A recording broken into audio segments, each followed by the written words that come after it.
Well, first, thank you for being here at such short notice. I know I literally just DM'd you and was like, "Oh, let's do this. Can you do this now?" So Yeah, you're one of my favorite content creators. So heck yeah, I'm gonna drop whatever I'm doing to come hang out with you. you're also an amazing friend too. You have that. Like, I, it's hard. Grim, you're unique. That's all I can say. I love you for it. Well, love you, dude. All right. You're gonna do great. Yeah.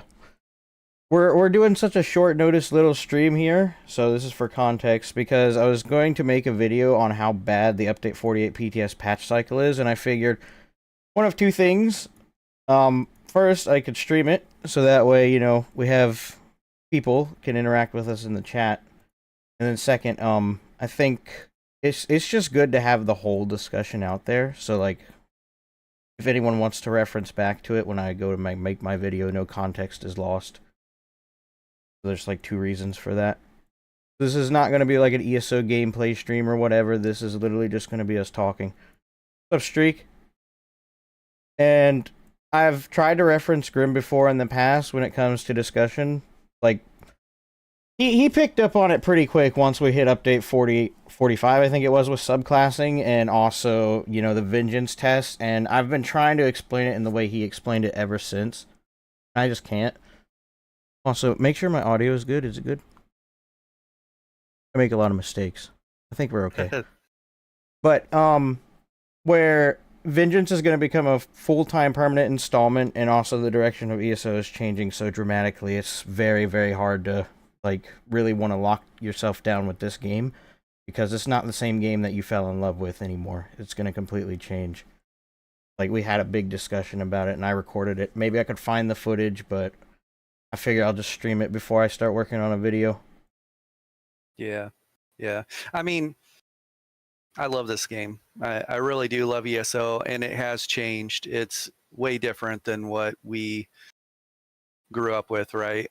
We sound like the old guys. When I was your age. Yeah, I haven't even been doing PvP that long, all things considered. Really got into it in 2020 around when COVID hit, right? Yeah, but dude, 5 years is still a long time, especially in the game world. Some games don't even last that long, So to be a 5-year vet in PvP in a game, you're a race car driver. You know how to take a class or a build. Like we said earlier, you'll recognize that this thing won't sustain. I can tell you right now, this build is not going to sustain, or play style, right? I don't have the proper allocation of abilities on the bar towards mag or towards stam, so this isn't going to sustain when I'm fighting outnumbered or under heavy duress. And a race car driver recognizes those things because you have very good feel. Think the mechanic that can drive the car and tell you this isn't shifting properly between third and fourth, right? Yeah. Really good PvPers can take a build out or take a play style out and say, I'd like it. And also you can recognize how dangerous it is from a burst perspective. This will turn out some pressure, but it's not so much bursty, and then you can even look at it and say, so against the beginner PvPers, I'll do fine, but against the intermediate or advanced people, I'm going to struggle. Or even against intermediate PvPers that are grouped up, I might not have the burst to drop Todd in front of Kyle and Lisa, right? And so the race car driver can recognize those things. A spreadsheet individual cannot recognize those things. And I feel like there's a bit of context missing for this discussion. Also, what's up, Plant Guy and Biru? Basically, before we started the stream, we were talking about, Grim was talking about how, Zoss, like, it seems like the people at the top, the people who get to make these big decisions, they're not actually the ones behind the wheel and on the track of a race car, so to speak, like a race car driver.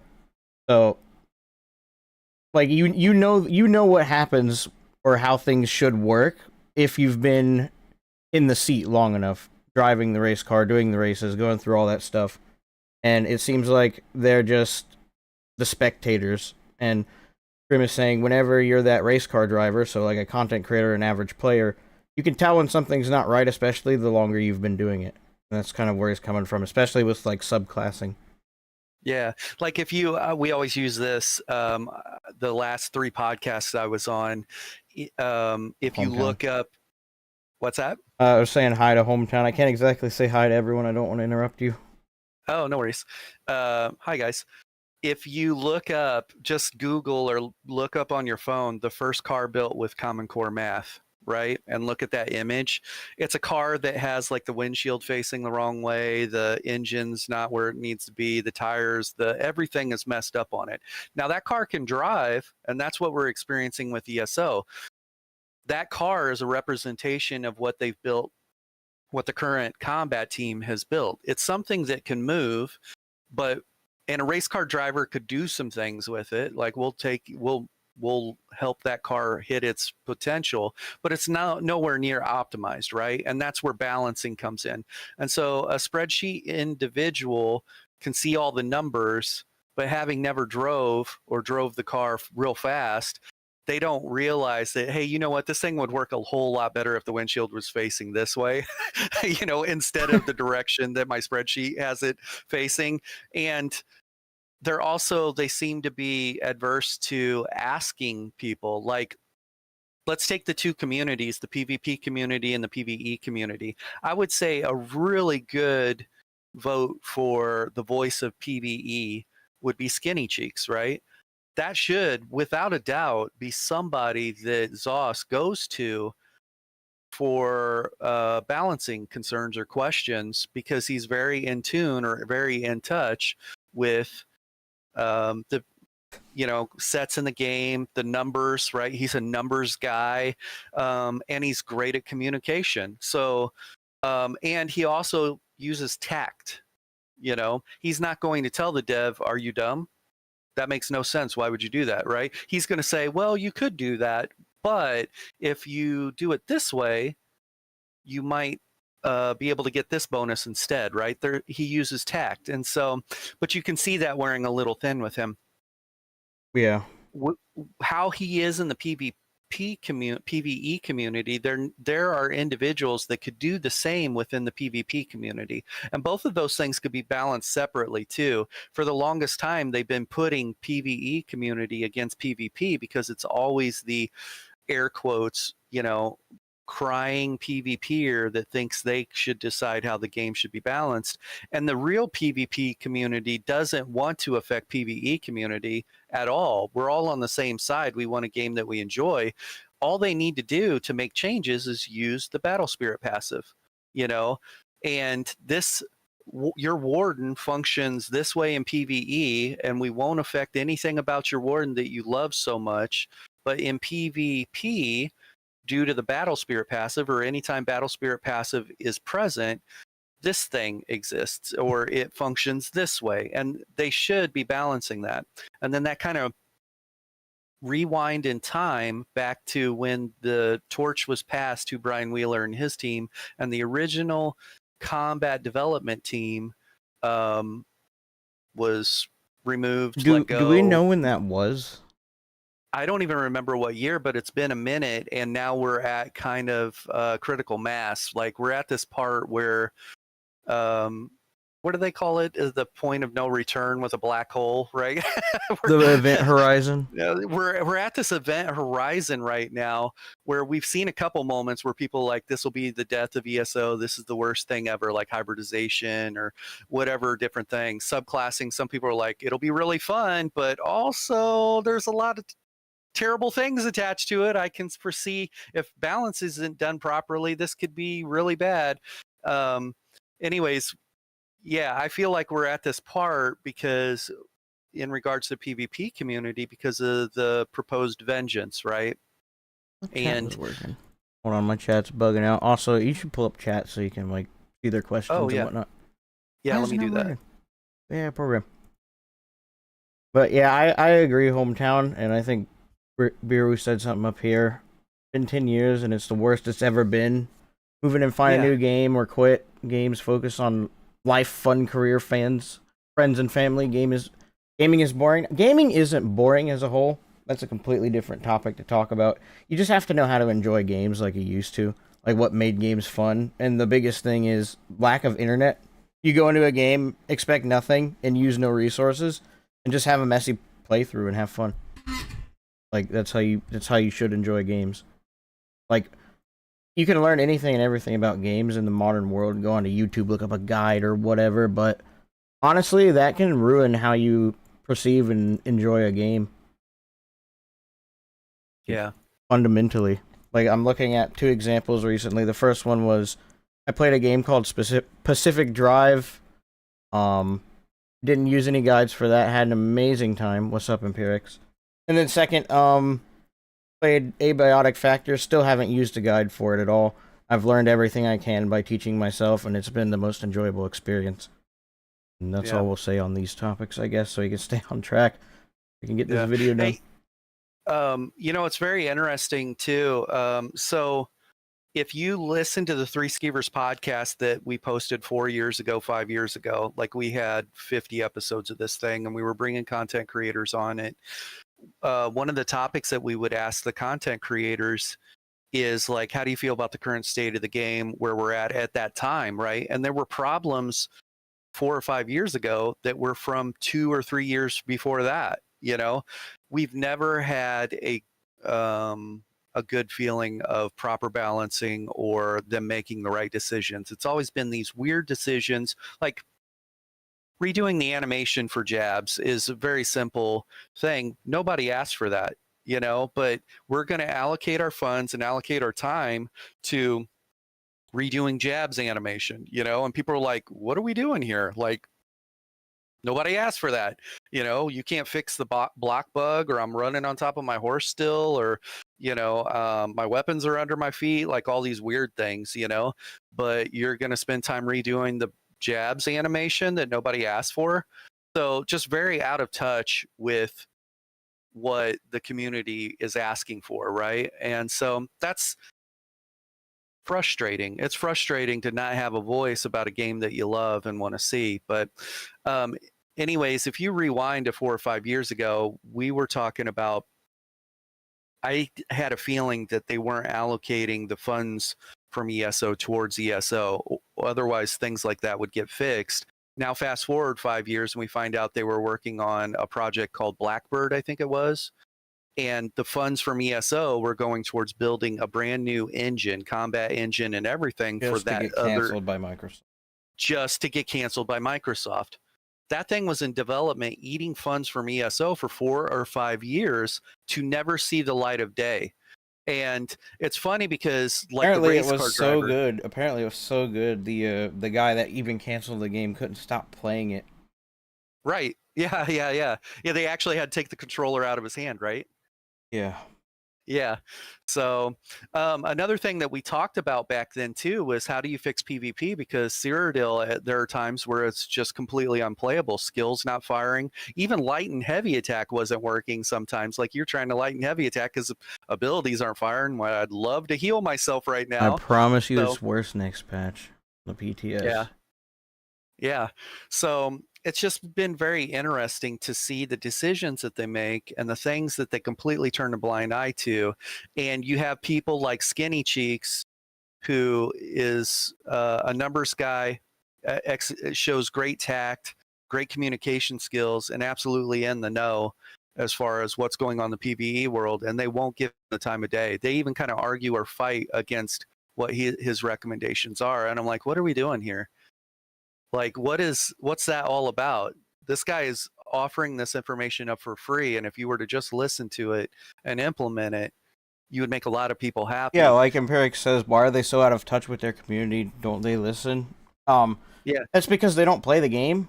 It's quite obvious. They're probably very good at managing their software and whatnot, but as much as they say they log on to ESO and play it like regularly as like a hobby or whatever, they don't, because if they did, a lot of these problems that we have wouldn't be problems anymore. sure. Gorilla was like, maybe all of your computers just aren't strong enough. We were all wrong about the servers needing updates. So, you know, it's a 10-year-old game, 11-year-old game. Maybe that's a thing. People have PCs that are that old and they haven't upgraded along the way.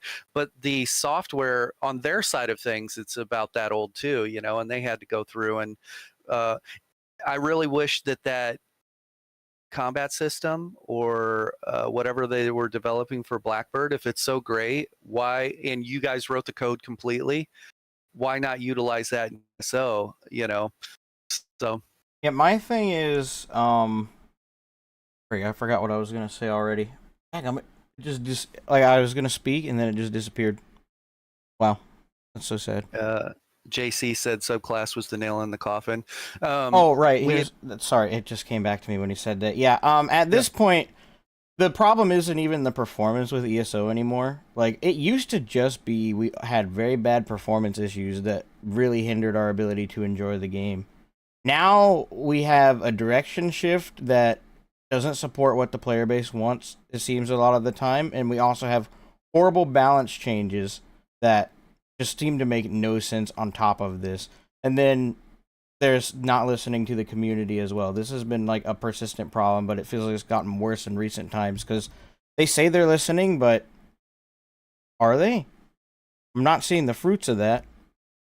Yeah, if they were listening, we would see their actions directly tied with, you know, pivoting or change of direction with things that are being said, and we don't see that. All we see is we want to listen to you better, we're going to change, we're going to do better, and then they do whatever they want, kick the can down the road. It'll be a year or two from now and everybody will uproar again because, you know, you're continually killing the game, you're continually not listening to us, we're going to do a better job listening to you moving forward, kick the can down the road. We'd already rewind 4 or 5 years ago with Three Skeevers podcast, we'd already experienced 4 or 5 cycles of that. And so when we were making those Three Skeever podcasts and bringing content creators on, some of the content creators had worked with ZOS, been flown out to events and things like that. And they're like, behind the scenes, they're like, these guys don't listen to nothing. They don't listen to nothing. You're only being brought in as a glorified voice for the next new greatest thing that they're about to launch, and it doesn't matter what feedback you have. I think someone said it up here earlier about creators. Oh yeah, Hometown. This is the only MMO I've seen where the devs only short favorism towards a select few content creators or show. Like those that don't do all those, you know, they don't constantly call out ZOS for all the stuff they do. Sorry to publicly say it, but Xionode, for example, who says the game is fine and the best it's ever been or whatever, and everyone else is delusional. You can constantly see the support he gets from ZOS and all that.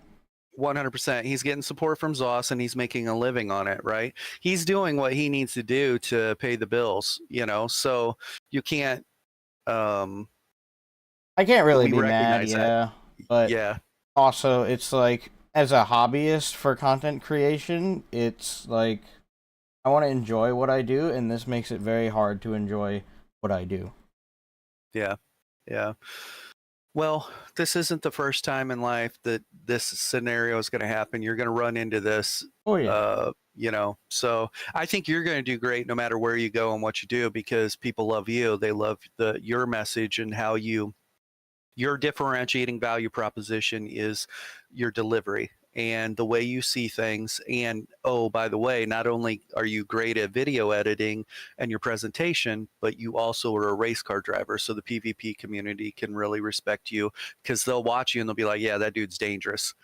That dude will murk you in a millisecond if you don't have your head on a swivel. You know, a lot of the creators for ESO are kind of like that too. I think at least when you talk about the race car driver part, they say the exact same things that we do.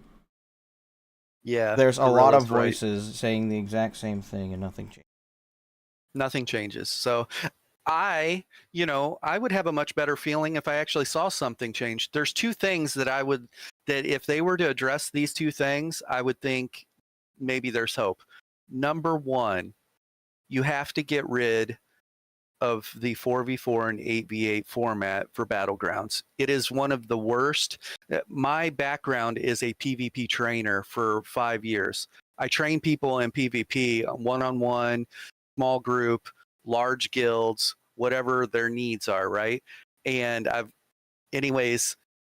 4v4 and 8v8 you will be spawn camped. Like, even good players, there are times where you get spawn camped. It is the worst atmosphere for a new PvPer to experience PvP, because you might queue for 6 battlegrounds and have to wait because the population is dwindling, right? You have to queue for 6 battlegrounds and every single one of them gets spawn camped. Like, nobody's trying to spend their Saturday doing that. Like, that's just terrible. The thing about 4v4v4, it was the perfect blend of chaos, because even if there was that one really dominant team that wanted to spawn camp and they're not worried about the objectives, if they're over here spawn camping this team, the other team is getting the objective done to get everyone out of that match so we can move on with our lives. And so and that's like a worst case scenario. What would typically happen is the really dominant team might come over here and kill everybody, maybe spawn camp them for a second, get tired of waiting, and then go hunt the other team. You feel infinitely less pressure in the 4v4v4 scenario than you do with the current format, and that is without a doubt 100%. So, and that on top of like its release relative to subclassing as well, like Killer for Life on Twitch says making builds is so much fun in this game, but when there's only 4 options or setups, why even bother? All these new players, they come and do that BG grinder with, I want to be a ice fire mage, or their roleplay builds or whatever they want to be, and then they just run into animal companion, storm calling, and assassination over and over and over again and die instantly and get farmed. Who are you listening to if you're a dev? If you're Brian Wheeler, I'm going to use his name. We're just going to put him on the hot seat. If you're Brian Wheeler, who are you listening to that they're like, dude, 8v8s and 4v4s, best change ever? Like, who are you listening to that actually says that? Because if you had a pulse on the community, the PvP community, anywhere from intermediate, like your beginner PvPers are going to tell you that it's no good because they're getting spawn camped. Your intermediates are going to tell you, and your advanced PvPers are going to tell you it's no good because they might be having the greatest time of their life, but at the end of the day, they're like, it's not healthy for PvP because we're just spawn camping everyone we run into or run over. So to have it in existence as long as it has doesn't give me a whole lot of faith, right? The PvP situation, Splinty said BGs is horrible, nothing but Zergling wet dream. 100%. And Brian Wheeler, if you remember this, when they announced it, he was like, oh yeah, it's going to be great. And like, so Lisa's a new PvPer or whatever. I'm filling in the blanks here, but Lisa's a new PvPer. She could just sit in the back row, in an ABH. And I'm like, what world do you live in where Lisa's going to be able to sit in a back row in an AV8? Lisa's what's for dinner. Like, your intermediate and advanced PvPers are not going to push into that group and just sit on the front line fighting the tanky boys and girls and the people that are skilled. They're going to push into the group and they're going to break the ranks and they're going to start killing the squishies. And then they'll go back and kill Kyle on his tank build. Like, that's what's happening. Like, you're not even it's almost like he has not even gotten into a race car to drive except for on that. We saw what happened when he got into a BG2, when he did the Battleground Brawl event. Everyone was running what was meta at the time against him in comped out groups with, what was it? Animal Companion, or it was just Warden with Acuity and Wretched. Yeah, and so Hometown said, how's it a good idea to put casuals with sweaty PvPers in one BG match? You hit the nail on the head. If there was an actual matchmaker rating, an MMR, there technically is. It's so hard to say how the system works now, but I know that there is some sort of matchmaking rating even in the 8v8s, because if you log on to a character you haven't played either in like a month or a few months, even a brand new character, and you're going into, say, above, like, basic above 50 BGs, there's a big distinction of who you're fighting against and who you're not fighting against. Like, say, if I'm trying to, for example, Q-snipe one of my friends I'm in a Discord call with, like, I want to play with Ninja, for example, but I just made this new character, and he's never done PvP before, right? And then I go and I try and get in the queue with him. 9 times out of 10, I'm not going to get in the queue with him. So there is Right. some MMR, but I don't know exactly what it looks like because randomly, if it feels like if it desperately needs to find players to put into a lobby, it's going to end up throwing them in way out of their league with their MMR. Yeah. Which is Yep. what I've noticed. So that's why you'll be like at the top end, you know, you'll BG every day, and then you'll still get people with 20k HP, 200 CP in your lobby, and they'll just have 20 deaths and no kills. Yeah. Yeah. You know, here's the thing too. There's not a lot of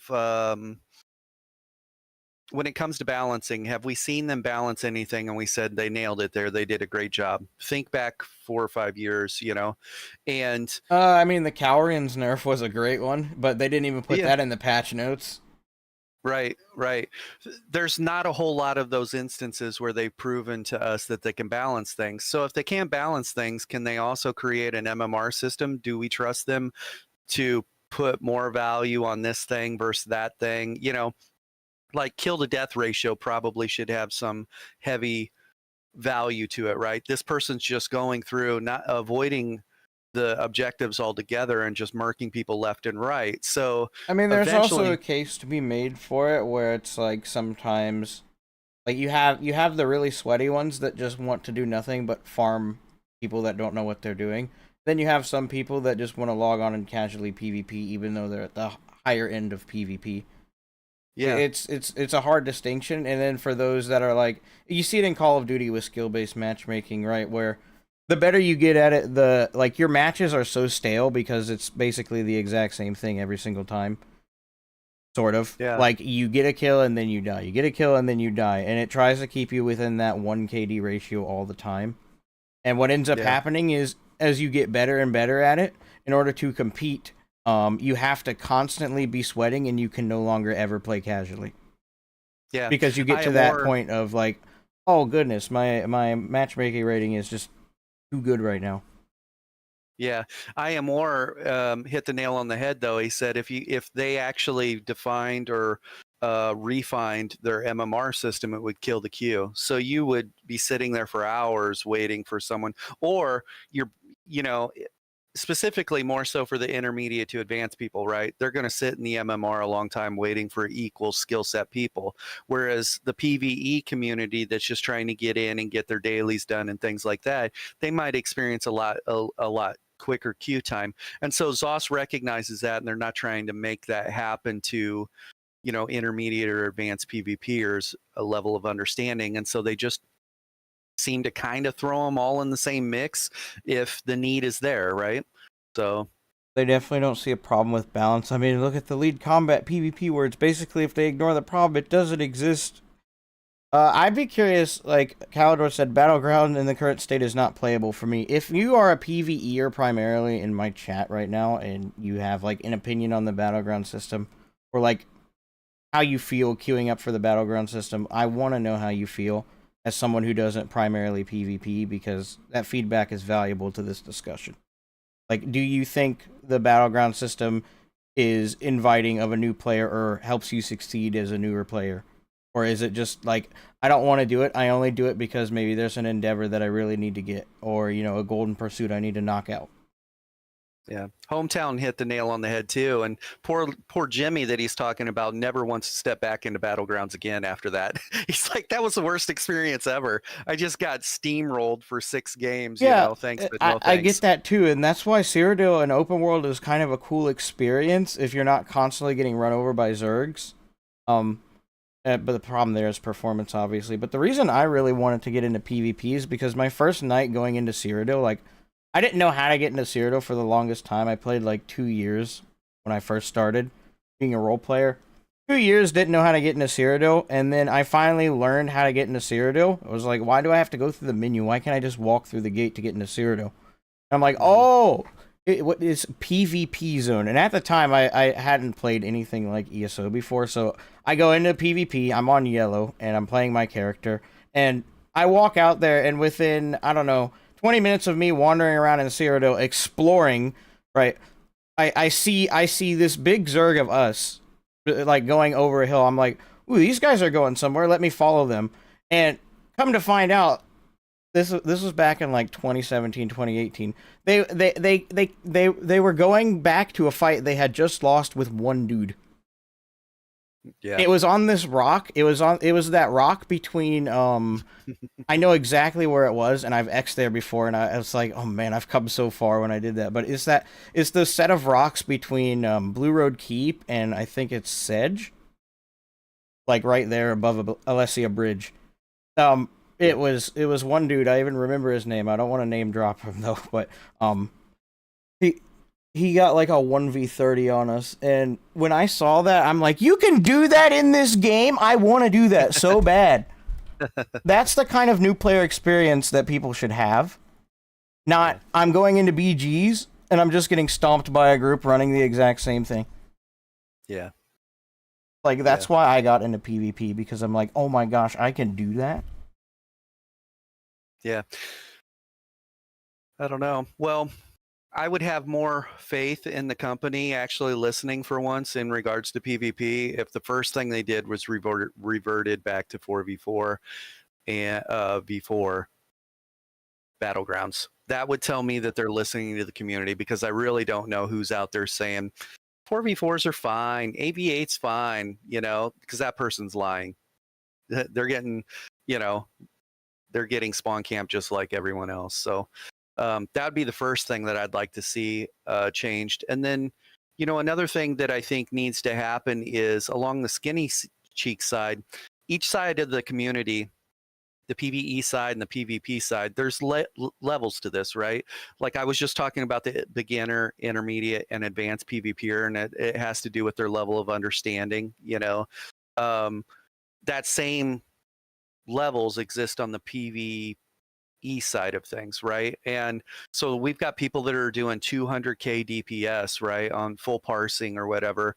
Like Epic, if you were to put one of your PvP builds together and go parse, what do you think you would parse on it? With like subclassing and depending on the skill lines, well, no, I just your PvP loadout, like right? the one I'm currently playing right now, Yeah, 45k DPS on a parse.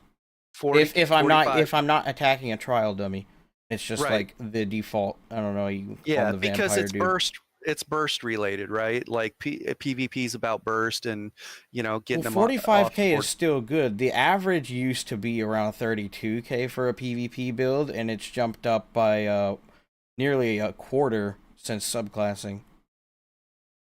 Yeah, yeah. So those levels exist on the PvE side of things too. You got people that are doing 200k DPS, and then you've got people that are doing 45k DPS or 100k DPS. Those same levels exist on the PvP side of it. But when you have somebody like Skinny Cheeks that is speaking for the whole community, because they're the race car driver on the PvE side of things, and he knows what it takes to achieve 200k DPS, but he also knows the struggles that the, you know, beginners are experiencing as far as rotation and everything else. That's somebody you need to be listening to. They need that same person over on the PvP side of things. So, and without that person and without their willingness to listen to them, you know, we're only going to be spreadsheet built, you know, the car that looks like it was built with Common Core math. Well, So the other thing is, I don't feel like, from what I'm seeing from them, they're sort of aware that the player base is dwindling, or they're not as retained as they used to be, and I think now they're like trying to figure out why, but they still don't want to go fix the fundamental problems.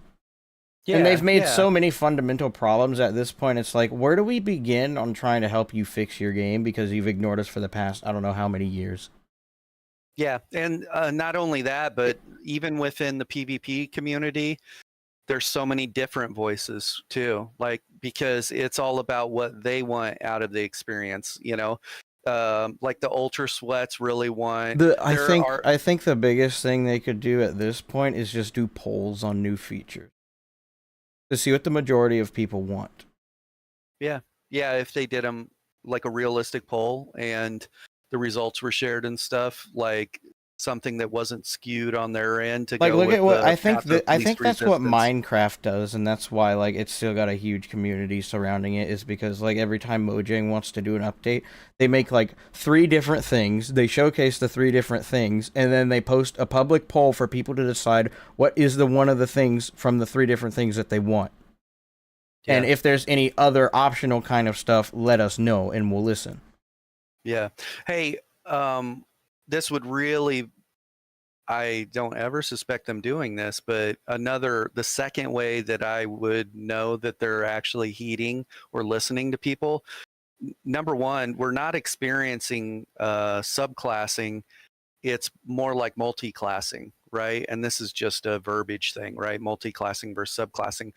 It's multi-classing because you could have 1 line of Nightblade, 1 line of Templar, and 1 line of Warden, or whatever it is, right? Subclassing would actually be you're a Warden, and you have 2 lines of Warden, choose what those 2 are, and you get to pick 1 other class, and that will be your subclass. And that scenario is what a lot of people would have rather have seen with the implementation of subclassing. The real problem is, do you really expect them to dial it back and say, you know what, we're going to dial back subclassing. We didn't mean to introduce this much power to the universe or whatever. Anyways, this is the direction we're going. Subclassing will now mean you get to choose 1 skill line. You're still a Warden, or you're still a Sorcerer, you're still a Nightblade, but you can pick 1 line from Templar or whatever. I would like to see them make that change. That tells me they're at least listening to the community and trying to pivot to dial back, because we haven't had a power creep. We've had a power spike, and it's just been really, really dangerous. The time to kill is the shortest it's ever been. And where do we go from here? And I think that would help. Let me read this on Twitch. Dimitri says the real challenge is that the player have to make a valid BG build first, of course, have some experience, but where do you get it? Be lucky to have friends that can train in duels or some noobs to fight in duels. Like I had 2016, 2018. Only idea I have now is how to PvP game mode like Vengeance. But it needs much more activities for players, not just PvP Siege. It can be a PvE event to collect castle against a massive Daedra or something. Have same location at the map that has to be stormed by a Zerg. We'll talk about Vengeance in a second, because I want Grim to make his thoughts on that clear, because he's seen it before. Then Aaron says, I'm much more of a PvE player than PvP, and I never set foot in Battlegrounds anymore. The matchmaking is just awful. The match is either too easy or too hard, and rarely do I get balanced teams. Some modes like Capture the Relic drag on forever and usually end in a stalemate, which makes them feel more like a chore than an actual fight. I'd rather get farmed by a sweaty ball group in Cyrodiil than going to Battlegrounds. What's up, Aaron? Yeah. Hometown, I don't know that I trust them to make a good PvP tutorial. You're asking somebody that isn't a race car driver, bro, that can barely drive the car they built, right? Last stream I did, there was a level 26 that I bumped into in Imperial City at like 4 o'clock in the morning or something. And I saw them struggling to fight even some of the events, and that was primarily because they didn't have a heal on and they weren't blocking anything.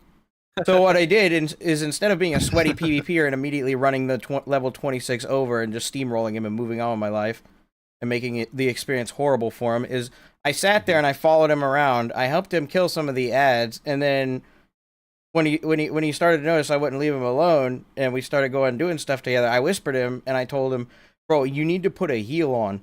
So I went over there and I whispered him. I told him, so I see you're a Nightblade. Go to Siphoning and go find Malevolent Offering. And when you get enough skill points, put that on. Then I also taught him how to block cast. Like, he learned more from me in about 5 minutes than he'll ever learn from anything that Zoss would try and probably teach him. Like, if they wanted to do a PvP tutorial, they would need it to be done by the community. Yep. 100%. They would need to get in contact with someone like me, E-Man, even Grim, anyone that's on the PvP side of things, like Pain in the Axe, Akui, some of their stream team members, and just get them to like sit down with them and heck, do a quest line, right? That they could get involved in. Like, I think it would be the funniest thing in the world is if, like, my ESO character was a NPC at the gate of the alliances, and you went and you talked to me, and it taught you how to actually do, like, the basics of PvP, because, oh, I gotta go talk to Grand Warlord Zimmerman or whatever, and then it's just a bunch of exposition about how keeps and stuff work to an extent. That doesn't And actually going out teach and me how to... practicing with the siege, Yeah, it right? doesn't They actually go have teach you me how to shoot it. hold block or heal myself or even line of Line sight, of sight, yeah. any of that. Yep. None of it. Yep. 𝙁𝙧𝙚𝙚 said, I don't know about them making a PvP tutorial because Brian Wheeler needs a PvP tutorial. 100%, dude. 100%. Yeah, they do teach you how to siege. That's probably why you see so much of it. Yeah, 100%. Much rather siege than actually have to go over there and get hands-on as infantry. Yeah, I offered, you know, and how many people even know, like, does he even realize that you can block cast? You know, like, hey, my guy, when you go to your back bar and you're like applying these heals, sometimes you can't get to line of sight. Maybe a team member can't body block for you, appeal for you. You know that you could hold block and cast heal at the same time. That way you got the damage mitigation of block and the heal coming in. What? You know, like these eye-opening, I didn't even know that was a thing. And you're like, oh, yeah. So right now, play around with what abilities you can hold block and hit a cast of that ability and see if the sigil drops. And just know that you're block casting an ability right now. And there's even offensive abilities that are block cast capable. What? Thank you, Joe, for the So, donation. thanks, Joe. I want to Yeah, kind they of teach you how to leverage siege. that point that you're talking about and move it to Vengeance, because I think it's important to look at Vengeance as a new player experience as well as something for the old players. Because if you're first getting into PvP, right, and Vengeance is the new, like, the test thing, which we'll talk about. I'll get Grim to talk about his opinions on how it's going to become a permanent mainstay, like the main campaign. But Vengeance is supposed to be like everyone's got the same floor, the same kit, the same everything, right? And you go out there and you Zerg, and you get in as big a group as possible to test the server performance or whatever. If someone's first experience with Vengeance is, I'm going to go out there, and now let's say we're in the next update, update 48, and it doesn't crash every 3 minutes, and they can somehow get into Vengeance, they're going to go out there, they're going to have these predetermined loadouts, they'll probably pick something like, oh, I want to be a scout, because of course you want to deal damage, and because if you're playing this as like a new player, coming from something like Skyrim, you're not going to be like, oh, I'm going to play a support for my friends, because you're likely not going to go out there with friends initially, right? So you're going to play something like a scout and be like, I'm going to sit in the back and I'm going to hit people with range stuff, right? That new player experience is still going to be rough because they'll still probably end up camping on siege if that's the only thing that they're going to be taught how to do. And then when it does come time to actually get their hands on in PvP, they're still going to just get destroyed by someone who knows the very basics of the mechanics. Like, 1vxing is still possible in Vengeance, especially with the right kit. It is a lot harder to do, but the knowledge gap there is why 1vxing is so hard to do, because if you don't have the knowledge on how to do it, it's not possible. Yeah. And you know, yeah, the new player experience in Vengeance, just like that, is even Vengeance isn't going to fix that problem. Right. Unless you teach them how to do these things, which it doesn't, and that's just one of the problems. Like, there's a billion problems at this point, but that's one of them that we're talking about. When do you think the first time we started talking about Vengeance was? Like, you and I had that discussion of the video you were looking for. How long ago? Update when they were adding weapon skills to Vengeance, I think. I finally had time to sit down with you and talk about it. Yeah. So it's been a minute.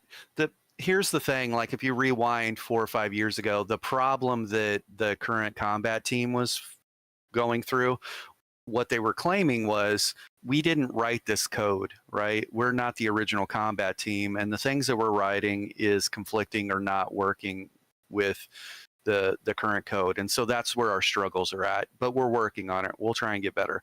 And so that's always been this barrier that's been an issue, right? And also why when they roll things back, we would see the weapons show back up under our feet, or block casting, or the block bug show back up, and weird things like that, right? They've always had this problem. And so I speculated that, or I just said, you know, well, it makes sense for them to just write the code from scratch. The only problem is, A, I don't trust this team to write PvP code. I don't know that I would want to, You Okay, know, how far along is your PTS? it should be good to go. Okay, well, we'll do that in a little bit, I guess, before you gotta go. Yeah, and so anyways, the deal with it back then was I think that if they're going to write a code, do I trust that they understand combat enough, or is it just going to be their own version of what ESO combat is, right? And so that's what we were talking about. What's the answer to separate PvP and PvE so that way the community's not fighting against each other? And this is 4 or 5 years ago. And you see how World of Warcraft does it. They have actual armor sets that are PvP exclusive that come with gear score, right? Your gear score dictates your MMR because you won't achieve higher gear score without grinding out, and assuming you're grinding, you're attaining more experience as a PvPer, right? And so that's how they approach it. And so you could look at that system and say, man, ranked arenas over on World of Warcraft is some of the most well done MMR or ELO system there is, you know, but you will sit in queue for a while, which is one of the things that Well, Lore was talking about. I also don't want ESO to become World of Warcraft at the same time. I want it to keep its identity, right? And Right. ESO's identity has been that tri-faction thing, the thing that you get from Dark Age of Camelot or whatever, right? It's that combat, that PvP system that's designed like that. Yeah. I think the Yeah. biggest thing is MMOs can be such complex games, and if you really want like a newer player to really enjoy their experience, they either got to do one of two things. One, they have to be immersed in what they're doing. So basically, you got to keep in line what you're teaching them with the universe of Elder Scrolls Online, right? And then Yeah. second, you also have to teach them the proper stuff because it's a big game. Like, I think there's one example of a quest that is done very well. I mean, it's missing one thing, but the Volendrung quest in Cyrodiil is actually done pretty good. 𝙭𝙬😓 pops up at the gate, and you're like, "Whoa, 𝙭𝙬😓 is here! Whoa!" And then he invites you into a portal world where you get to play with Volendrung, and he teaches you what some of the abilities do, and you like get to mess around with the hammer and whatnot. The one thing it misses out, which is the one thing everyone struggles with the hammer, is getting it to line up on keep walls, because there's like no keep wall to practice on in the Volendrung area. But like that was well explained. Like that's why I know how to use Volendrung when I pick it up. Yeah. And it fits in with the lore of the universe too, and it just makes sense. I will give them credit for that quest because it's actually pretty well done, if you've ever done it. And it makes sense. Like, do something like that. Yeah, Vengeance solves a lot of problems for them. It creates a lot of problems too, but Vengeance solves problems for them because apparently it looks like, well, here's their opportunity to just write the code completely, right? This is their iteration of what combat, the new direction of combat is. Keep in mind, I like builds in this game and theory crafting because I'm an RP. I'll make Kratos and then go PvP with him, Ghost of Sparta or Old Man Kratos or the Hulk or Steve Rogers. Now, if I'm Steve Rogers and have access to these gear sets, what would I use? What abilities would I use to look like that person PvPing? You know, can I kill people with a bash build? Can I, you know, be the Hulk and Hulk smash, or can I be Kratos? And so that's a lot of fun for me, which requires different builds. But when it comes to skill set and your understanding of PvP, how to line of sight, when to block cast, when to peel, when to advance in the opposite direction to try and stretch the enemy out, right? To create multiple 1v1s in very quick concession rather than trying to stand toe to toe against 5 people. Those skills require a little bit more nuance and time in the seat. I was a big fan because of that with no CP, no proc. It's a very intimate thing. It's a very different animal in no CP, no proc when you come around the corner and there's 10 enemy players there, because there's no rushing agony, there's no vicious death, there's no group bombing mechanic. I'm going to have to manually put those 10 people away, and that requires a different level of understanding. That's kind of what Vengeance does. I guess why it can be more difficult. Yeah, and it's not that I'm not saying that the people that line up the burst and line up the pull and line up the whatever, they're still using their brain to make that happen or whatever, you know. So it's just a different animal. But no CP, no proc was very fun for me because the challenge of, can I kill these 10 people? I don't have any proc sets. I don't have any pull sets. Can I put them away? Let's see what happens. And so I really like that. And then they got rid of it. Well, also no one But was really playing it that much because everyone just, I guess, wants their proc sets. yeah, well, there was a large community for no CP, no proc, and we were part of it. The Grimsforge Gaming. That's we were part of it, and then there were the same way when you go into Blackreach. There's a lot of people that just hang out in Blackreach. That those same people, you know, that same community existed in no CP, no proc because they were like, I don't want extra healing or extra damage or pull sets or bombing. I want a PvP like mano-y-mano, you know, like my skill versus your skill. And so people really liked that. There was a good community. And so that was very frustrating. It was just another example of them not listening to a part of their community that's where they gravitated to. And so Vengeance is going to be an opportunity to have a little bit of that no CP, no proc type feel, right? Now everybody's running around with 70k health or whatever and generic stats, no armor sets. And so that speaks to me a little bit. The question will come down to their execution of it, right? Do they understand PvP enough to make it happen? Their first iteration of Vengeance missed the mark, right? So they're testing this thing and seeing how much of a stress it was on the servers, but it was a false positive. Like they liked what they saw. Well, the problem was when they first implemented Vengeance, every ability pulled from your mag field. They did not have different options for mag or stam abilities like morphs of anything, everything pulled from your mag. The problem that presents is if you have a class that doesn't have built-in sustain and you can't get any extra sustain from your armor sets or anything like that, if you have a class that doesn't have like Dark Bargain, Dark Deal, or siphoning attacks, yeah, anything other than those, if you go and try and clear a resource and everything's pulling from your mag field, there becomes a moment where you just simply can't press any more buttons. You can't keep your buffs up, you can't heal yourself, and you can't do damage, all pulling from the mag field on a generic hand, you know, we handed you this amount of mag sustain, make it work. And so what happened was the APM, actions per minute, went way down in their numbers. They noticed that the APM was way down, and this is way less stress on the server. Well, hell yeah, it's going to be less stress on the server. I can only hit half the amount of buttons I could before until I'm and I'm standing here kiting and running for my life because I need to keep my buffs up and keep myself healed, and I'm trying to kill these things, you know?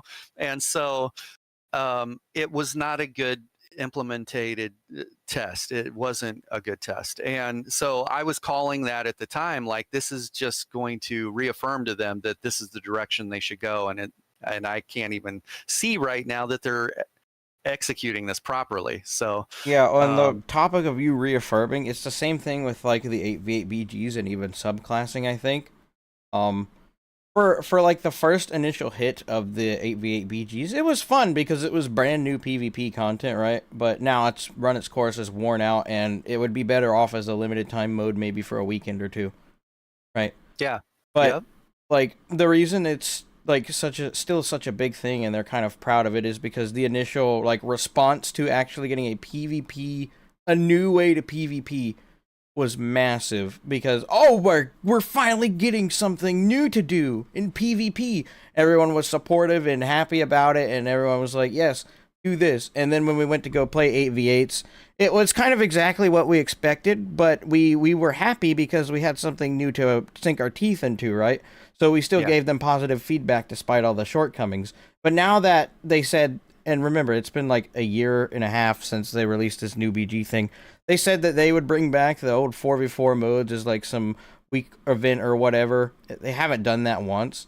And now everyone is bored of the 8v8 BGs because there's no variety, and it's so one-sided. Like, all the problems that we ignored because we wanted to show that we were excited about new PvP content, is finally like rearing its head because we decided, oh, we're gonna just be excited that we got a new update instead of, oh, there's still some problems with it.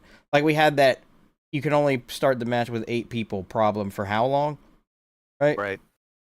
So, and then Exactly, that's the Joe. other thing, like you said, with Vengeance, and what we should talk about before you gotta go is, they're green lighting stuff based on initial reactions and being like, oh yes, this is the direction we should go.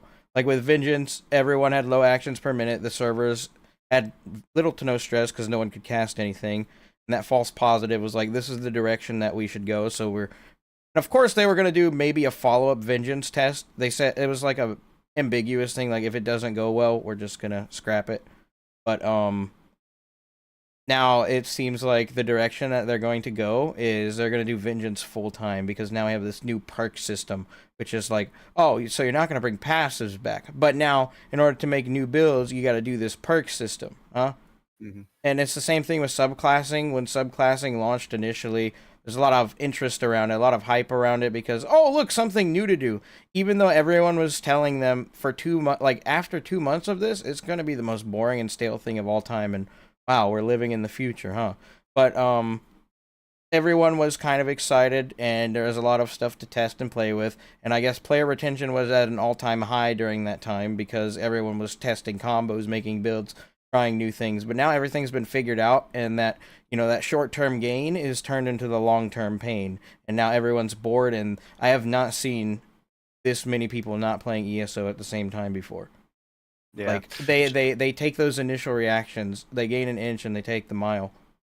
Like, yeah. Joe said should be 4v4v4. Whoever signed off on that never really played BGs. Right. Like, if you consistently played 4v4v4, you know it's a perfect amount of chaos, and also it's an atmosphere that's way better for new PvPers. They'll feel a little bit less pressure because new PvPers and even some intermediate PvPers are very shiny, right? And we could be trying to kill Epic over here, but if Lisa runs by with lower health than Epic, some of those people are going to peel off Epic to go and try and get that kill. And that little bit of chaos that's added to the scenario means less pressure for certain people, and less pressure for everybody as a whole. And so, yeah. And then, yeah. For Vengeance becoming a permanent stay, you've seen it before with like Fortnite and the similarities between ESO, right? Yeah. So here's the thing here's what I called, and I said it was like a hot take and nobody's going to like it. But the reality of it is they didn't write the previous code, and it's been kind of their crutch or scapegoat for problems, right? And so they were probably greenlit to, okay, well then write the code for your own PvP format situation. The reality of it is this: everyone that's here in this game right now, to them does not matter. None of us matter. None of our voices matter, because fast forward a year or two from now, once they implement Vengeance, nobody likes things taken away from us. So we're getting our builds taken away from us, the theory crafting of the builds. We're getting our like the proc set and the ability to kill multiple people through agony and, you know, vicious death and all that. And so some people don't know any other way to PvP. Like, how am I going to kill that Zerg if I don't have vicious death or rush or, you know, some type of pole set or whatever? And they've never experienced no proc, no CP, and how you have to manually dispatch 10 people or 20 people, you know, and or they don't lack the skill set to do it without the proc sets. So proc sets are fun too, you know, like thematically, I have Rush of Agony on my Ghost of Sparta Kratos because Blades of Chaos and pulls the stuff in, and I ran that from day one. As soon as that set come out, I was like, that's very much Blades of Chaos, that's Kratos, so we're adding it to the build. I'm for proc sets, I'm for pulls and stuff like that. That's fun, different animal. I'm also very much for the nuanced sweet science of PvP and the art of it, and dispatching 10 people manually is just a different animal. So yeah, but this is their opportunity to create their own way and never have to, like with the server lag and the problems that they're running into and this, that, and the other. And think of if they were going to be entering maintenance mode for the next 10, 20, or 30 years from a PvP standpoint, and they don't want to have to deal with Cyrodiil ever again, right? And just let the PvPers have their sandbox. This is going to be what it's going to look like. And then somebody chimed in over on Anime's stream when we were talking about this, and they said, I don't think that they're just going to go to Vengeance only. I think they're going to have one campaign that's Vengeance, and then they're going to have another one that's our basic Cyrodiil that we have now. I don't see them allowing both of them to coexist. Why would you, as a developer, ever allow the current state of PvP and Cyrodiil to continue to exist if you created this thing that does not have the problems that the other one does? I think what you do is you just piss people off and start from scratch and just get everyone over there and say, this is it. This is what you get. And it makes everyone mad in the moment. But then fast forward a year from now, nobody knows any different than Vengeance. So. And the sad thing is, too, it's a small, very small, noticeable thing. But if you notice the skybox in Vengeance, it's not your typical Cyrodiilic sky with clouds and whatnot. And I think the reason that is because if they win... I'm going to say win, because I'm very confident Vengeance is going to become a full-time thing that no one's really going to like, except maybe if you're new to the game.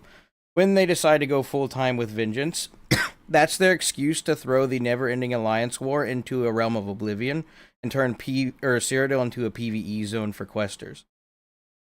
And in the Alliance War story, to continue the Elder Scrolls Online legacy, and it's not stuck in the second era. Like, yep. That skybox is the telltale sign of that. At least in my opinion. It's the small details, the small writing on the wall. That's like, okay, well, if you do want to get that old, open world Cyrodiil PvP experience, there is a pocket dimension of Cyrodiil, like, where the war never actually ended, and it's like some sort of Daedric thing, or whatever. Yeah. Like, that's them lining, it's basically them lining up that burst combo, and it's like, oh, I see you casting beetles over there.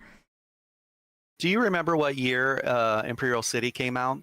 If you think about this, probably the year after Imperial City came out, maybe 2 years after it, everyone was like, when are we going to do something with Imperial City? Like, it's a really cool dynamic PvP area, having the sewers, and then you have the districts, and you capture the districts, and then there's roaming world bosses, and, you can bring the world bosses or the banners into the fight, and it causes this extra level of chaos.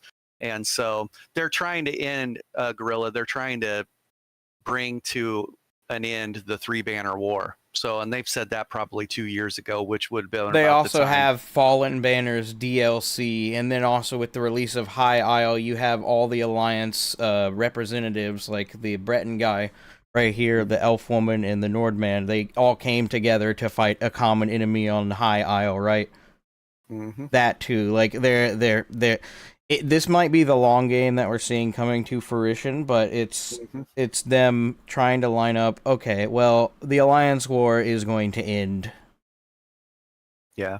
And the 3-banner war is, they're trying to tie up that end, and then what's it look like? Where are we going to PvP at, and what's that going to look like? So I think when I first saw Vengeance, and I told you this, Epic, I don't see them allowing things to coexist, and they don't strike me as the type of company that, like, if ESO was a bucket, right, and they're always pouring water into the bucket, which is new players, right? They're always pouring new players into the bucket with the next new greatest thing, or they're advertising a marketing campaign like their ad spend, right? There's new players coming into the game. How long they stay depends on the consistency of the bucket. Well, this bucket has a lot of holes in it. And so the people that are leaving, like a lot of, I would probably say your veterans, a lot of the veterans, both on the PvE side of it and the PvP side of it, have left because this isn't the game, like you had said earlier, Epic, this isn't the game that you kind of signed up for. It's changed so much, and it's just different. And so, and then the new players that they're losing are probably just the casuals that are coming in to check it out. Well, Aaron said this about casual players. I'm kind of keeping up with Twitch chat. In 8v8 Battlegrounds, there's always someone who quits the moment their team starts to slip, which just snowballs the imbalance, and usually ends up in one-sided spawn camping. Back when there was 3-team BGs, it wasn't that bad. Yeah, like that. Like, the new player experience for PvP now with subclassing is so bad. Like, yeah, you'll get your new players, but they don't want to stick around because it's just so unbalanced. Yeah, and I don't trust this team to actually jump both feet in and start balancing things properly. So I would rather see them dial back subclassing, and make it to where you can pick one line, right? So I'm still a warden, but I have one line of Templar, one line of Nightblade, right? And let's dial that back. That's going to help a little bit, but then let's deep dive into each one of the classes, their passives, their abilities, and make sure that we're doing this right. But do they have the skill set to even do that realistically? And that's the thing. And so, but I think Vengeance is going to be a full-time staple. I don't see them allowing both to coexist for too long. Eventually, there's going to be a reason. I can 100% see them turning Cyrodiil into a PvE and questing situation because Three Banner War is over and it ends up becoming, the PvE community will cheer, that that's cool because there's a lot of quests out there and sky shards and stuff, and I just don't like PvPing.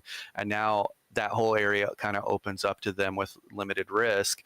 The PvP community will be pissed off and dwindle, down to a group of people that will just see how it goes, but they're going to fill the glass back up. They're going to fill it back up with more advertising and marketing, get more people in. A year or two for now, Vengeance will be the thing, and we'll be the old people with our walker, talking about when I was your age and I PvP'd, what it was like. So It's going and to be that's just hard what's for them. It's going to be hard for them to do though, because I think like Noam said, it ended with Oleg Ball. But in order for them to do that, two things would have to happen, which are not exactly like the most impossible for them. It'd be kind of hard to justify it, but first they'd have to rework the main quest and change it to like a different main quest that's not related to Molag Bal for like the new players. Which, I mean, they could technically do. They could have you living in like an alternate timeline or whatever till you knock out that quest. Doesn't make a lot of sense. But second, like, when the Alliance War ends, I'm pretty sure in the lore it's because like a Tiber Septim or something comes around and he's like becomes the Emperor and whatnot, and then brings unity or whatever. And that they're gonna have to write a bunch of stories for that kind of stuff as well, and I don't even know if they could do that because they'd have to relaunch ESO with a brand new patch, like a major update. Like they could even be working on it right now as we speak, because it's got to be such a big patch. Yeah, I think what we're seeing right now is just a repeat of things that I've seen several times over from them. We want to communicate. It's them saying, we want to communicate better with you. We're going to make a better effort. We're going to do this. And in that exact same breath, their actions not showing that, right? They're kicking the can down the road. If we can get this another year or two down the road, right, we're going to have the next new greatest thing that people are going to be excited for. And it's the magic trick, right? Here's the look at this hand, because actually what we're doing to the game is happening over here. And so if the fact that they don't have a good open line of communication with Skinny Cheeks, and they're not taking each one of his look what they did suggestion. To Nephis. Look what they did to Nephis. Yeah. They don't take him seriously, and behind the scenes, I heard it from multiple content creators. So this is their MO. This is who they are. This is what they do. And I just don't see it happening any different. They'd really have to surprise me with those two changes. Change the battlegrounds back, listen to your community, and let's kind of dial back the subclassing to it's multi-classing right now. A true subclassing would be I'm still a primary warden with one line of something else. The worst part is we actually had decent balance back in like Blackwood, like I'd say maybe a year after I played, I think was Blackwood. Blackwood had some decent balance. It just really needed to work on the performance problems. Yeah. That was the only thing. The performance problems were an issue. And then like we were fine, we were riding high. ESO was doing very well in that time frame because everything made sense. Everything was kind of in a good direction, more or less, few issues here to iron out, but jump forward a bit. Then you have the hybridization, update 35, more mythic items that just change the balance as a whole. Then you add companion systems. Then now we have subclassing. Now we have vengeance. They're adding so much stuff. Like in the Skinny Cheeks video, he said they're adding a lot of stuff and never finishing it. They had everything at one point. Yeah, they had yeah. everything at one point to a good spot that would be workable. You could how roll are you that gonna back. implement Right. How are you going to implement subclassing too and not take into account the people that didn't? Like classic J-Rod was like, I think subclassing was a terrible idea. I refuse to subclass. As a dev, when you implement subclassing, how do you not offer a bonus for people that are a pure class? Like, yeah, You you should know? have a specialization. Like, if you specialize Yeah. in doing just magic in something like Skyrim, you can have an absorbent amount of magic, like just raw magic to use, and magic, like, resistance as well. Like, you are highly specialized to what you're doing if you simply focus on not being the everyman. Which Yeah. was rewarding you for being like, oh, I'm going to go complete the Mage's Guild, and I'm going to roleplay around being just a strict mage. Or like, I'm going to Yeah. roleplay around being just a barbarian. I don't need to mess with my armor weights or everything. Okay, so I get to have the best of everything when it comes to what I'm trying to do. Yeah. I had asked, that's a really hard question to, like, if you were responsible for applying that buff to a pure class, right? What would it be? And my recommendation was, well, what if you just gave them a 20% increase to their overall stats, 20% more health, 20% more mag, 20% more stam? Because we know there's a mathematical equation that converts your max stats to weapon spell damage, right? And having a little bit more health doesn't hurt you. And if you're a pure class, you kind of achieve what you're doing without really diving in to the Yeah, nuts and bolts of it, right? you don't have to do all that other stuff. Like, I have to go finish this specific quest to unlock the thing that I need. Maybe with Yeah. scribing, but I can see that as a very valid thing to do. So, yeah, give yourself a little bit of buff stats to compete with, like, everything else.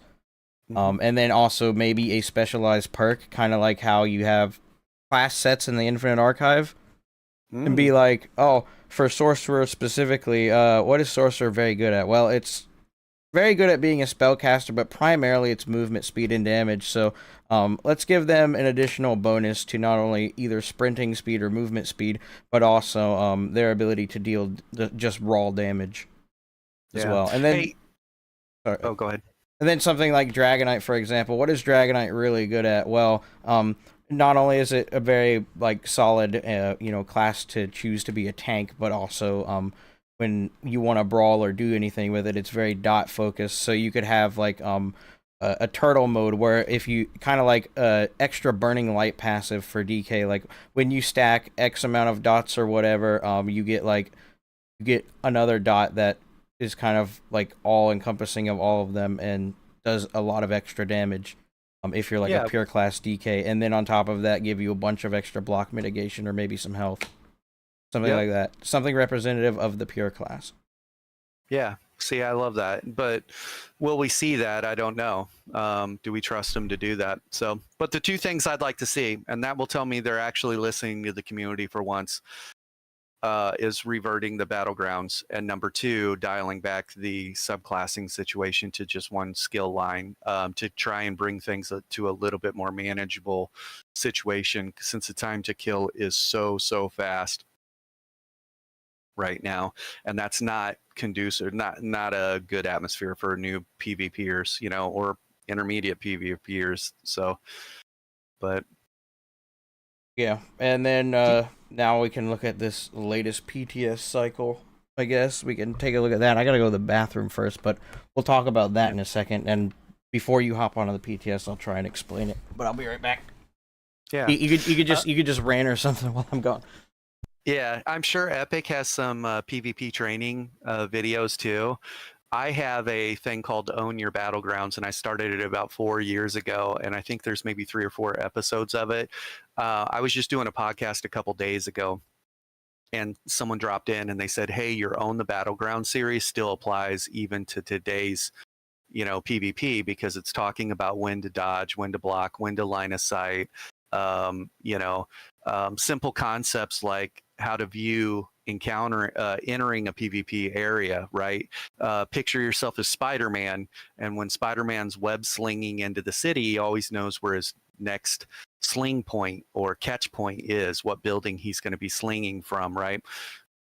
When you're entering a PvP area, you should always be eyes looking for threats, but you should also be looking for your next line of sight. And sometimes your next line of sight might not be a building or a corner. It might be Todd, who's on your team. And, you know, Todd doesn't realize he's your line, you know, he's your line of sight, but he will once you start getting targeted and you line of sight behind him to, you know, get a little less pressure on you. And so simple concepts like that we talk about in the Own Your Battlegrounds, but you have to check those out and then obviously go through and check out anything Epic has for sure too. So invite Kamul to discussion. Feel like that would be even more interesting. I mean, you can go harass him in his stream and see if he wants to join. I'm sure you guys could go over to his Twitch chat and be like, "Oh, Epic and Grim are discussing PvP." I'd be more than happy to have him on. But I'm going to talk about the PTS cycle right now. So, goodness gracious, this is one of the worst PTS cycles I've ever seen. I know it's supposed to be like a small intermediate update, and it's worth me making a video on in its entirety, which was originally the plan, which was today I was, okay, I'm going to sit down and I'm going to try and work through making this PTS video because the state of it's so bad. And I understand it's week 1, but, like, can they get an update right to the point where it doesn't crash every 3 minutes? And can we please revert these dumb animation changes? Because despite the fact they don't interfere with your ability to light attack, weave, or cast skills, they do. They really do, okay? And you want to know how I know? Is because if we go on the PTS right now and I put on a polymorph, polymorphs retain the old animations for skills and whatnot, okay? So if I go and I attack the dummy, I don't have to worry about all these new changes to how my character uses his weapon. And I, on average, have about 5 to 6k more DPS on my PvP build than I do parsing as a non-polymorph. And that's primarily because light attacks aren't coming out and some skills just aren't firing. It's the exact same problem as last time. But now on top of that, there's a crash every 3 minutes. And I don't understand what's going on. And I want to make a video about it because I cannot test on the PTS or do anything because of the constant crashing for 1 second. These animation changes should never see the light of day. Like, not only are they just going back on, like, animations that have been fine or not a problem for years and years, and, like, I really like the style of ESO's default attacks. I've grown to love them as I go on, but they're not very well done at all. They're so jittery and so buggy and so bad looking. Like, you can noticeably see and count the frames on the heavy attacks and some of the light attacks. Sure, they touched up on a few of them since last time, so they're not as bad, but they're still noticeably bad to the point where they look like pre-alpha animation placeholders for abilities or, basic attacks. Like, it does not look good at all.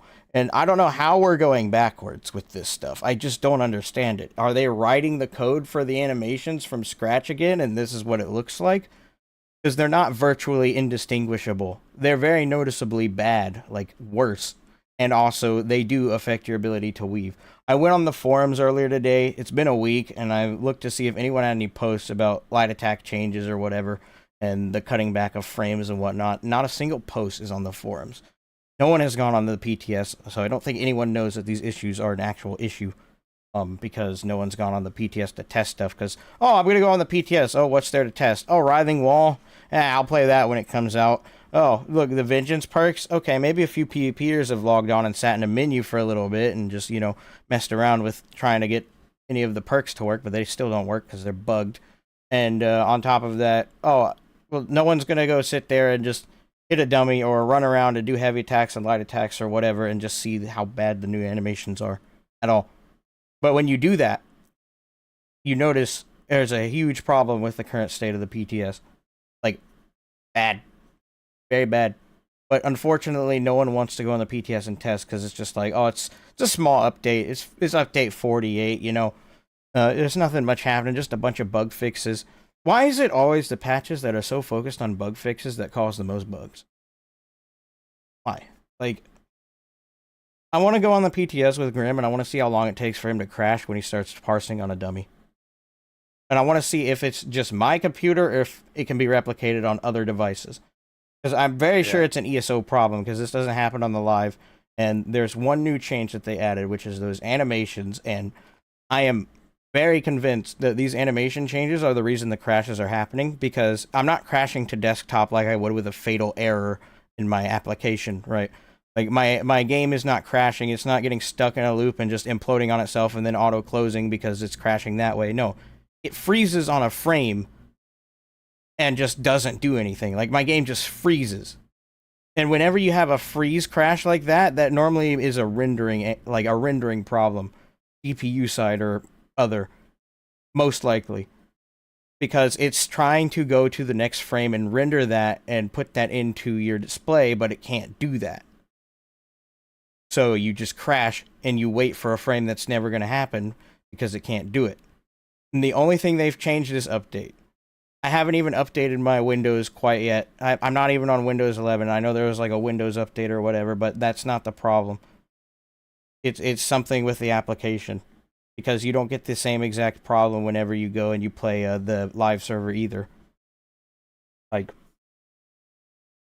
I don't know what it is, but it's not good. And I'm blaming the animations for that. Because, like I said, it's the freeze frame. Yeah, there's something in here that leads me to believe that they're going to bring subclassing to Vengeance. It says one of the, what are these? One of the perks that you can pick. It says increase your critical chance with class abilities. Dimitri, before we go on to that, let me see if I can get Kamu in here. Tell him he can, he's in my Discord. Tell him to join Zone Chat and I'll pull him down for the discussion. If he's in my Discord. I mean, I can go harass him on Twitch, too.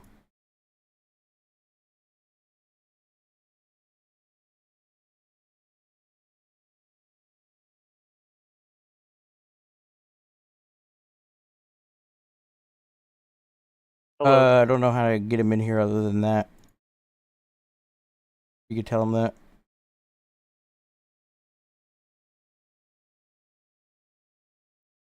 Okay, I'll tell him.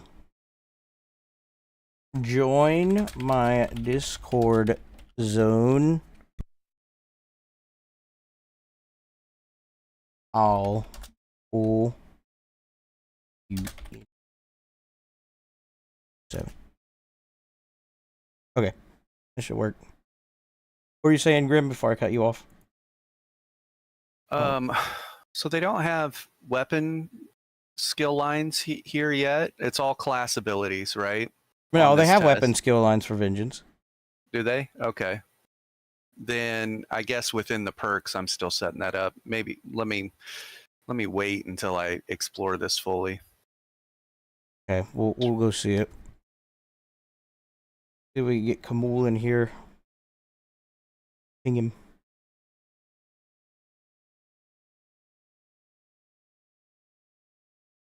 Here he is. He knows what he's doing.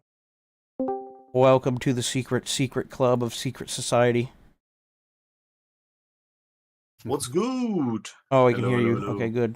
We're talking about ESO's current state of things and why it's not very good at the moment. I heard so. Hang on. Let me set up my audio real quick. I'm gonna hop on the PTS myself. So that people can hear y'all. So I was summoned here. Yeah, I know. My chat noticed that you were live, and they're like, "Oh, we could pull Camus into this discussion." They want. Oh, my launcher crashed already. Okay. I can't interact with it. It's just on my screen, so you guys can see that my launcher constantly crashes. ZeniMax Online Studios launcher is not responding. I'm having this problem so much whenever I close my game, where ESO's launcher just what is it doing now? What? My launcher has been bugged for the last couple of months, where it doesn't show the full launcher. So I have like a little tiny corner of my launcher with the play button. It's just launching ESO now. I don't know which version of ESO is launching. Probably the PTS, based on the fact it's in, yeah, 1920 by 1080. Okay, so it did launch the PTS. It's so weird. Oh, it's so bad right now, the PTS. So, if anyone wants to start a stopwatch, I can guarantee you I can crash this game within 3 minutes. If you guys really want me to show you this, I can. Just show you how bad the state of it is. I've been doing this, I've been running some tests, and some random times I'll go to 5 minutes. You know, it'll be 5 minutes before it crashes, but... Hello, is ESO a good game? It was. It was. Yeah, it was. It was. It was like the best game around, but now it's in a pretty rough shape. Yeah, and we're looking at doing other stuff. Okay, let me go get a check. Okay, so from the time we start hitting the dummy to the time we crash, I can promise you we're gonna crash. Couldn't be that hard, just go parsing the dummy. You can also see how bad these animations look already. Sure, you have, like, the quicker drawing of the weapons, which is okay, it's nice, but the idle animations are twisted, like, 45 degrees to the side. It just looks weird, and then you also have this.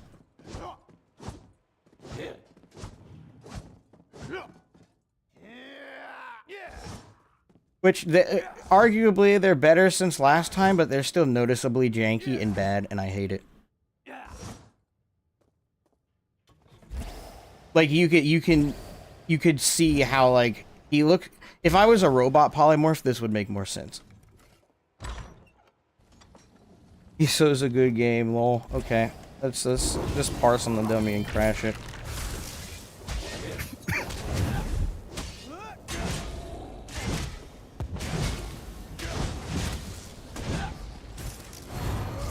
You'll notice I'll miss a few of these light attacks here and there as well. They just won't come out. It does look weird. Are you watching my stream? Yeah. Look at this horrible animation for the heavy attack on the two-handed. Can you see it? You can practically see the frames on it. Versus its live server counterpart. And then these light attacks are bad too. Look at this. I'm surprised he doesn't follow through anymore, and it looks like he doesn't know how to use a weapon. And then it's so bad with the resto staff too. Check this out. You ready? Why is he standing like this? He's not even looking at the camera anymore. He's off to the side, just gazing. It's like they built in animation canceling. Wait, why is he twisted like this? How does it feel like the? It feels incomplete. As in you press a button and the action feels incomplete. It feels like when I go to weave a skill, I miss the skill entirely. Wow.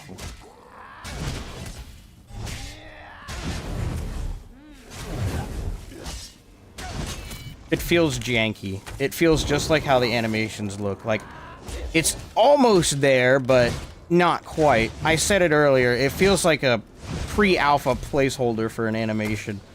Like a combat system is realized, but it's not implemented properly yet. That is so weird. And you can see it too. If I do this, my character like YYs his weapon. For some reason.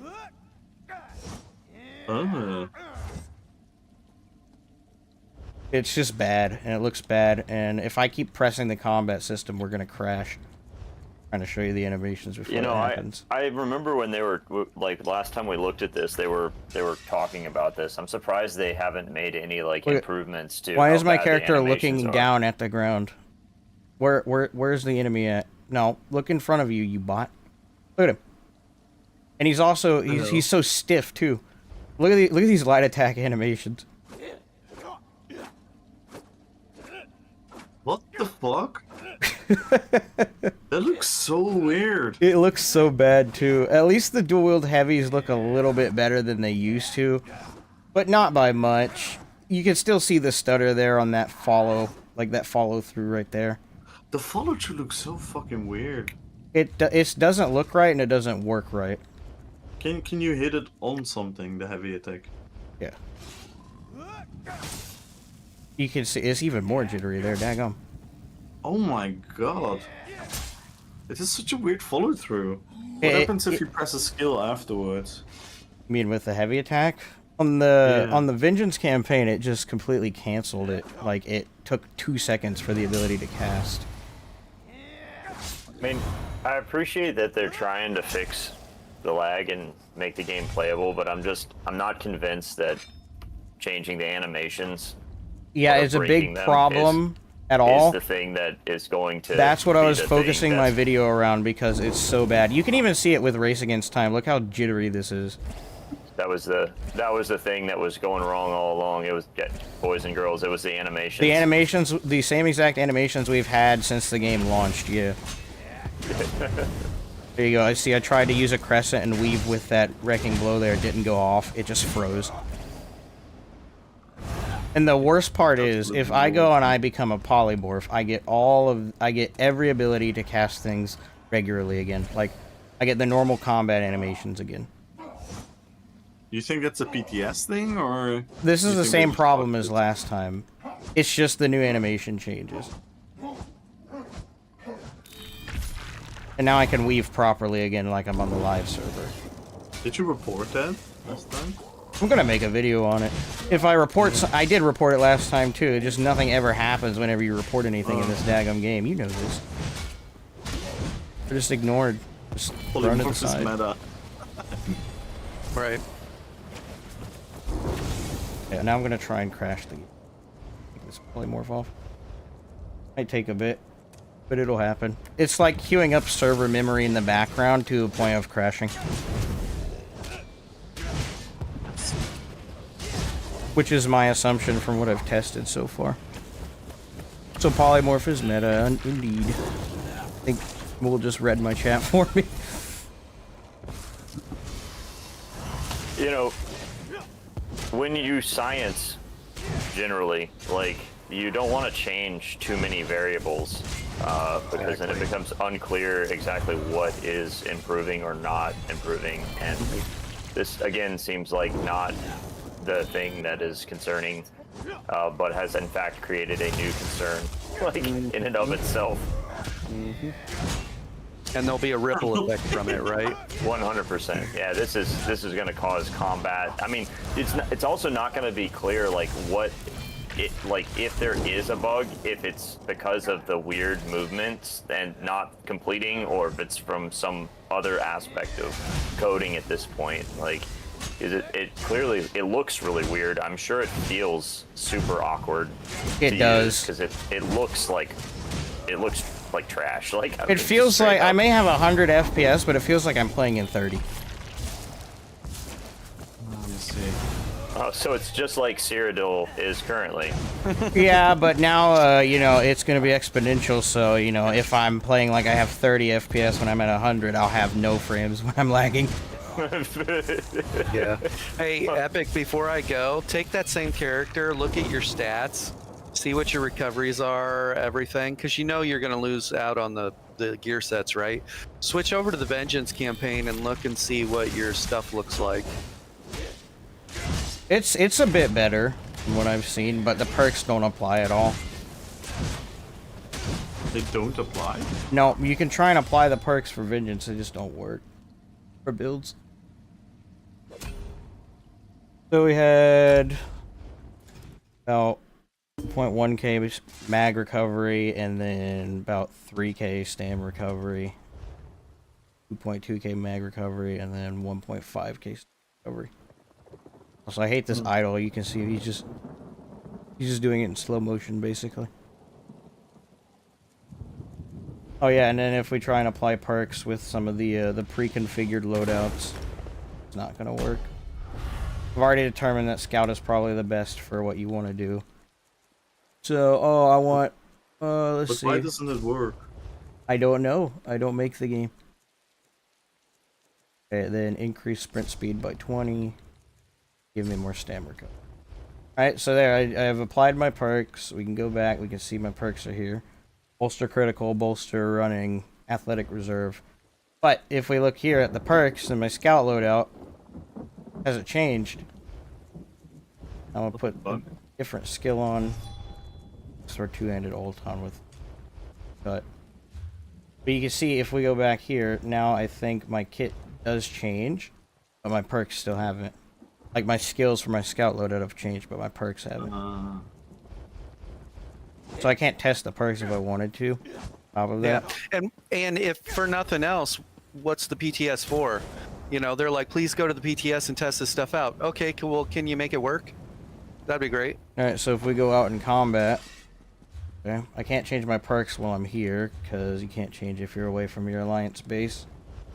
But you can see they went back. What they weren't like. This is not what I selected. What the fuck? So yeah, you can't really test anything in Vengeance yet. Which is great because I think they're gonna take the Vengeance campaign away next week. There's a person here. I can't even see his name. Oh, it's Grim. Oh, hi, Grim. Grim? Hey. It's Kratos, you mean? Oh. Yes, it is Kratos. Wait, did I just see Kratos with warden wings? I'm disappointed, Grim. I don't have a choice out here. I'm disappointed. Yeah, you can't Yeah. subclass to make his DK Kratos. Yeah. I'm surprised it hasn't crashed yet. On current server, though, I got him set up really nice. He's got a drop near spear, he's got the Blades of Chaos, and he has the axe. Why can't I think of the name of it? But I have use of those 3 weapons, so for the Kratos arsenal, it's very thematic. And that's one of the reasons I love this game is, like, you can do stuff like that, you know? You're preaching to the choir here. Every patch this dev team blows me away with how sloppy everything is done. This feels half complete. The biggest thing is I'm surprised we haven't crashed yet, which is a surprise. Of course, when I try and showcase it, it doesn't work, but it's okay. I have like 8 or 9 clips of me testing this and crashing. You promised me a crash in 3 minutes on sub. Yeah, and I have footage of it happening in 3 minutes, so I'm not worried if it doesn't show up on stream anymore. Epic. Losing them left and right. I expected more from you. We'll see. It'll probably happen. I'm sure. Let's give it some time. That's all the time I had today. If you need me for anything, Epic, let me know. This was a good discussion. Yeah. Hey, somebody asked, I think it was Hometown asked, would we keep playing this game if it were just PvE? And no. Well, I mean, maybe I'd hop on here and there just to goof off. No. But right. I wouldn't play it like I do now. Nah. And I would not probably log on to check out new story content or anything. Exactly. Yeah, the character development's really cool. The ability to do stuff, but PvP is one of those things that keeps driving you back, like the combat system, your skill against other people's skill. Well, let's see what happens.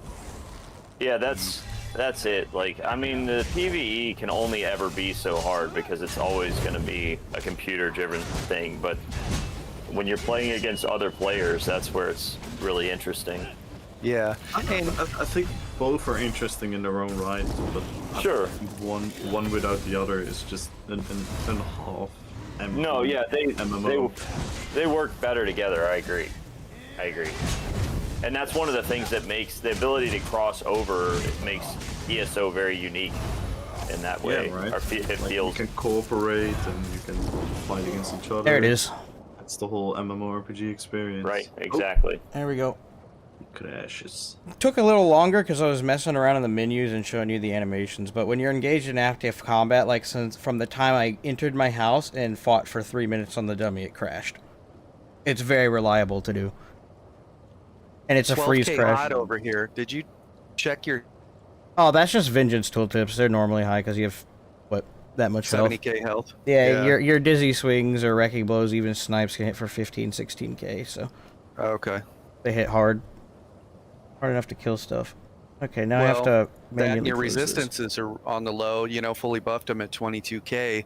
I would have to spec into more resistances in the perks just to get it to 25k probably. So There we go. Closed. So it's like you're a big juicy meat bag, just 70k health but no resistances, and you have the hots, I guess, to try and keep up. You just beat the game, that's right. I did. That's what this way. I mean, having a heal over time at this point is better than it was. You didn't used to have any of that, which made things kind of. I mean, I usually play a Templar, so not having hots is like a whole new play style. Right. Wow, and then here I am with 𝙁𝙧𝙚 and Vigor. Okay. I make All right, dreams happen. I'm out. You guys be safe. Okay. Thank you for being here, Grib.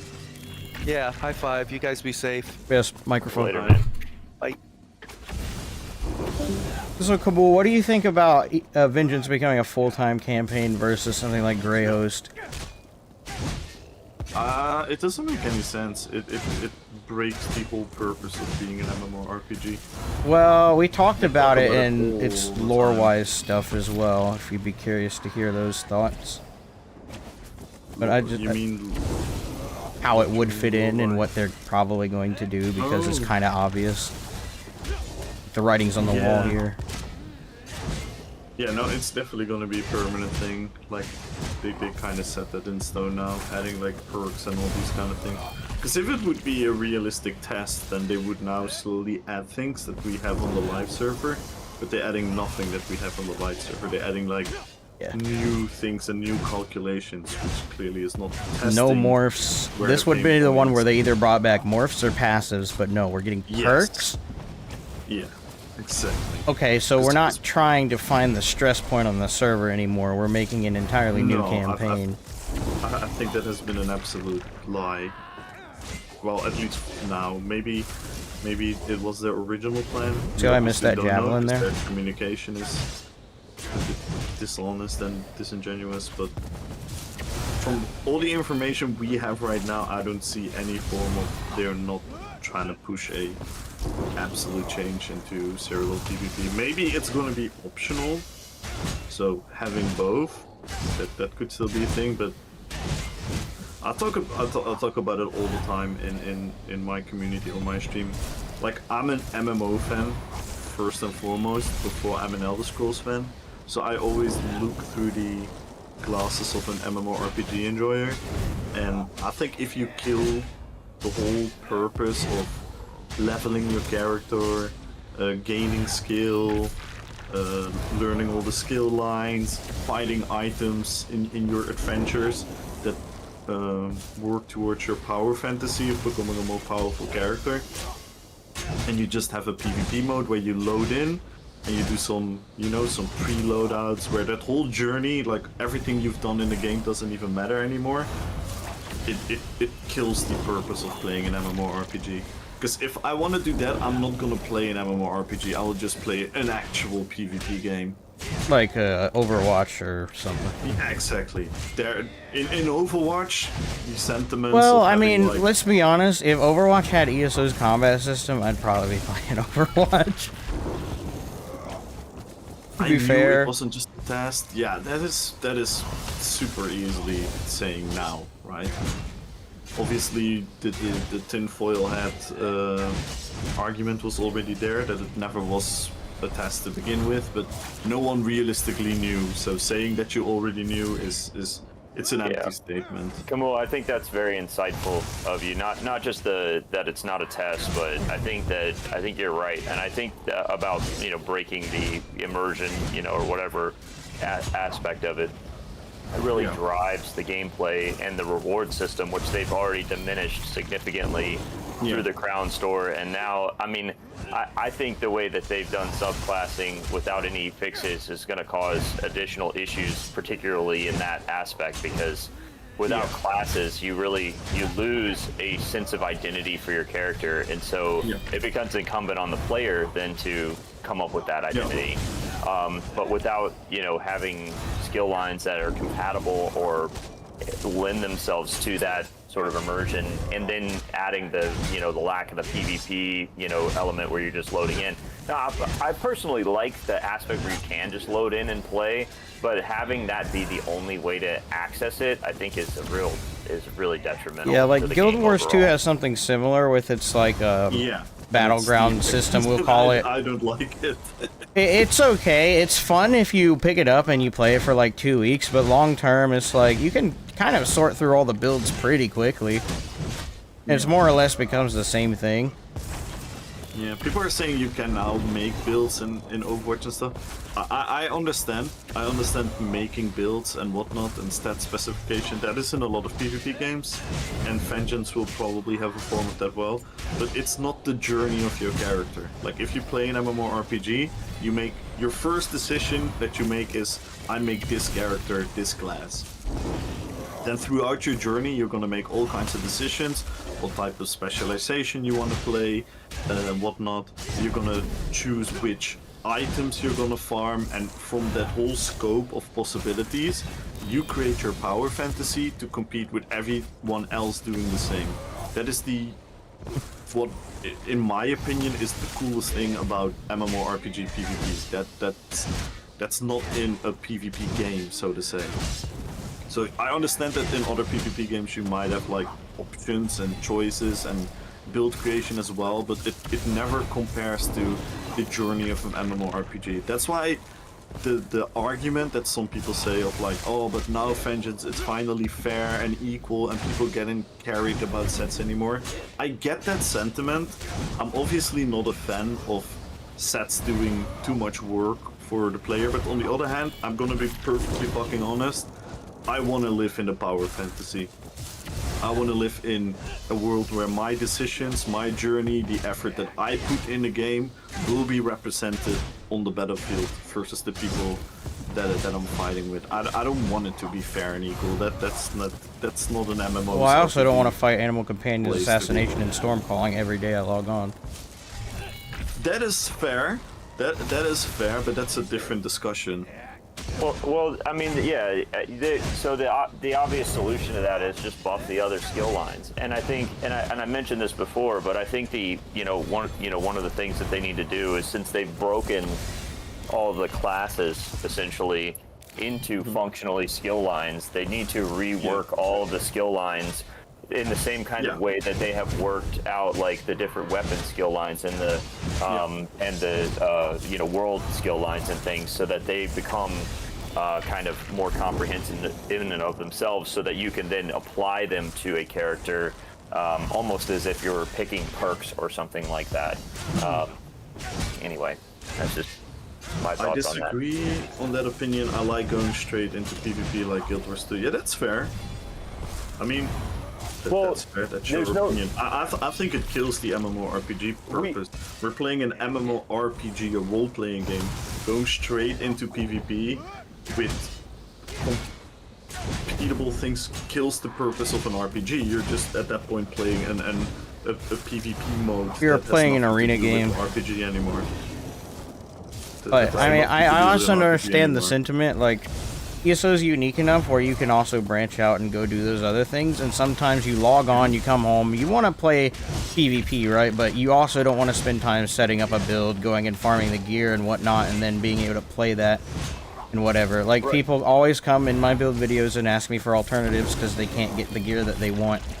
And then in like an ideal scenario, oh, I could just go get the mythic item and have it. I think, like, it's good to have that balance.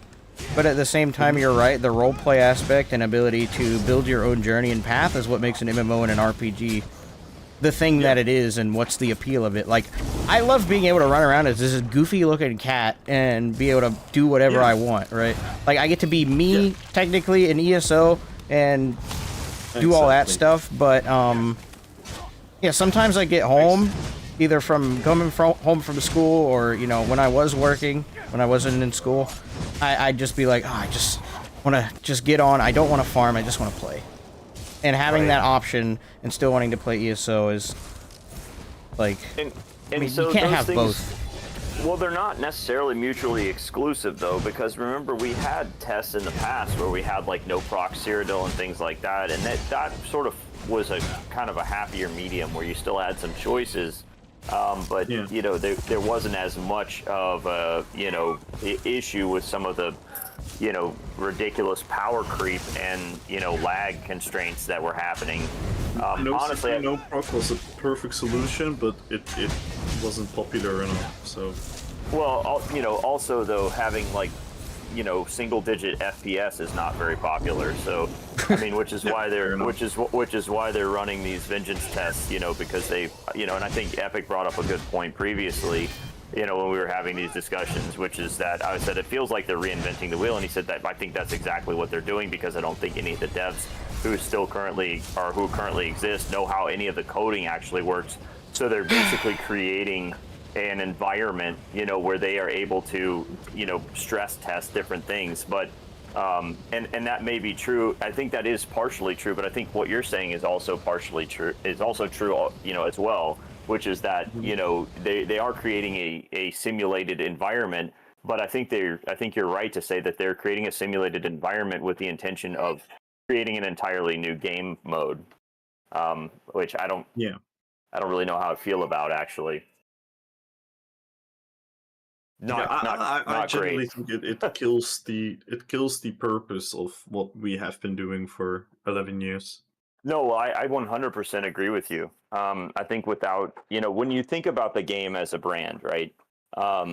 What is it that ESO is bringing? And I've been an MMO RPG player for most of my life, you know, so starting back in like 1999 with EverQuest. So I mean, I've got a pretty big background in that.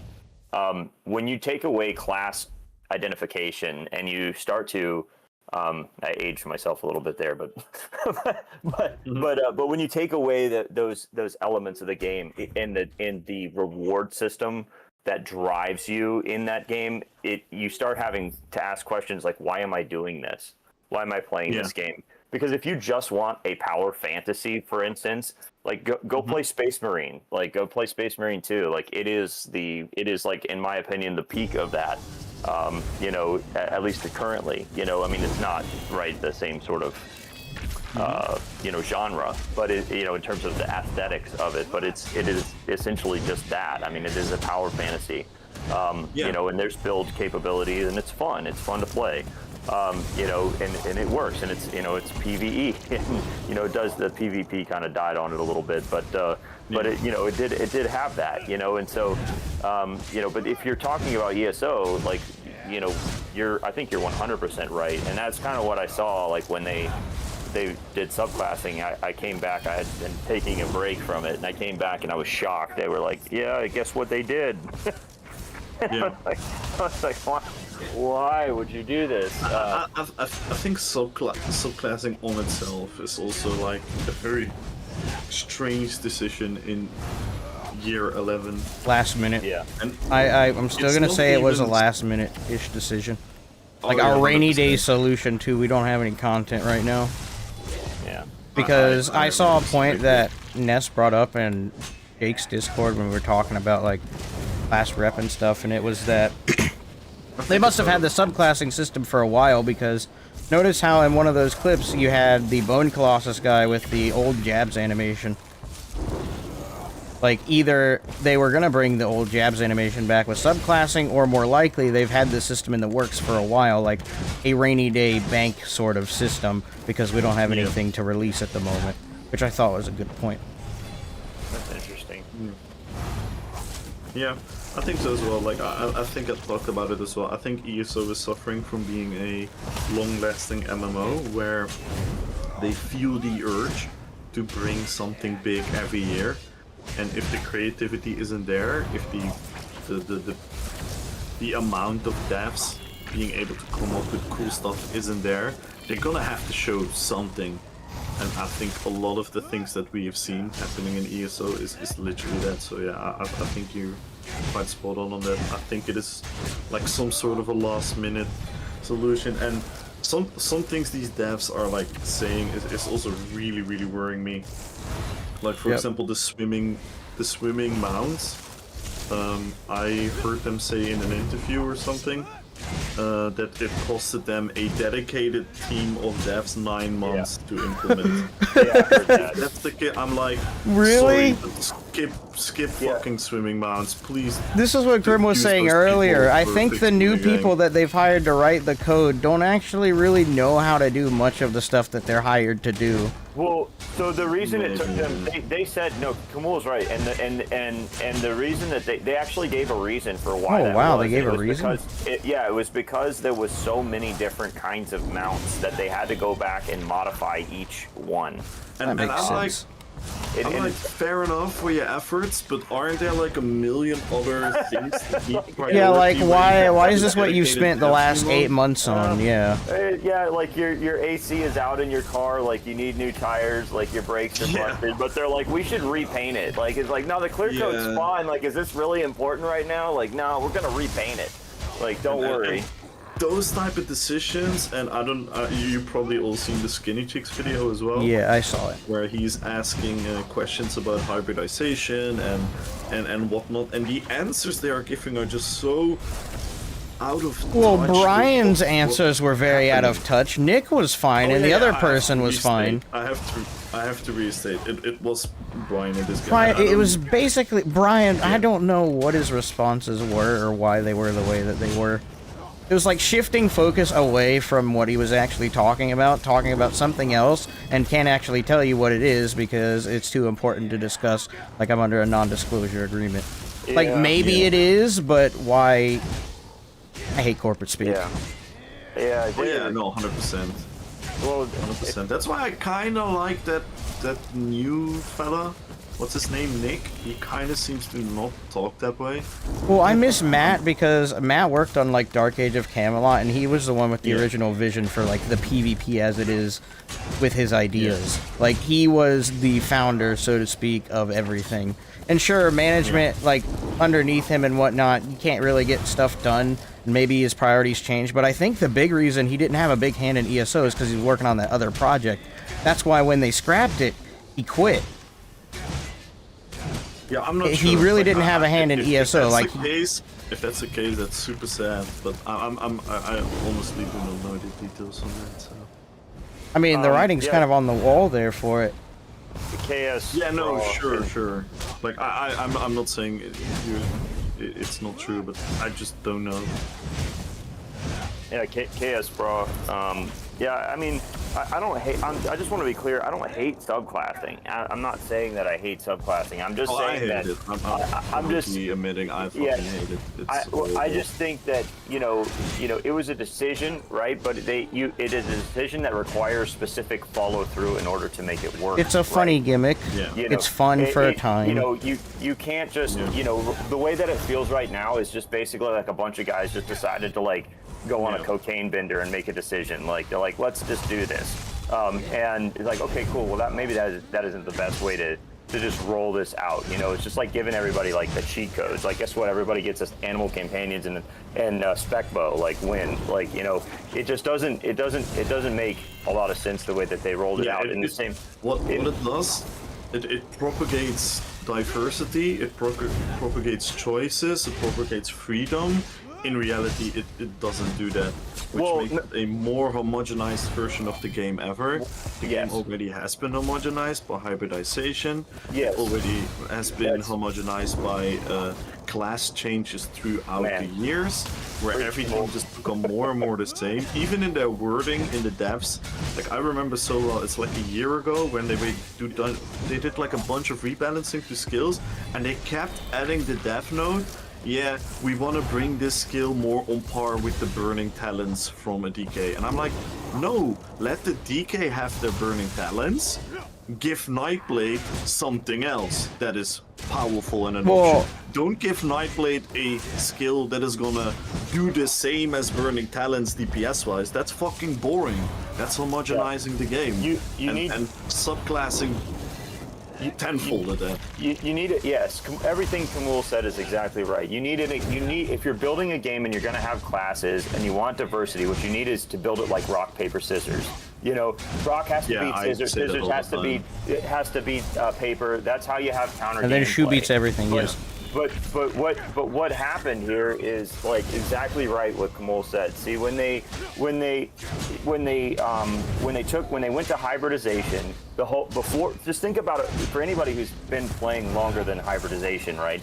Remember, there used to be different, you'd have to have, that's why I have like multiple of different classes, because you have a mag version and a stamina version. And within those mag and stamina versions of the class, you had a variation of different builds that were that could work with that. And so you had different sets that were optimal for those builds.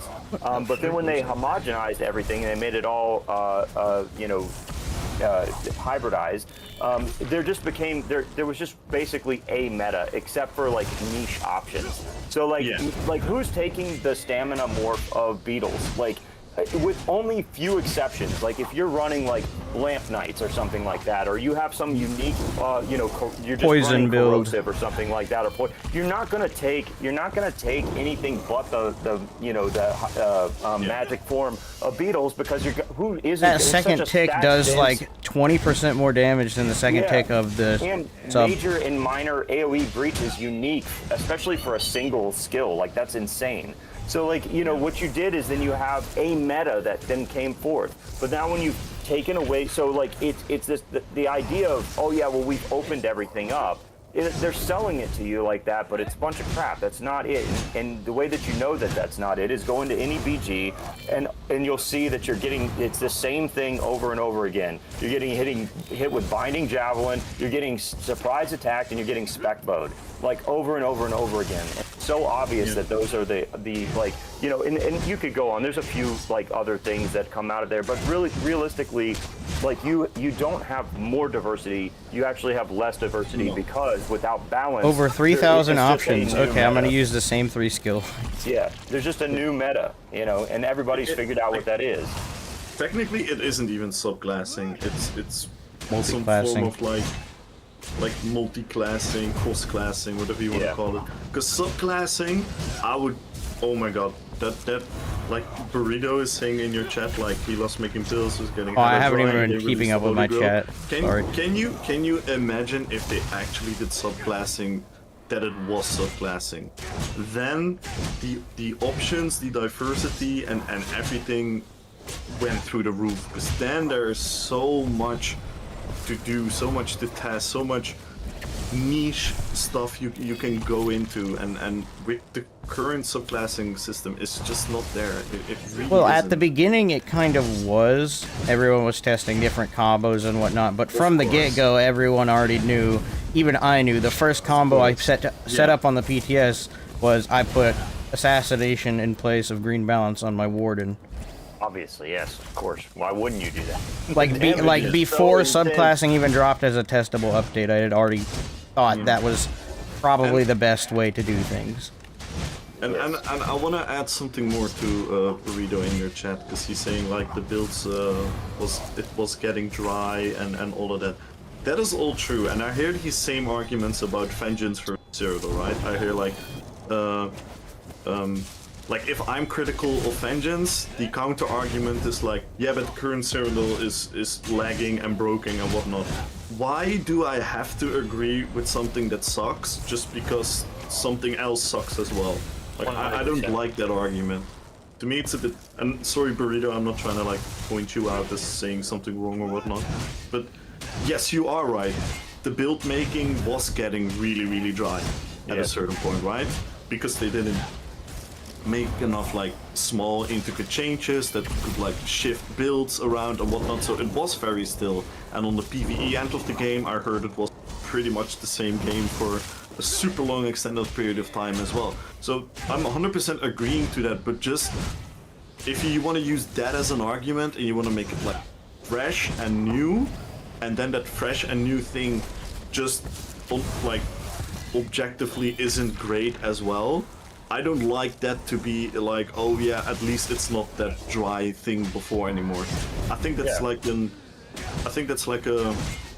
it's almost like an escape for the devs to actually deal with the fucking issues that are there. It's just picking between the lesser of two evils at that point. I mean, it just starts to feel like politics. It's just like, this isn't great and this is less great. Give me 1 second, my food is arriving. I should take this time to go to the bathroom. I'm surprised that PTS hasn't crashed yet. Andrew, I agree with you. Like, what they need. So like following up what we were saying before, though, like having, you know, you have to have skills. They need to. So they launched subclassing, right? You got all these different skills. It's great, but obviously some of them are extremely strong and some of them are less great. You know, but with that being, you know, said, the way to fix that is to rework, rebalance the other skill classes, the other class skill lines.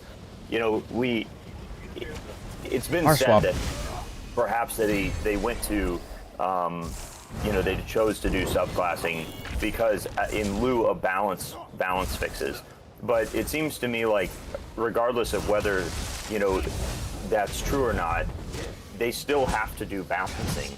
They haven't actually escaped the need to then go back and now look. And in fact, I think what they've done ultimately is made the what, you know, was already kind of a complicated issue significantly more complicated. They've been doing this forever. Let me tell you examples that you can easily look at and be like, oh yeah, they've already done. This is like typical ZOS MO, right? Look at us complaining about, oh, healing is too strong in ESO. Okay, instead of actually going back and doing the calculations over again, here's a new set called 𝙤𝙧𝙚𝙚 Mountains, which reduces your target's healing by 35%. Oh, you're tired of getting pulled by Rush of Agony over and over and over again because we're still not going to fix the daggum set? Okay, here's 𝙤𝙀𝙀, so whenever you get pulled, you get a 15k non-mitigated battle shield from the set, so that way you don't die when you get Rush of Agony pulled. Like, instead of actually going and fixing the problems, they put band-aids on it.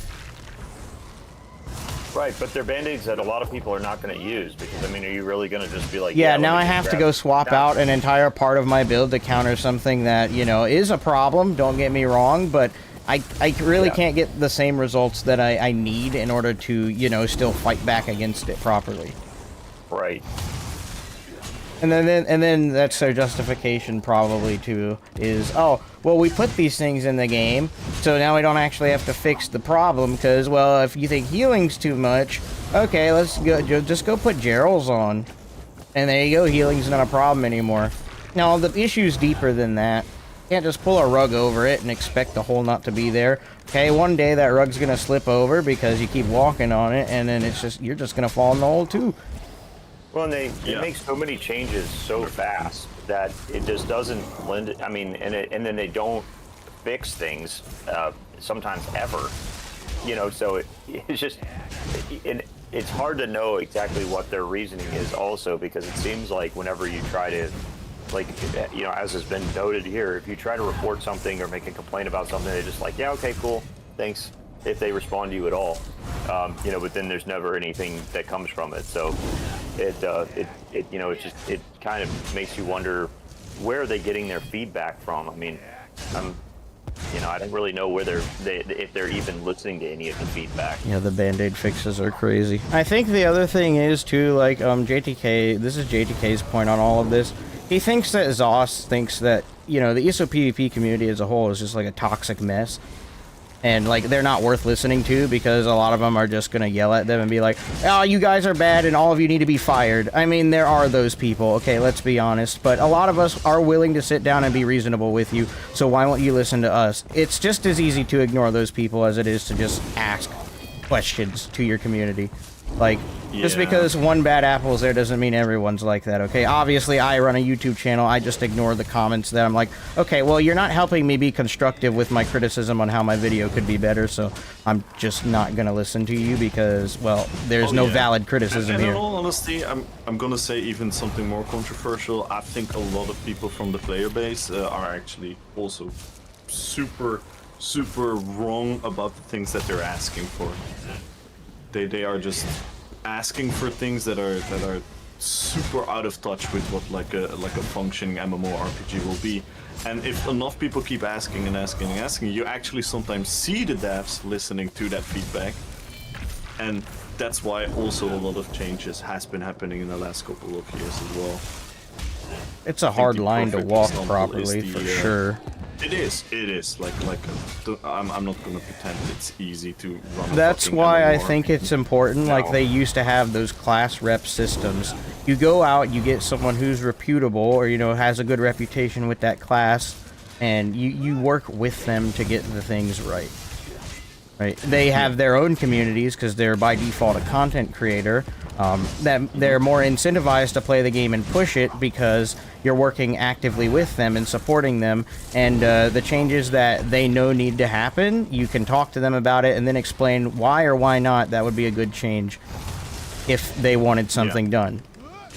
And and obviously you've selected those people by hand, so it's like they're probably not going to be like a mean towards you about it or aggressive about it or whatever, like, oh, screw you guys need to be fired, you're not implementing my change or whatever. No, they'll respect you because you've chosen them, right? Well, the problem is not also only my that, game crashed. not, I'm gonna go to the bathroom real quick. Oh, you did it. You did it. He crashed it. Well, let me Finally. stop the stopwatch. Longest 3 minutes ever. But, well, it's obviously because I'm streaming, it's going to take longer because that's just how the world works. But, yeah, I mean, the thing is, too, 20 though, minutes is that, time, you that's know, funny. it'd be great if they went back to community reps, but honestly, like, they don't, as far as I can tell, have a very good track record of treating their reps very well, or any of their content streamers who are involved with them, unless they're just, kowtowing to whatever they say. Seems like they're fairly abusive. I mean, that's just, I'm not saying they are or they're not. I'm not a content creator, and I'm certainly never been on their stream team or anything like that. But it just, from what I've seen from other people, like, it seems like they don't treat them very well. So I mean, it'd be kind of hard to get. I don't know. I don't know if anybody would want to volunteer for that at this point. I'm sure there would be, but yeah. I think there definitely would be players and content creators very willingly to help the game a lot more. Well, I don't doubt that there's people that want to help the game, or wouldn't want the clout. I'm just saying, do they want to help the game and want the clout more than they want the are enough to deal with the abuse? Like, yeah.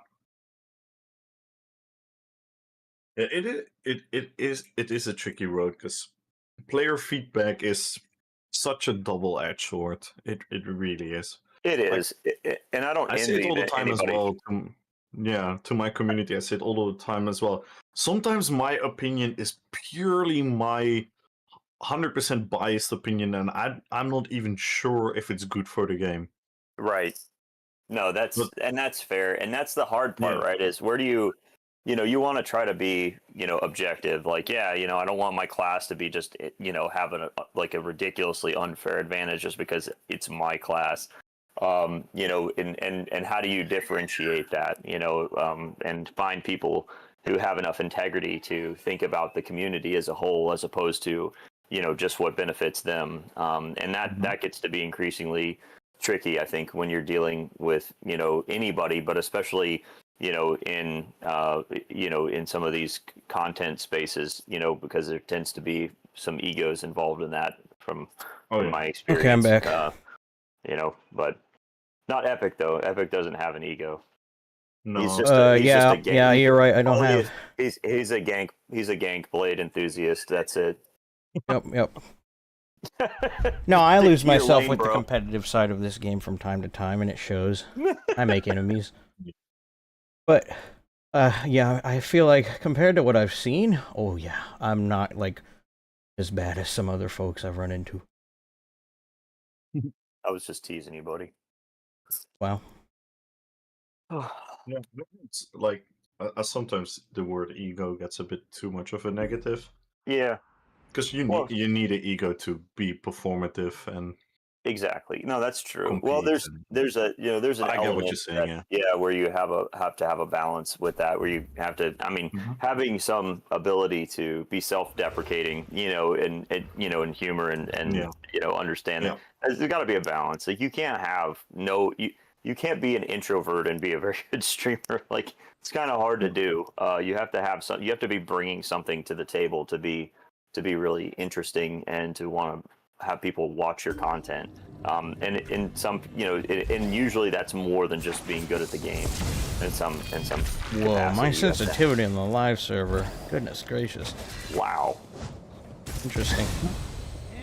Maybe they changed my settings in PTS. This is how I normally play, goodness.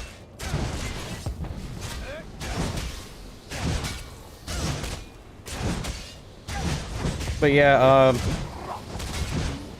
and I primarily started this entire stream so that way I could get some thoughts rolling, so I could go and make my video about how bad the state of the PTS is, and obviously in trying to test it.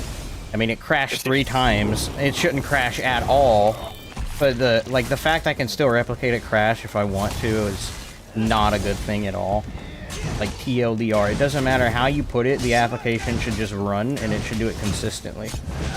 Yeah, Well, I think what the entirety of this update could be basically boiled down to, we've added some like build diversity within the within the Vengeance campaign, and now potions are not on a global cooldown. Well, the animation change is probably even bigger to me than the crashing. Yeah. You cannot forget forgot about about those that. Yeah, no, changes that's- because they fundamentally change how the game works. Like, I'm on a live server.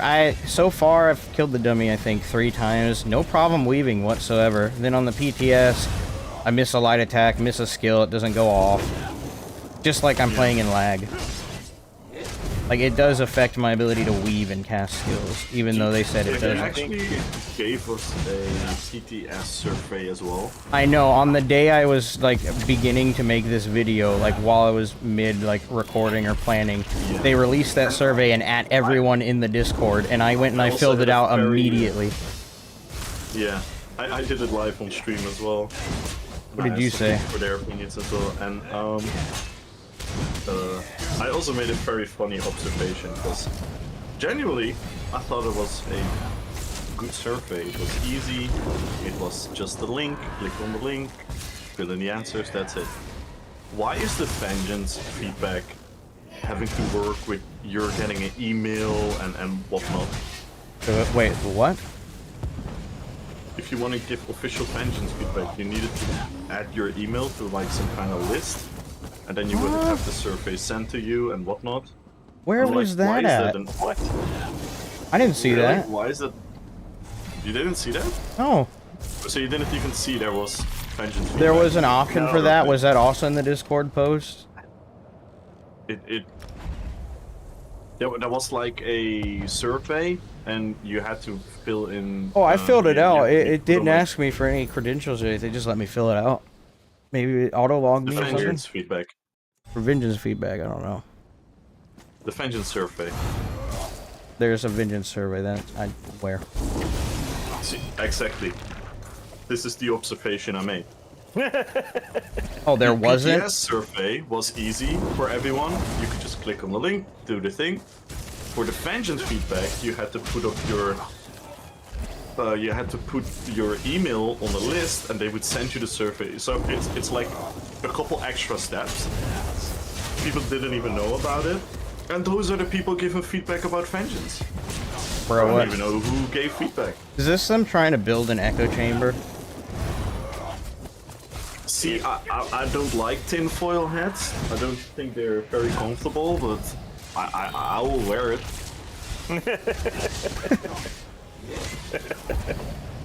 I mean, It's just weird.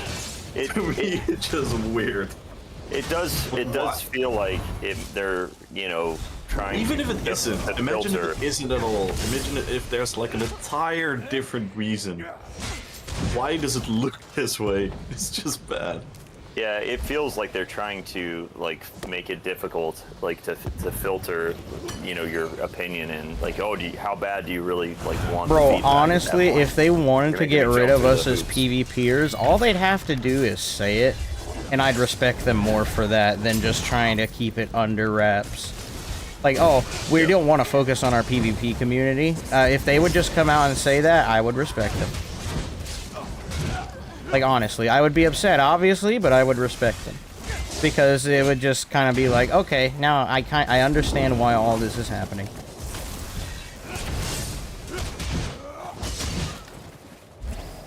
As bad as that sounds. Anyway, Yeah, and I just want to be clear too. Like, I'm not like bagging, like, don't want to just bag on the devs, even though I agree that I hate it's it's easiest thing to do. It's really difficult. They're in an unenvious situation, but I feel like they're just, it's frustrating because I feel like they're making decisions that are making their lives harder and our lives harder. And I don't, and the game less enjoyable. And and because of the way that they communicate or don't communicate, it makes it really hard to know why things are happening and what decisions they're making. I think what was it?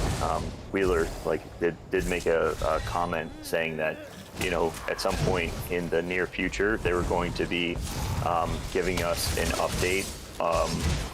To give us to tell us maybe or lay out a roadmap for the future, which he had noted they hadn't done before. And to me, that was perhaps one of the more interesting things that was said, just because I think that would be really helpful to kind of understand where they're trying to arrive at, because right now, based on the decisions that they're making, it really isn't clear where they're going, and it doesn't feel good. Like the changes it's like I don't like that. It doesn't make me feel confident the way that they're rolling things out, and then the things that they are rolling out. I'm even taking it a step further. Obviously, it's my personal issue. It's my psychological state of being. But since I started playing ESO in the end of 2016, obviously in the first couple of years, I'm not gonna pretend I was super invested to what's happening in the game. I was super casual. I was still mainly playing World of Warcraft, actually. But after I started taking the game serious, we have seen some crazy changes and whatnot to the game, right? All kinds of things happen, and I'm quite an optimistic human being in general. I'm quite seeing the positives and not try to worry and stress too much. Since the announcement of Vengeance and the introduction of subclassing, and again, this is my own mistake. I shouldn't be, but I'm literally anxious. Oh yeah, I'm scared too for the I'm state anxious. of the game. Am I gonna lose one of my favorite hobbies? You're not gonna lose one of your favorite hobbies. You're just gonna lose one of your favorite games. Yeah. Well, change you disagree with. It's like taking Call of Duty, and you really enjoy just what Call of Duty is. Like, say, back in Black Ops 2, I really liked the zombies, the campaign, and even the multiplayer. That was fun to dabble around in. But now, Call of Duty has changed so much to the point where it's not really about the player. There's super aggressive matchmaking. The balance is bad because they're trying to sell DLC weapons and primarily skins. Like, their focus has changed from being about the gameplay Call of Duty experience to how much money can we squeeze out of microtransactions. It's the same with ESO. Like, the only reason, this game I feel like is still floating sometimes is because, oh goodness, look at that new Skeever stink mount in the store. Isn't that cool? The art team always knocks it out of the park with this game, but it just feels like when it comes to the gameplay side of stuff, those devs are lacking. So what's interesting, and I've mentioned this before, I'll try to be very brief about it, but with EverQuest, it came out originally, and it was a passion project. It was the first. Technically, Ultima was the first. Online was the first MMORPG. But the EverQuest, when it came out, was very popular. It was the first time anybody had ever seen anything like that. It went really hard for a long time. But right before World of Warcraft dropped, the EQ devs had decided that they were going to try to build a new 64-bit platform and launch EQ2, and they rushed the launch for it, and they made a seriously big mistake. Because they were trying to launch that before Blizzard launched Warcraft. To try to have player retention, but they because they weren't going to actually transfer over anybody's characters, and they made it a completely different game. It has the same lore, it looks very similar, but it was a different game. Functionally, the UI was completely different. Nobody knew what it was, and so all the old zones were gone and stuff, and so nobody went, you know, and a lot of that was due to the communities, because people had developed communities, and they underestimated, you know, the power of the sunk cost fallacy, you know, which is that people are just not going to divest, you know, all of these years, at this point, literally years for some of them, you know, that they had put into this game. And so, you know, what ended up happening is that people would kept saying, oh, the game's dying, and it felt like every year that we just kept getting more like watered down content. It just kept getting weaker. The changes that were made were not as great. There was less itemization. There was less, you know, new quests and things to do, and there was more monetization pushes, more, you know, expansions, and so on and so forth. And I think they really bought into this idea that, and they never really made any upgrades to the game, like really substantial upgrades to the game. They made quality of life changes and stuff, but they just kept letting it track along under this sort of, I assume, expectation that the game was just going to eventually die. Well, it's now 25 years later, and the game still is going. Like, people are still playing it. They're still playing live. They're still playing, you know, like classic setups. I keep saying ESO dies on one condition, and that is them shutting down the server. Yes. There will always be players who gonna play ESO and gonna love it. But rightfully so. Yeah. The question is, though, is that will they, you know, decide to, you know, step up and actually make the good changes, make the investment to make the good changes that need to happen for the game to really revive? Because it's still there. Like, all of the things that make ESO magical are still present. They're all still there. The communities are there. The world is rich and full. There's a lot of wonderful things there, but if they don't fix the performance issues and they don't go back to what made the game successful to begin with and start putting their investment there, like really good storytelling for the quest lines and stuff, really great and engaging and difficult content, really good reward systems that drives you to want to play engaging PvP, and for the love of Pete, like functional servers. Like, the game doesn't work. It just doesn't work, and it's just not fun to play. You know, those things, like, those aren't huge changes. You know, they're not massive, you know, improvements. It's just doubling down on the things that make the game successful, and those are all super within reach, and they would see their biggest returns just from doing that. You know, but it's like they're choosing to just like allow the game to slowly die because they've settled for, you know, whatever revenues they, you know, milking as whatever revenues they can out of the lowest possible input. And that's just a theme park. For all you guys in chat, I'm sorry if we're not like getting to your comments or reading. This is primarily like we're focused. Horrible streamers. We're focused on talking and discussing things, and I'm talking to them. I don't know about y'all, like, but I'm well, that's why I'm apologizing, because I feel like I see you guys typing these walls of text in chat, and I'm just trying to focus on the conversation. I can't have my head in two places at once. But yeah, well, I'm reading it. I'm reading it in the background, and I was actually responding to Genome Gorilla's comment, you know, because it's like they can't do that because the game's already dying. And what I was trying to say is that I think the game is kind of dying, but it's not dead. You know, I mean, it's you know, it can, you know, if they just would go back to what makes the game successful in the beginning. Honestly, you know, if they just, I don't know that they could do it, but if they could just go back update 35, I think honestly, in my opinion, I enjoyed the Blackwood patch the most. Like, that was maybe a few months after I really got into PvP. Like, it was the Blackwood patch. I think we had like everything there.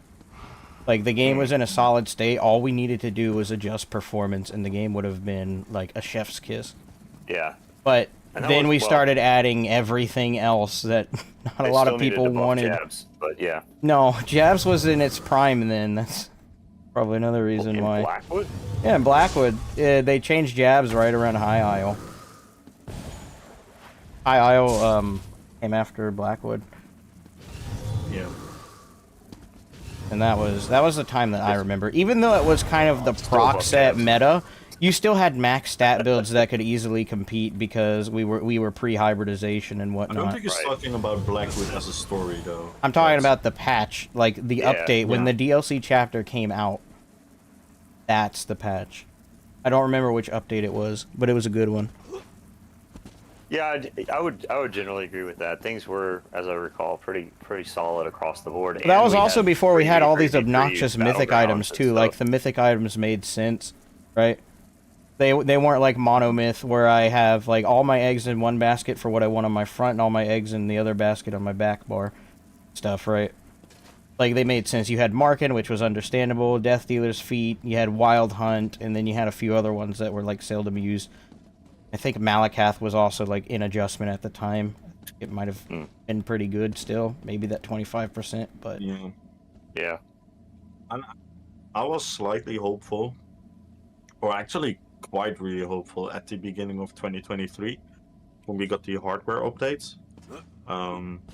We got announced the Necrom, a new class. It really looked like, oh shit, Infinite Archive and whatnot. It was like, oh damn, they're actually Infinite Archive was a great, like stuff. it was a great addition to the game. I think they're actually doing a lot of stuff. Like we get a new class, we get an entirely new PvE game mode. They're actually fixing the hardware. I was like, holy fuck. Yeah, we're eating pretty good. Yeah. Yeah. But then they never follow through on anything. They just release it and move on.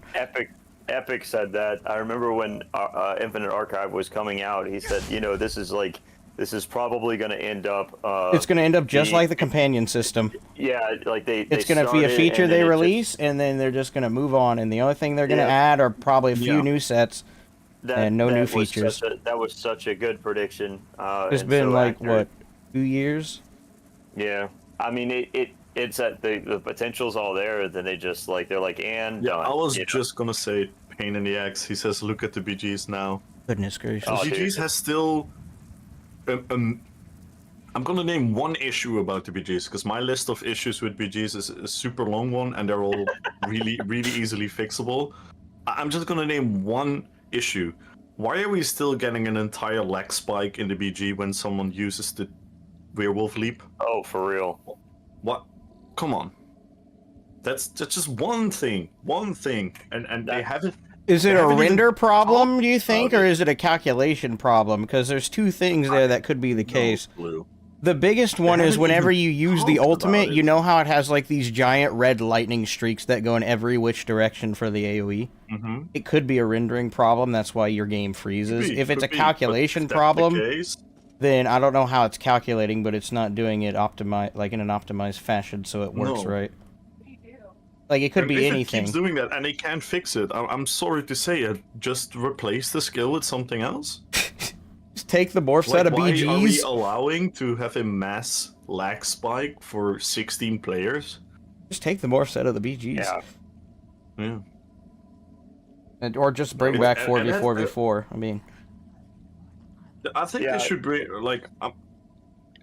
Yeah, I have this conversation so often. The three-way BGs versus now. I think now there's actually a lot more potential. But as we see them not paying any attention to it and not changing anything, not listening to any of the feedback. I remember Decimus had an absolute amazing feedback post on the forum, which they specifically made and actually took the time to respond to. And Decimut made so many good suggestions about the BGs, and the answers were like 60% of the answers were, oh, they clearly don't even understand the suggestion, so they answered something entirely different. And the other answers were also really like, oh, they're just not gonna do anything to it. And it's such a shame, because I think if you implement some changes to the battlegrounds that we have right now, it will have the gameplay loop for players being so much more fun as the current one. Like, the fact that it took them a year to finally fix the queues is ridiculous. And what's even more stupid is that they forgot to put it on the patch notes. They literally could have like a little W on their patch notes, and they forgot to fucking add it. it keeps surprising me sometimes. This company, how they Yeah, and remember before communicate. that, when we still had 4v4v4, they gave us the ability to select individual game modes we wanted to play. Like, I could pick Deathmatch, Crazy King, Domination, Chaos Ball. Like, I could pick the game mode I wanted to play, but then it just became a random queue out of the blue one day. I was like, where did my choices go? And now we're Play as you here. want. Well, the problem was that people weren't like queuing for certain things because it's like, okay, well, some of the game modes are more, I don't know, they're better than some of the Okay, other well, ones. I mean, you still could leave them there. Player choice and player freedom is what makes a game very fun. It's like why sandbox games have, like, you can have upwards of 10,000 hours in sandbox-ish games. Like, sorry, that's, like, far-reaching, but you get the point. Player freedom is important. And choice. Player freedom is important, 100%. Would it be interesting, do you think, if they created like a BG that was like sort of like a mini Imperial City, like where you have like 16 like, you know, individual players like duking it out in a I think an 8v8v8 would be interesting to see. Of course, they need to make new maps and whatnot, but I like the hecticness of the 8v8s. Like, it's nice. I like the larger scale fights instead of the more isolated ones. I think just 2 teams is an issue because the game was not built around 2 teams. Well, plus not only is it not built around 2 games, but you have queuing issues, or the MMR issues too, where inevitably what ends up happening is you have one team that is like massively imbalanced in terms of their either damage or ability, and just like you know, molly-whopping the other like team. Like it's pretty ugly. But one, their MMR is just a joke. I don't even know how they came up with their system that they currently have. Actually, so I agree that needs to be fixed. But even if you don't fix that, I can still present solutions to, because you know what gamers want. You know what players want. They want the illusion to win. Why do you think everyone loves Vengeance? Because they have given the illusion that they're as powerful as the guy they're fighting. They give the illusion to be a part of something big and whatnot. You can create that illusion in BGs, because you don't need, like, again, I'm gonna say something probably a little bit controversial, but well, it's the first statement is not controversial. I don't trust this game to do their balancing right, to ever create a system where it will genuinely feel like the BGs are like competitive and fair. So I don't have any faith in that. How do I do the this? second statement is the little bit more controversial one, and that is, I don't even care if they go for that angle. I think they can present us a lot of solutions within the BGs where you as a player are given the illusion that you participate in a way that can get you to win. And if you give the illusion that to the player will be more active and they're not going to stand in their spawn after dying once. And by creating that feeling alone, the BG, either is it not actually balanced, it will still give the feeling of 2 teams are actually trying to compete. Like, how would that happen? I mean? Like, there would be like a, you know, a buff that would spawn up there, something that makes you like super strong for a little bit. Well, for example, if you look at deathmatch, what is the #1 issue in deathmatch? You push, one team kills the other team, they run to the spawn, and they're kind of locked in their spawn. Right. Right? That's the issue that you have in that matches. So unless the first fight is not balanced anymore, the whole illusion of being able to win is pretty much already gone. Wait, what did Zito Burrito do? Why did you put him in timeout? Sorry. I gave him mod. I wasn't reading chat. I don't... Wait. What? The solution to that is very simple in a deathmatch, and that's a spawn. What happened to Zito? What did he do? I missed it. Because if you have a second spawn, then you, the team that won the first battle is having to choose. That's my fault for not paying attention to chat. My bad. Drift them apart, or they're all gonna go for one, and it gives the losing party a way to properly regroup. You cannot get me banned, Pain. Well, I mean, he proved he could. I'm sorry, I didn't pay attention to chat. All right. Zito's as much a part of this discussion as all of us, so. Yeah. Even if he's. All right, look, don't push your luck. Pain's proved he'll do it once. He'll do it again. more pain. That's so funny. there are some solutions, and capture the relic is an easy fix. That is literally move the relic further away from the spawn. I mean, how easy can it be? Because that's the only reason why it gets so stillmatey right now. I think Chaos Ball is a very weird mode where we're giving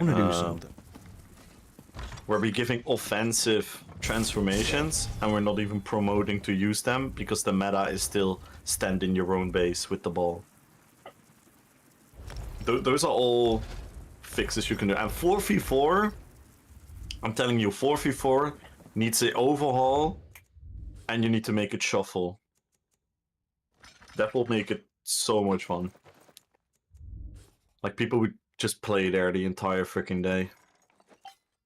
I would definitely be playing 4v4 again. My main issue with ESO right now focuses on update 48 and its current changes. Like, with primarily the animation changes completely messing with how the game works. I know it's week 1 and whatnot, but they're bad enough to where I don't even want to play ESO next patch, because I just know, like, if they're going to commit to these kind of animation changes and bring them back even though they never should, what else are they going to do to my game that I don't really agree with? Which is a lot of things, obviously, but now they're fundamentally changing how weaving and whatnot works, even though they said it wouldn't affect it.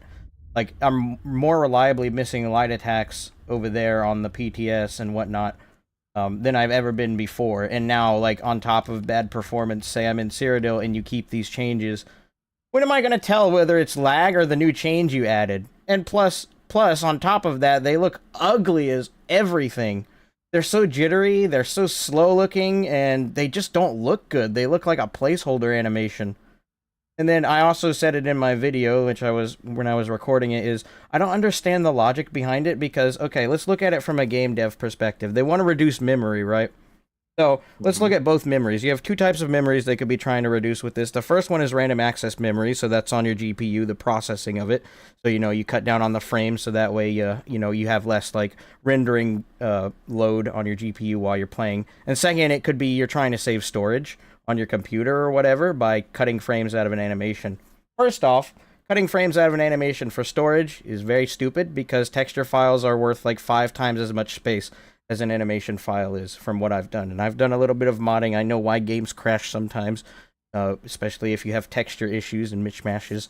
Animations can cause problems, but not as much. And then from the random access memory perspective, even if you cut the animation frames down a bit, right, you still have the issue of people animation canceling it. So it's never going to fully render in anyways, so it doesn't really make sense to cut the frames, because in the long term, if you're playing at a higher level, it's not going to do anything. And then for those people that, don't animation cancel, play ESO casually, they're going to log on one day and they're going to see that, why is my heavy attack look like my character has never held a weapon before? What is going on? Like, it's a lose-lose either way you look at it. And also on top of that, like, I remember you said, oh, they spent 8 months trying to get swimming mounts to work. Like, why, first, it's implemented so poorly, it looks bad, and why did you spend so much time trying to do this to the point where you're bringing it back after another update, even though you discontinued it on the first update in update 45? Like, it didn't work the first time. From what I've tested, it doesn't work this time. Why are you still trying?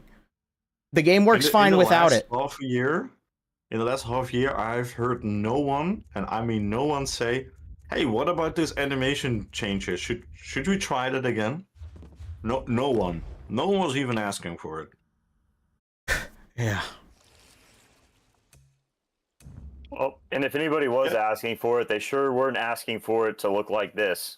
Oh yeah, that's why I wanted to make a video on it, because not only can I reliably get the PTS to crash if I play long enough, but I can also, like, those animations are just bad, and the vengeance perks don't work. They said it in, like, an interview or something, Pain. Or in an interview, or in an article. What, the mount thing? Yeah, the mounting. It's like Yeah, official. no, they did. I heard it. I think it heard was them, 9 months even. yeah, it was 9 months, and they said yeah, it was. They said it was dedicated because, team of devs. I yeah, remember. a dedicated team of devs, and it was because they specifically gave a reason, and they said it was because there were so many different mounts that they had to like modify every single file for every single mount. Which, I mean, does all make those man hours sense. could have been used on creating an MMO. Literally system, anything else. fixing the BGs. Like actually anything else. Now it's easier to farm resources faster because you can just run. I don't even know if they even. I mean, I guess everybody just uses Wild Hunt for that anyway. So I don't even know what is the advantage of that. I don't even know. Just it's not annoying, I guess. Yeah, 9 months of swimming mounts instead of balancing subclassing. Goodness gracious. Pain. They said they were really close to fixing the combat bug during. Who remembers? I think you were part of it as well, Epic. You partook in it when they asked everyone to massively log into PTS Cyrodiil. I think you were there, right? They when said that Tina was in. They said that in the They said it in the video that they just did recently, and they said it was because they have reduced the lingering effects. Yeah. It had something to do with that. Yeah. But here we are. Yeah, well, so much for that. Yeah, it's like their whole. I keep saying it, man. It's such a cliche to say, but I think I can speak in the name of every human who ever walked the planet Earth. If you don't have communication, it's gonna go wrong. Doesn't matter what you're working on, doesn't matter what you're trying to create, doesn't matter what relationship you have towards the other side that is receiving your communication. If the communication is bad, it will always end up bad. And like you can't coordinate and build a bridge without talking about it first. Yeah. Like, come on, you gotta know so many things before you can get that right. Yeah, and using that bridge analogy, like the problem is that they're frequently building a bridge to know where we want to go. And I mean, it feels like they're always building a bridge. They're like, look, we're doing this really great job. I mean, it's like the light rail in California. It's like, but anyway, entirely. But just like building a bridge to nowhere. Like, okay, great. Like with the animations, like, well, I mean, I'm glad you guys are working so hard on implementing this thing nobody wants, and it probably isn't going to have any PvP is a really good place compared to the infinite load screen days. Again, you're technically not wrong, but why is that? What do I? And again, sorry if I sound annoyed by what you're saying, Burrito. I'm really not taking this personal or anything, but what do I, as a player, as a person, as a customer, have to do with that info? It's like something else was fucking horrible. Now it's horrible in a different way and arguably less horrible. What does that mean? Yeah, be grateful. I was watching a video. And you have to say thank you for not having loading screens again, which shouldn't be there in the first place. The beating shall continue until morale improves. It's because again, technically you're not wrong. Technically, I do think ZeniMax has done an insane amount of improvements as well over the years, right? Yeah, no doubt. Some quality of life that we've seen, some like the sticker book. A lot of it is stuff we really haven't really asked for though. No. I mean, they hit it sometimes, but not every time. Less horrible is a step in the right direction. No, it isn't. It isn't. It really isn't. I saw this. Like in this case, it isn't. Let me rephrase. Like in that phrase on itself, yes, obviously, technically you're right, but. Well, yeah, it's essentially like being in an abusive relationship and saying I'm getting beat less, so it's fine. You're like, oh well, thanks for that, I appreciate it. Still getting why beat. am I getting beat in the first place? Like, is this? Yeah. It's like a weird like And you correct me if I'm wrong. When were the load screens? What time was that again? You mean for like ESO had really bad ones, like long ones, or just random load screens when you would wander in Cyrodiil? Yeah, I think he means that right? The burrito when you would just walk in Cyrodiil and you get loading screens? I didn't play in Cyrodiil around that time, so I missed it. But I do remember being on PS4 and having to wait about 5 minutes to get through a door in IC. Yeah. I think there's another consideration to talk about with last-gen consoles as well. Which if we have the time for, we can all probably rant about. Alright, who here in my chat still plays on PS4? Any hands? PS4, Xbox One, any hands? Oh, update your system so they can upgrade the game. I'm joking. I just want to know if anyone still plays on those platforms. Because it's been about, like, it's been more than, like, 10 years.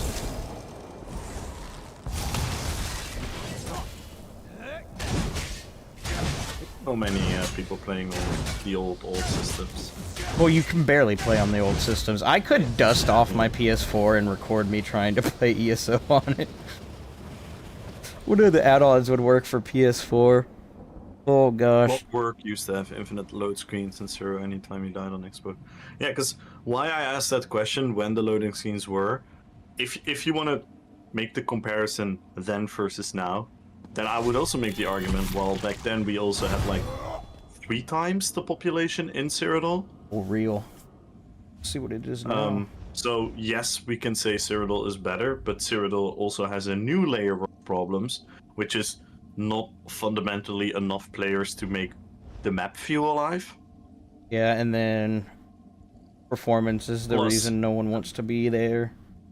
Yeah, and then you have to go to Grey Host if you want something like decent. The removal of the 24-man group has pretty much ruined PvP, because ball groups used to be these special forces who would like kill the Zerg, so to say, who would like kill the big groups, but right now the ball groups are the big groups, which is like a fundamental difference on itself. And then obviously, if I don't know if we want to go into that, but if we talk about ball groups as well, like the things I always had a feeling for most of the time I played ESO that there was some kind of counter towards a ball group.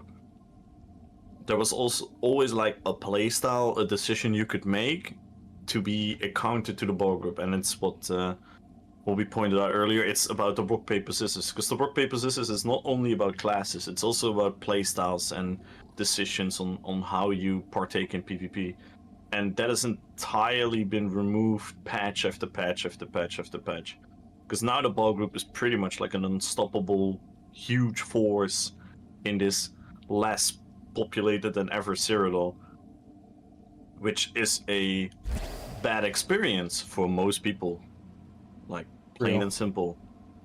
Just think about the new player experience coming into Cyrodiil and being like, oh yes, I am finally become a Cyrodiil person or whatever, and then they go out there and they're like, oh, it's a PvP zone, so they find like maybe one person, and it ends up not being one person, it's just a 12-man ball group. Yeah. Because there's no one else playing PvP. Like, that's a problem. Something else Grim said as well. If you want to compare Cyrodiil now versus then, you have to take all these things in consideration, in my opinion. Well, also, the thing we do as humans. The other thing was, like, that it's so hard for a new player to get in now with all these changes to, like, understand ESO and what's going on. Like, think about it too. I think we talked about it a bit earlier. I guess this is for people that are new into the chat or whatever, but I can imagine if you're a new player and you see PvP and you see all these 1vx clips on the internet and you're like, that looks cool, I want to go do that. Then you go out there in a Cyrodiil and it's nothing like the 1vx clips you see at all. Yep. Like, a lot of these things are cherry picked. I know as a content creator, when I'm trying to make a montage or whatever, I'm looking for clips that showcase the build the best, and they're kind of cherry picked. Like, this is sometimes best case scenario, and then other times it's like has been a hoax for many years. It like, and then other times it works, but like for new players, seeing all that stuff is kind of like, oh, that's so cool, I want to go do that. I mean, think of like when Summit came to play ESO, right? I think it was, he mentioned he saw all those 1vx clips, and then he started trying to get into ESO. Everyone was pointing him in the right direction. He's just like, bro, I can't keep up with all this stuff. There's so much I gotta know. Then I gotta know this, then I gotta know that, then I gotta know this, then I gotta know that. And how am I supposed to know this? There's a small circle on the ground, or whatever. And then, now, compare that to, and he's a seasoned gamer, because he does this for a living, right? Yeah. It was hard for him to get into ESO. Imagine someone who's a casual player and wants to just pick up ESO PvP and get into it. This is a whole world that they're never going to be able to fully grasp unless they really sit down and dedicate like a good chunk of their life to it. Yeah. Like, I grew up with this game more or less, so I kind of was there for the changes, and I've also like I've been on the PTS for I don't know how many countless of hours, like maybe even 1,000 hours at this point, just testing different builds and other things, because, well, on the PTS it's free to do. Like, I know the ins and outs of stuff. I understand how things work, versus like a regular casual player gets home after work is not going to have the time to do all that and in the long term compete. And if subclassing was a way to raise the floor, it kind of has, and it's kind of hasn't, because, well, sure, you have this bot put on the meta build and whatnot, and he'll have insane amounts of damage, but he'll still also get one shot by the exact same build and have no idea why. And that's not going to help him learn. Same thing with fighting ball groups. You're just throwing yourself at a brick wall, and you have these unrealistic expectations set on you from PvE as well. Like, I go into Overland, I can uppercut a 60k HP ad and kill it in one hit. Right, and then I go into PvP, and then all of a sudden, this guy has 30k health. That's half of what I'm used to fighting, you know? He's got less than a delve boss. I can kill it. And then you run over there, and then he just turns around and in-cap spexpos you, and you're dead, and you have no idea why he instantly killed you, because the game has set you up for failure. Like, it's rough. I want to respond to a person in my chat who has like a couple interesting statements. I won't make it too long. He's making a point about swimming mounts, how awesome of a decision is, because it saves you so much time and whatnot. Yes, fair enough. Also, again, I might say something really controversial to certain gamers. Again, take this with the glasses of an MMORPG enjoyer. Let's be adults here. A time sink. The game needs to be a time sink. Stuff needs to take long. Not everything needs to be faster and more convenient and instant and whatnot. So I'm not really agreeing to that argument as a whole. Personally, I don't have anything against swimming mounts. It's fun. It's cool. Whatever. The point is taking 9 months of a dedicated dev team when your game has trillion issues that are much more. This is where my ESO Plus money went. What the pain point is. My ESO Plus money went so I could do this. That's where the pain point is. Yeah, if people. I paid for this. If they would have added swimming mounts on top of doing these things, I would have been as enthusiastic if you were. So don't take this as hating on swimming mounts or whatsoever. It just way too much effort for what they did. And then another point, because I obviously made the joke, and Kieran responded as well, like they need to hurry and phasing out the old gen con. Because that's realistically true. Old systems do hold back new development. I still believe it's one of the reasons housing has issues with like limits of furnishing. I'm pretty sure there was at some certain point an official statement, but that it was older systems holding that change back. And then he makes a good point, which is fair. Like, how do you phase out a device if people cannot afford to get a new device? I get it on a moral human level. I 100% agree with you. Like, I obviously don't want people to be unable to play the game, but realistically, if you're playing an MMORPG that exists for over 11 years, it is very normal for the game to develop to a new technological level where the systems of 11 years ago are not compatible anymore. World of Warcraft has done the same. I played World of Warcraft, the classic version, on a Dell PC without a dedicated video card. like an Intel Pentium 4 processor. I don't fucking remember what I had, and it ran. It ran perfectly. Does that mean I should still be able to play World of Warcraft in 2025 on that system? I don't think that's fair for the game development, but don't get me wrong, I do get what you're saying. Like, you obviously don't want to exclude people from your game, but it is a very normal technological evolvement in a long-lasting MMO such ESO. It's like how you have Windows operating systems and say even your... Okay, so for all you phone people out there, right? You have the brand new Apple device or whatever, right? It has all these brand new features and they're trying to get you reasons to upgrade. And if you don't upgrade, eventually your device is going to stop being just supported in general. And like, and that's just for the overall health of going forward in the future, right? If you want to call it a necessary evil, then it's a necessary evil, but more or less it's just how things go. Yep. And at some point, like, it'd be cheaper to try and sell the PS4 and then save up maybe a little bit if you could, and then buy like a low-end PC. Because on PC versus PlayStation 4, at least you can augment the graphical settings and whatnot, so that way, you know, you can run ESO on any kind of PC build almost. Right. Yeah. And if you're really that hardcore of a player for ESO, you'd be more than willing to transfer and start over, kind of like I was able to, right? Yeah. So if they needed to make that change, like, it just makes sense that they should do it.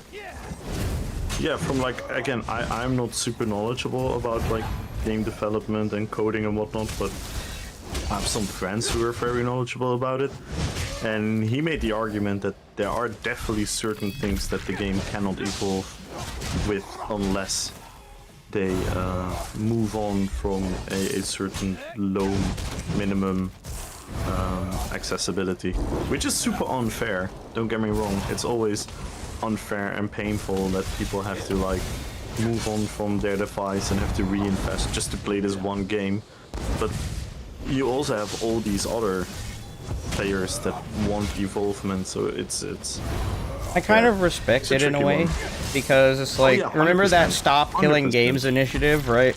Where people are like, oh, I can't play the game anymore because, you know, the devs cut the servers off for me or whatever.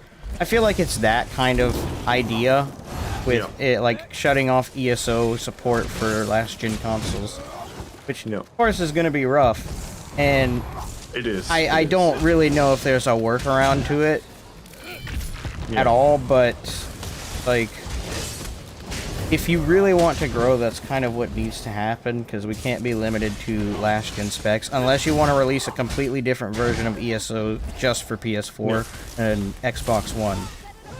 Yeah, that would make sense, yeah. I guess that's why they want to put crossplay in, or they're looking at it. How many hours do you think a new casual player will need to become decent at PvP? You cannot name it to hours. You can't really I've made this quantify it argument either. many times. It depends. Okay, It depends on what you're doing with those hours. That's all there is. Because I, for example, I'm again, people are all gonna say, oh, don't take yourself too short and whatnot. For the amount of hours that I've spent in PvP, I should be a lot better. But that's because I don't play a very efficient way, especially in my first years of playing this game. I didn't play an efficient way of getting better at the game. I was very bad at researching information about the game because I didn't care so much, so I just didn't know a lot of things. I was just very inefficient with a lot of things. Then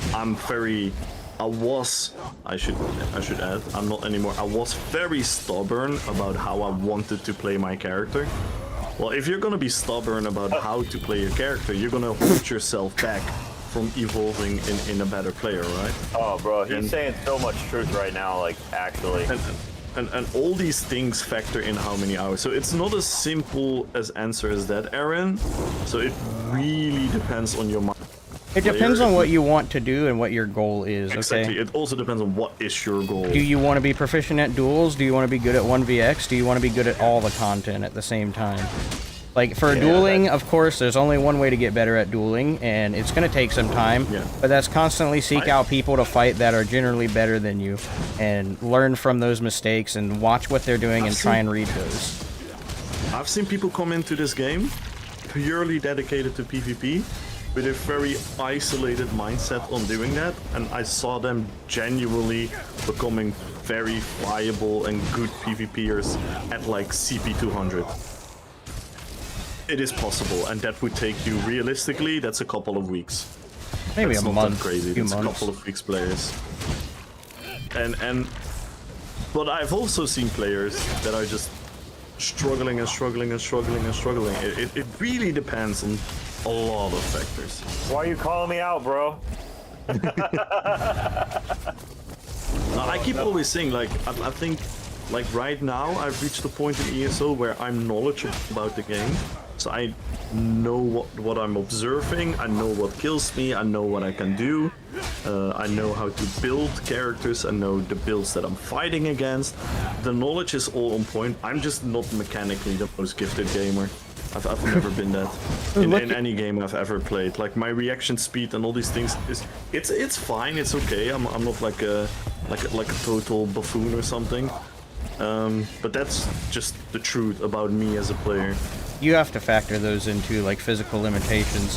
For me, I grew up playing this game. I started, I think, when I was either 14 or 15 playing ESO. I'm 23 now. Oh, yeah, that's like, golden. I got the good reaction time. I got the good brain. I got all this stuff. Like, yeah. But even then, my ability to 1v1 in this game is incredibly below average. Like, I can barely compete in 1v1s. Like, if a sweaty duelist comes and tries to zerg me down and, like, is trying to XV1 me, I'm going to end up turning around and somehow managing to kill that super sweaty duelist.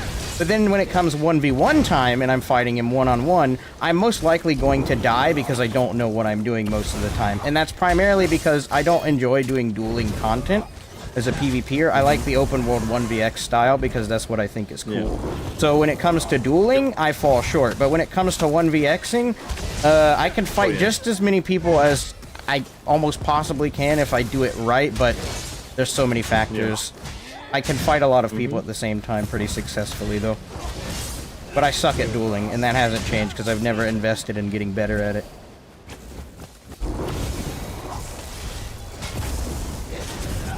So it's like, it depends on what you want to do, basically.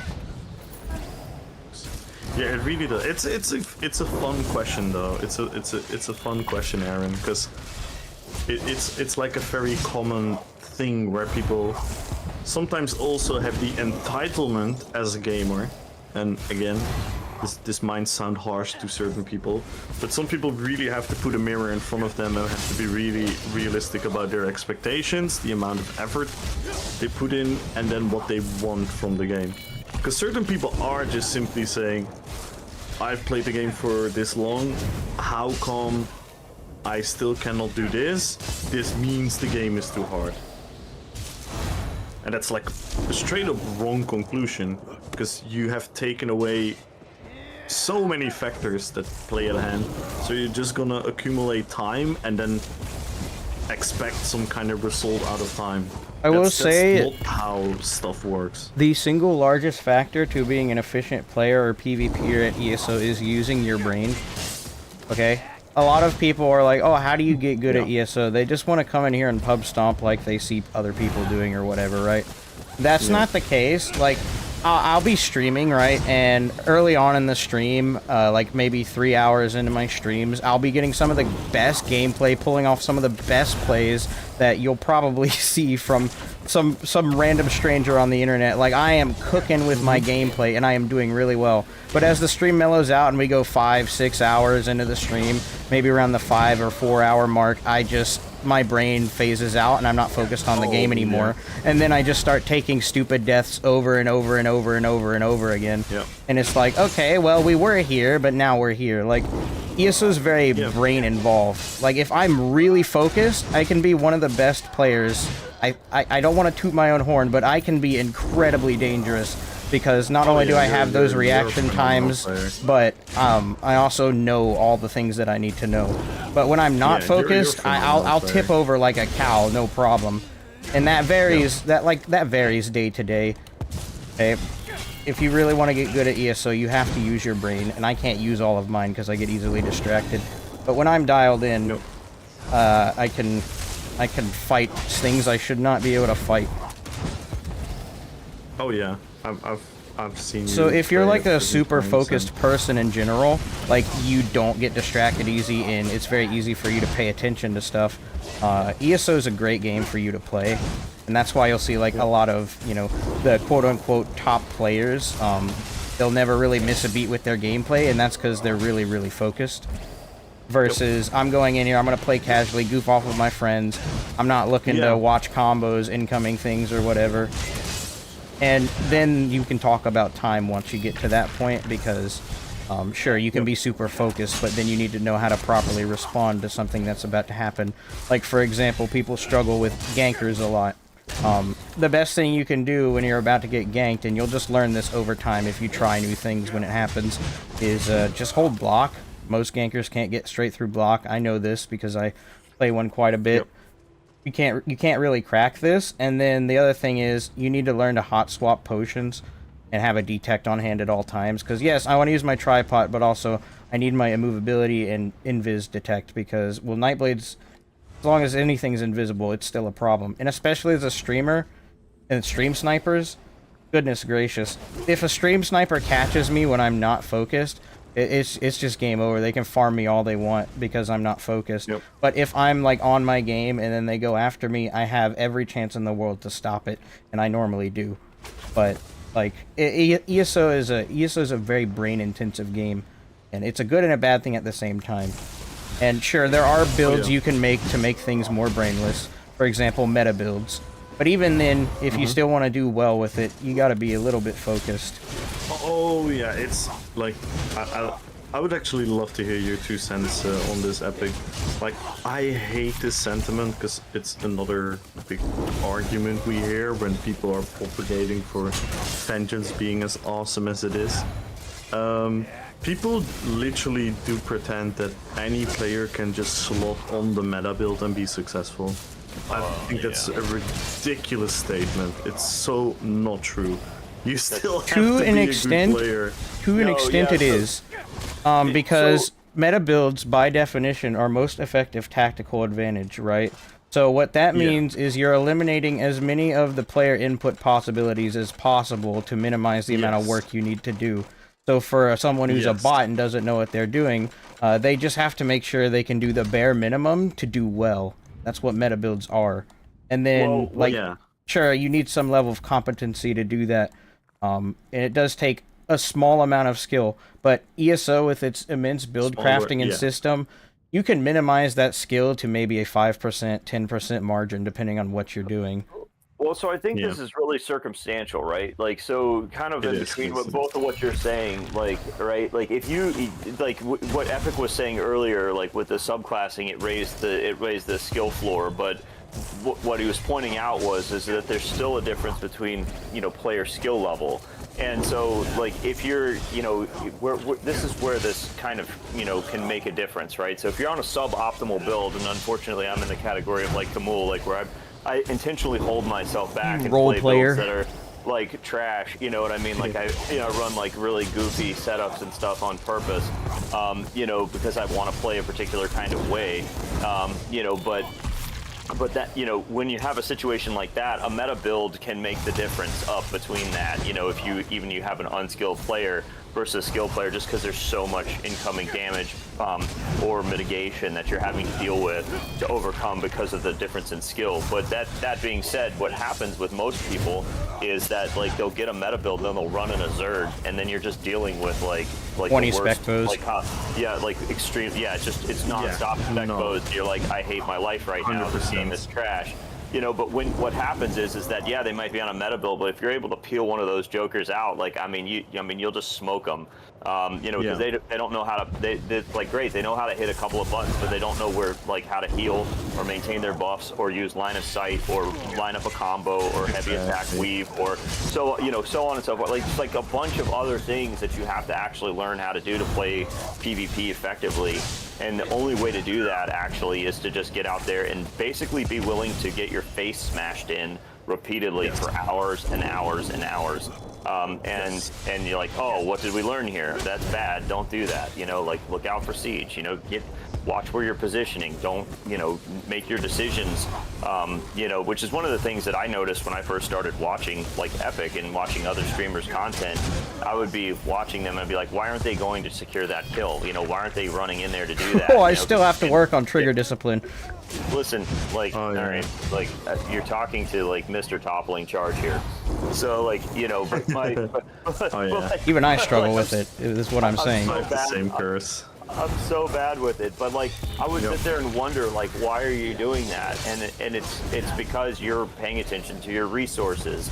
You're watching like the movements of the rest of the team versus like what I want. You know, that's a much higher level of like gameplay. You know that now you're watching somebody play chess in 3D, like you know at this in 4D at this point. You know when you see that, and that's the kind of decisions like when you see like so watching other people will significantly help you.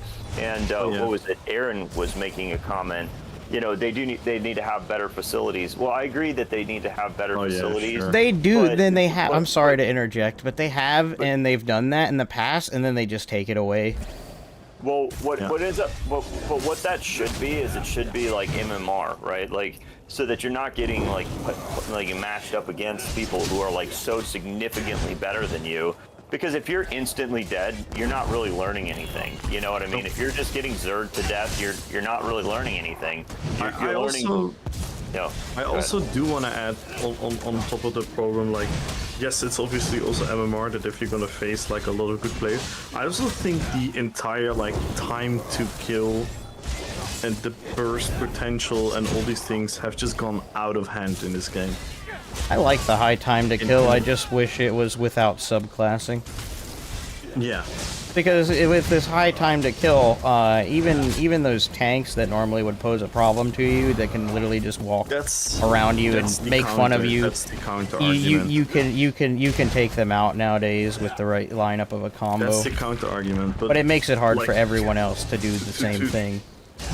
To the point of not learning anything from having very quick deaths. Like, if they could find a way, and now hypothetical, and I'm dreaming because they're never gonna do that. But if there was a way, because again I'm going back to that point of having the illusion.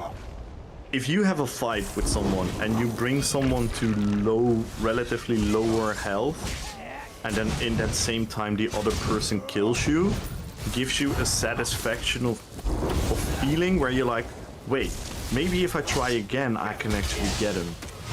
The way ESO combat is set up now, with like every aspect of power being exponentially bigger and bigger, the damage is bigger, the healing is bigger, the tankiness is bigger, everything is bigger, you miss those integral differences between being close to a win and not being close to a win, and it's a constant, in most fights, it's a constant reset of the full fight and trying your full burst. If you know what I mean. And this maybe basically what he's trying to say is everyone's become everyone, in order to really compete in PvP, needs to have ganker levels of damage somewhere in their build. And whenever you get ganked by someone, you don't learn anything. You're like, oh, a guy came out of stealth and killed me instantly. What am I supposed to do? Exactly. Like, there's little to no counterplay to it. And even me, it's still hard to deal with people, but playing a ganker a lot gives me an idea of when they're going to strike and how they're going to do it, if they're proficient enough. And then I don't need to worry about all the other, like, I don't need to worry about the people that are trying to learn how to gank or haven't done it before. I need to worry about the ones that know what they're doing, and I have to think like them to counter them. And then at that point, if you want to learn to counter something, you should play it. Yeah. Even if it's the meta, but you'll just come to find that the meta doesn't have any shortcomings. There's not a lot you can do other than just beat him to the punch with a damage combo. You know, There you go. I was gonna say, Kamul like really hit on something there too, and that's how things feel matters. Like, you know, and he's mentioned that actually several times, and I think you know, if you just listen to that, you're thinking, well, what difference does it actually make? Well, it makes a lot of difference because it really has. It makes all the difference actually, because you know, if you're a new player and you just keep getting your face smashed, like, and there's no opportunity for you to like really learn or feel like you're engaged or you had a chance to begin with, it's demoralizing, and it doesn't encourage you to want to come back and play. And that's even worse when you're dealing with extremely toxic players who are like sending you hate messages and like being really nasty, like for no reason. Just constantly sweating you down, Yeah, just like being super like nasty about stuff, and then you're also just getting your face smashed. You're like, why do I want to go to PvP? And this is why when you watch streams like this, or streams like with the devs talking when they were doing their little Twitch stream the other day, it was like people in the comments, if you go back, I don't even know if you still see the comments for when they were playing, but if you look at the comments for it, like there's people like, can we get some like input from like real PvP players, you know? And the reason it's like, it's almost like the PvE people, like it's like PvP is like a mysterious like other world that they don't even venture into because they're terrified. I jumped in a group with in a group chat with some people the other day, and they went into like IC for the first time, and they were like huddled together, and they're like, okay, we're going through the door, all right, we're going left, all right, we're moving to the flag, and they were like petrified of going into PvP because of the, you know, it's like a whole new event. It was like really wild for me. We're exploring the new world. Yeah, for me to have this, I'm like, so how long have you been playing this game? Like, this is all, like, I only ever play PvP. Like, I don't even know what you're talking about, you know? And it's kind of like the equivalent, perhaps, of you know, trying to go into like a super sweaty trial guild where they're like, parse your, you know, send me your clears, you know, and they're like, you're doing terrible. You know, it's just like, okay, it's like kind of the inverse of that toxic environment, makes it sort of hard to interact. But yeah, I think Kamul's point, you know, how it feels matters actually a lot. It matters so much because, like, I come from playing so many different MMO, and for example, in WoW, I struggled with the same problems I struggle with in ESO, right? I'm just not the best gamer. There's nothing wrong with me physically, by the way, let that be clear. I'm just not the best gamer. I'm just perfectly honest about that. And if you don't believe me and just think I'm trying to be a humble person, I said this yesterday to my chat as well. If we want to talk about real life sports, I'm fucking arrogant as fuck. I'll challenge anyone in the chat to any physical game, and I take my chances and think I'm really, really good at it. So it's not about me trying to be humble. Which game? I just know myself. I'm not a great gamer, right? So I struggled with the same in World of Warcraft. And World of Warcraft did something right. It's obviously inherently a different combat, right? But what World of Warcraft did very well is that there was a feeling that even though the player was out-gearing you, out-skilling you, you could still do stuff. You could still stun them and be like, oh wait, I actually freaking stunned them just there. Yeah. You could still have like a chance. Offensive skill coming out of there, and you actually saw their health go down. You were like, ooh, that actually felt quite good. I did some damage to this very good player. In ESO, that feeling right now in the current balance feels like it's not there, especially coming in as a new player or being a casual and whatnot. And yeah, I think that's extremely demoralizing, and people underestimate what it means to have an illusion to win. If you have the illusion to win, you just keep trying. And I think that was better in the older days of ESO. Because when I just started, I remember very well that I just played with my DK and I slotted on a bow because I thought that was cool, and I just stood on top of a wall and I shot at people. Bro. and sometimes I went into like a melee fight, and I was such a bad player, like thinking about it now and looking at it now, but I still always had a feeling that I could, you know what? If I could fight this guy 10 more times, I might actually kill him. It's like it's like a Dark Souls boss fight. Yeah, realistically, it's not true, probably, but I had that feeling. And right now, for example, we all know I'm not a big fan of subclassing. I'm not a big fan of the meta, and I've never been, right? And when I fight the meta right now, and I fight these extremely good players, it becomes more demoralizing for me even. I literally sometimes fighting a guy and I'm just doing everything right, I'm doing everything correct, and it still feels like I'm just doing absolutely fucking nothing. I know I'm handicapping myself by playing the builds that I play. I know all of that. Still, give me the illusion that I'm at least doing something to this guy, because that's just joy. I'm not, and this is where you need to have the difference, because what a lot of people think that this argument means, like, oh, a casual player should have a higher chance against a veteran player. No, absolutely, that's not my argument. I do think someone with the better build and the better skill level should absolutely beat me 100 out of 100 times. The point I'm trying to make is, if you give me a feeling where I'm like, wait, maybe the 101 time will be my time, that's something you want to create in the game. And currently, with like how all the damage and everything grew exponentially, that feeling is more and more gone, and subclassing is another layer of that exponential power creep we're talking about. And I just think that is bad game design in general. I had something to say I'd like to add on to that, but I really need to go to the bathroom because I'm drinking a lot of water. So I forgot what I forgot what I was gonna say, because I need to go to the bathroom.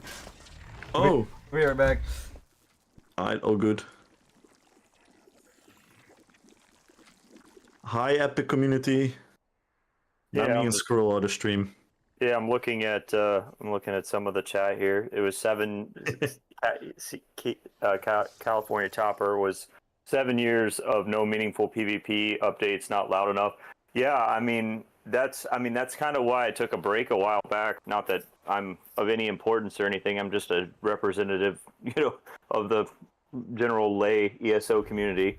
But I kind of just came to a conclusion, after a while, that I wasn't the player that they were looking for. They were building a game, but it wasn't for me, and because I was like, obviously they're not listening to anything that anybody that I know or who feels like me, is saying.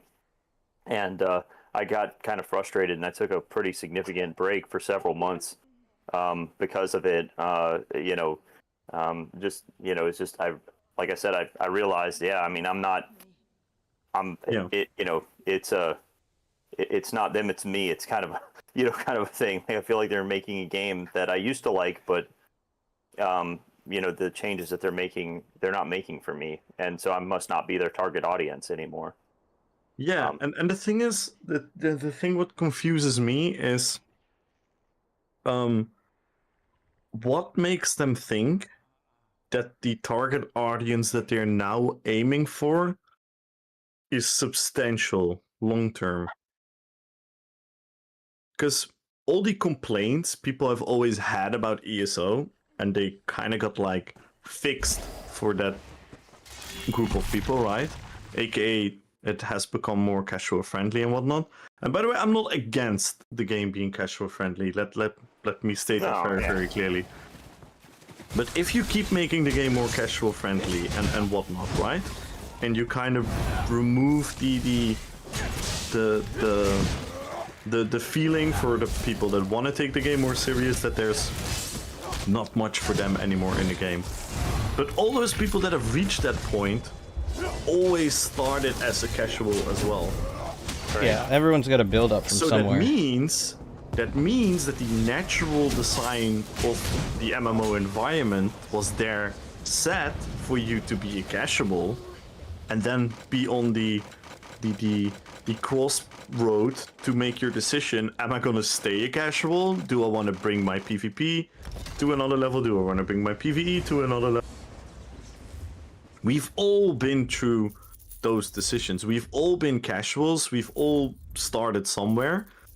Why does, from a game development side, it makes sense to remove that whole graduate journey of difficulty to implement an instant gratification, instant satisfaction, instant success to everyone by them making spoiled with their results? Oh yeah, I don't even have to farm for never be mythics ready anymore, for bro. growth? Just Yeah. pull up and kill the delve boss. It gives me the lead instead of having to run Dragonstar 20 times.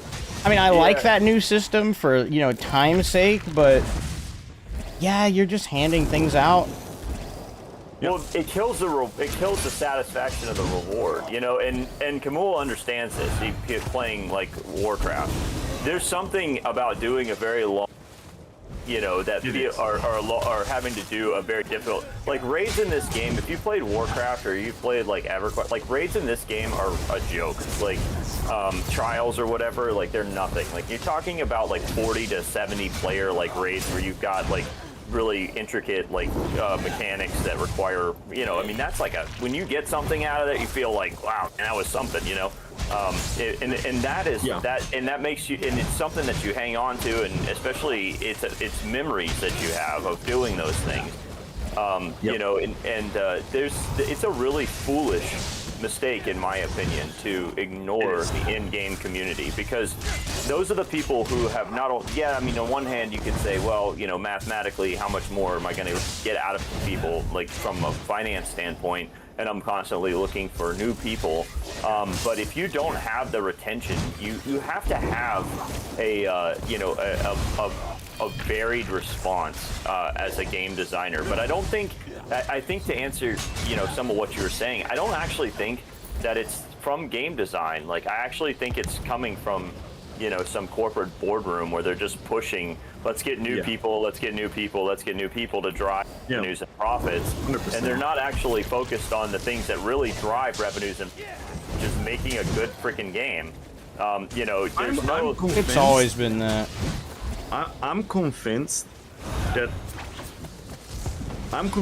if they change game, you know, I always call it gameplay loops. What I mean by a gameplay loop is something you log into the game for and you want to just keep playing. I think that's Battlegrounds. I think that's dungeons. I think that is trials, those type of things, right? Those are gameplay loops. In a lot of those loops, Cyrodiil PvP, obviously Ice PvP, all those gameplay loops have issues. Right. A lot of issues that literally push people to stop playing because they don't enjoy the gameplay loop anymore.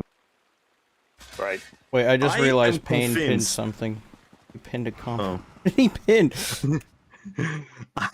I'm convinced that if they pay attention to those gameplay loops and improve those gameplay loops, that will bring in more revenue than some kind of new system or new content. I'm 100% so agree convinced with of that. Well, look at it like this, like, right? So to like, you know, one of the things that you know, I've been playing like Space Marine 2 since it came out. I'm playing it actually right now as we're talking. It's a fantastic game. The gameplay it's the gameplay loops, and if you listen to the dev, that's exactly what they talk about. They like, we were concerned about making the gameplay loop really, really fun and enjoyable and satisfying. And mission accomplished. They've done it. Like, the gameplay loop in this game is absolutely fantastic. And it's not super complicated. It's literally like we're just killing stuff. You know, but it's so fun to kill them, like, and it's so like rewarding and satisfying to do so that I just want to keep doing it over, and they give you new stuff to grind and stuff, and you know, that's really all anybody's looking for. I'm looking for new ways to do the same thing I was doing, basically. And you know, sometimes it's good to push the boundaries into new things, like totally radical new ideas. but you shouldn't do that at the expense of what has already been working. That's just dumb. That's just a dumb plan. You know, and I feel like they've done that. I feel like I think Camille hit the nail on the head. I think there's a lot of errors and problems with the gameplay loops, and that goes. I mean, that goes for like server performance. That just goes for things that, you know, break the classes. You know, removing the immersion, removing the reward system, and putting everything in terms of crowns, like, or you know, crown store like activities. You know, all of that, just like it doesn't feel good. It doesn't make me want to log in. It doesn't make me, you know, show off the thing that I earned or whatever. You know, it just doesn't feel good, and it kind of just comes back again to how does it feel. And if it's not rewarding, and pretty much at this point, I think the only thing that is really like holding ESO together, in my opinion, is nostalgia, sunk cost fallacy, and communities. You know, the communities in this game are extremely strong. I want to add another layer. In ESO's case specifically, it's an Elder Scrolls game. Oh yeah, well well, and that kind of adds to some of the, you know, nostalgia, I think, because it's tangentially, you know, and that's how I found it. Like I'm like most people, I loved Skyrim, and I'm like, oh, it's Skyrim Online, you know, and of course it's not, but I'm actually one of the few that went from the other angle. I was an MMO enjoyer. I was literally watching a World of Warcraft video on YouTube, and I got the one Tamriel ad. And I kid you not, I was watching the ad, which was playing like this some kind of like cinematical thing. I was like, whoa, this actually looks quite cool. Did it have PvP in it? The ad?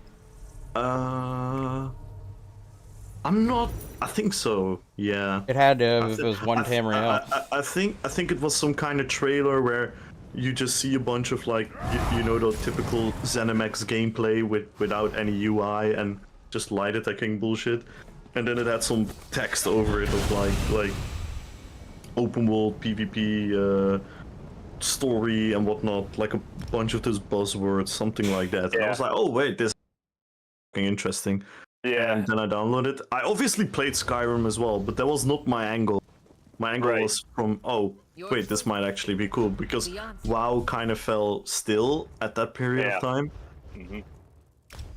That's how I got in the game, but yeah, I think most people come here from an Elder Scrolls mind. I mean, I still remember, speaking of nostalgia, I still remember the first time I like went into Cyrodiil and was like, I was just in awe of the everything that was going on. It's full scale pitch battle, you know, and it was just people on siege, and it was wild, and I miss that, you know what I mean? Like I miss that feeling of being like involved in that kind of activity. And I don't know. I know like they're trying to sort of recapture that by making, you know, Vengeance and making the game playable again. But it definitely it just doesn't feel the same. In some ways, slowing the game down actually might be beneficial, like, because I remember, like, you know, you just didn't have abilities going off the way that you used to. I remember, I mean, of course, back then, you know, snipe was still good. You know, it was like a gazillion people just spamming snipe, and I was one of them because I didn't know what I was doing either, and I was just like in the back, you know, the traditional like Khajiit, like, oh, you know, stealth archer. Course, bro, that's like my first experience too. I played Skyrim stealth archer, bro. It's OP. I was a Nightblade with a bow and spamming snipe, yes. And it was, but I mean, it felt good. I was a DK doing that. Yeah, it was I don't know. ESO is a unique game. It really is. It really is. There's nothing else really like it. They have, at this point, some things that would be really hard to recreate or even recapture in a different game. Oh, yeah. Just due to all of the development and the world building that they've done. And that's, I think that's why, in some ways, it's really frustrating. You know, even as a PvP player, like, I really appreciate all the PvE content because it makes the world feel really full. And it does add something to the overall gameplay, going to see new stuff. Gives me something to take a break sometimes if I want to go do something else and go explore something. I think the housing system is really good, but as Kamul noted, I'm also frustrated by the constantly limited spaces and stuff. You know, those kinds of things, you know, they could really continue to capitalize on, and I think it would. I still think there's a lot of life left in ESO if they wanted it to have it. If you look at it from a PvP point as well, like when the new BGs came, if you like them or not, if you miss the old ones or not, there was a genuine buzz around it though. Lots of people were playing it and whatnot. And I said it in those first weeks, I said, oh my god, this has such potential, this can be so much fun, but they have to keep working on it. Yeah. They did exactly the opposite. They haven't touched it. And what are we ending up now? We're almost at the same point as with the old 4v4s, where we're joining the BG and we fight the same 30, 40 people that queue up for the BGs. Yeah, well, that's the thing, right? I mean, who here doesn't, like, get into a BG and immediately open up the player tab to see who's there? Yep. I mean, that's the first thing I'm doing. I'm trying to size up how this fight is going to go. I'm like looking at my team. I'm like, do I know any of these people? Nope. These are question marks. I see a number of players on the other team I recognize. Yeah, that's a terrible sign. It's a sign that there's not enough players. Yeah. I shouldn't be able to identify people like that. In the beginning, when BGs just launched, there was just a constant wave of like new people, new fights. That it felt so diverse, and if they, like you say, if they capitalize on that, they could have, because it was a gameplay loop, and it had problems from day one. It had the big queuing issue, you know, where you got kicked out of the BG after 5 minutes of not filling up. It had all kinds of issues. The Capture the Relic was immediately called a problematic game mode for the way it was programmed right now. Death matches were called imbalanced instantly. The 4v4s were insanely imbalanced. People found out within weeks, oh, the meta to cheese the leaderboard, make a healer in a 4v4 and you get all the rewards within like a couple cycles of resetting. That was the case in the last BGs too. You could get like 10,000 score in a 6-minute BG just healing. Yeah, it's always been the case. And those issues are there. Everyone acknowledges them, except for the game themselves. They don't, or they refuse to acknowledge. They just don't fix it, and they just let, like, I'm not even kidding. Like, they just, sorry for using these dramatic words, but they are gonna make these BGs die. These BGs are gonna die eventually. It's gonna literally be the same couple of people who are the only ones playing, and then sometimes some people will log in for the quick daily, and that dynamic a little bit where people play the daily.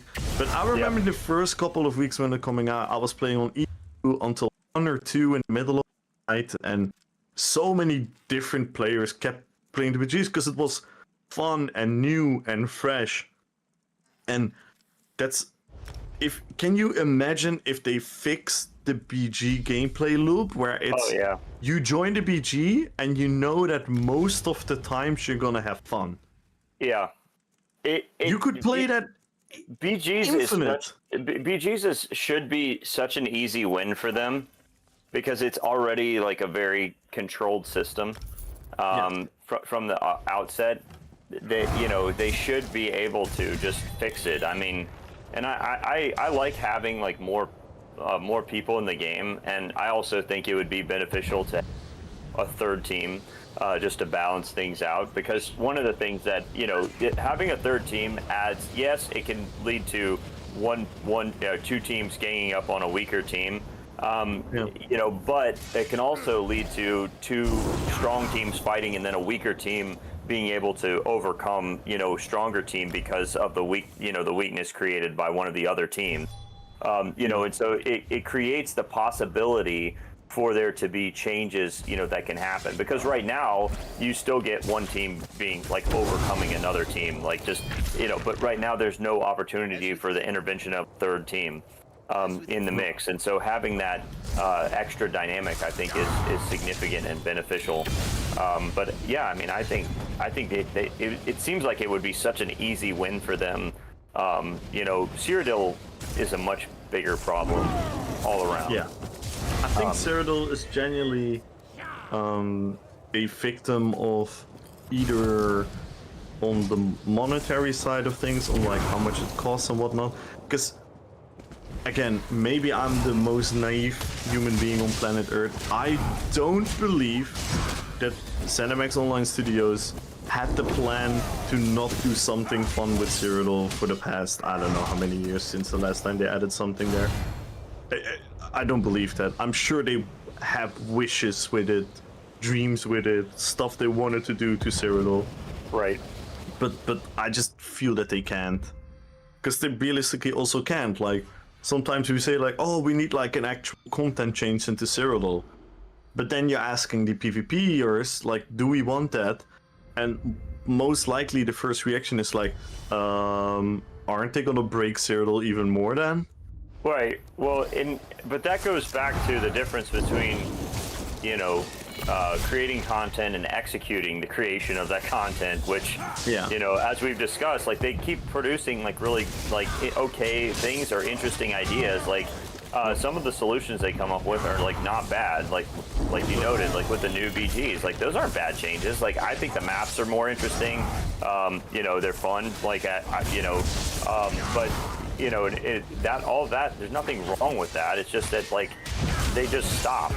They just like, and we're done. You know, it's like, okay, well, you just go a little bit further. That'd be great. You know, it's, you gotta, you know, and it's kind of the same thing. You know, what we said earlier and what Epic was saying, just a lack of following through. You know, with their design and new systems that they're putting in. Yeah. In the case for a while.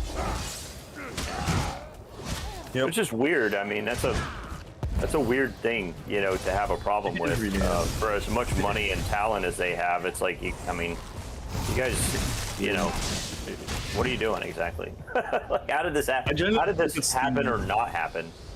I generally think it hits on the point that you made earlier as well. Was it you or was it Grim?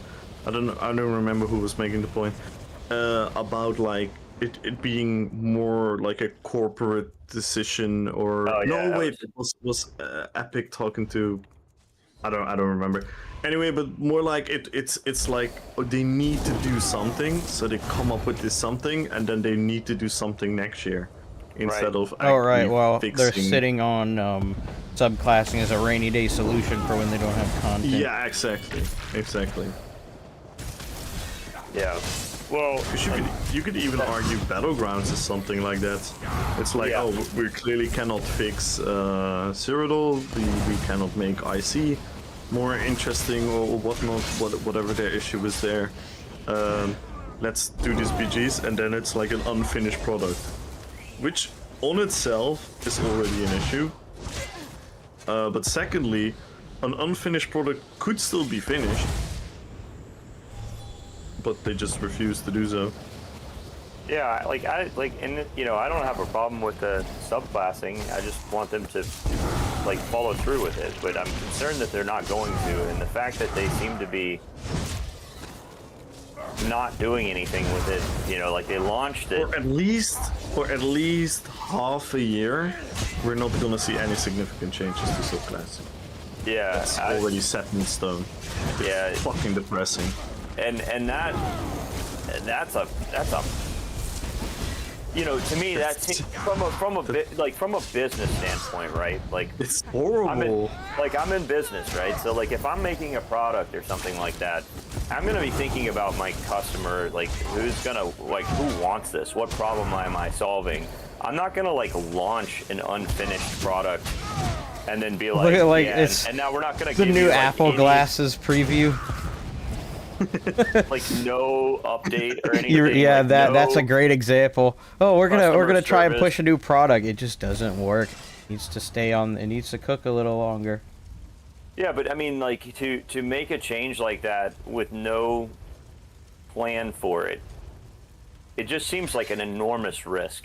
Like from a business standpoint, like I would never do that. Like I'd never be like It doesn't make sense. You have to take risks in business. That's what you have to do. In order to stay competitive and stay afloat. But you want to take calculated risks. You don't want to just take blind risky risks. So you're just like, I don't know what's going to happen. Let's just see what happens and throw a hand grenade down the hall. And be like, oh, I mean, unless you can afford it, Well, but can they? I mean, no, not at the state that they're currently in. Well, so I mean, I guess that depends on how you look at it. If they're only looking at their bottom line, all they have to do is release another Timber Mammoth and they're back in business.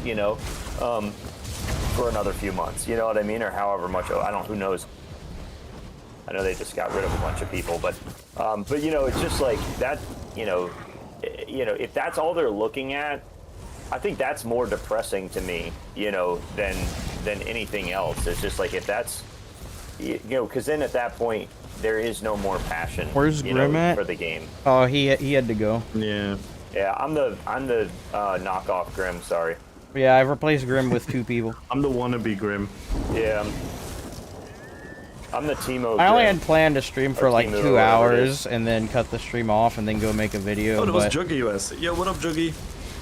But it turned into all this, and I figure I keep it going because we have some good discussion here, and these are worth talking about.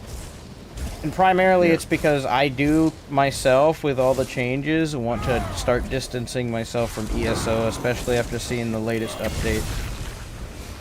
Like, the lack of update?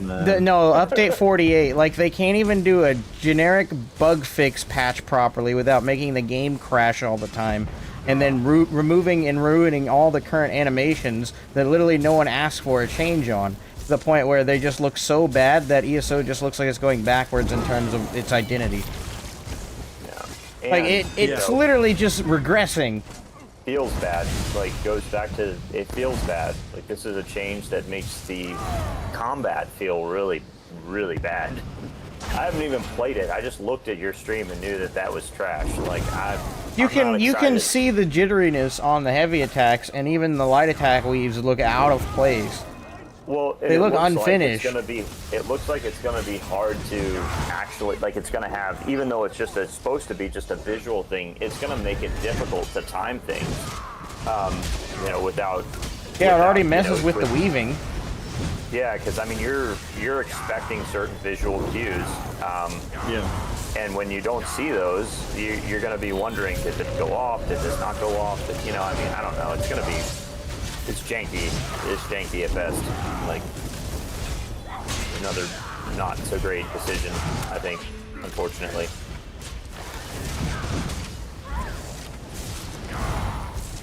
Yeah. Yeah, it's fucking sad. Like I said, like, I don't want to make it more dramatic than it is, but this is genuinely the first time I'm genuinely anxious about what the fuck the future is going to be. Especially, this is gonna sound maybe like a bit selfish, but I've been in the most ridiculous fortunate position of starting streaming a year ago, and I know, it's been crazy the amount of growth you've got. I've never even dreamt of reaching this. It's impressive. It's a fucking dream coming true, and now I'm like, wait, are they just gonna take this away from me now? Yeah, they are. I just hit 10k subs too, and I'm like, what? Cause I know everyone keeps saying like, yeah, it doesn't matter what game you follow you. That's not how it works. That's not how it works. Some people will, but that's not how it works. Like, look at this one-sided VG. I just want you to take it again. Yeah. I have 5 points. 5. Yeah. Like, they're not even leaving spawn anymore, I don't think. I don't even want to hit them. Why are you heavy attacking me? Oh, there's 2 of them. If I win this fight, I'm not gonna feel good. But yeah, it's kind of sad. I'm not gonna lie, it's kind of sad. And let that guy go. Game's already over.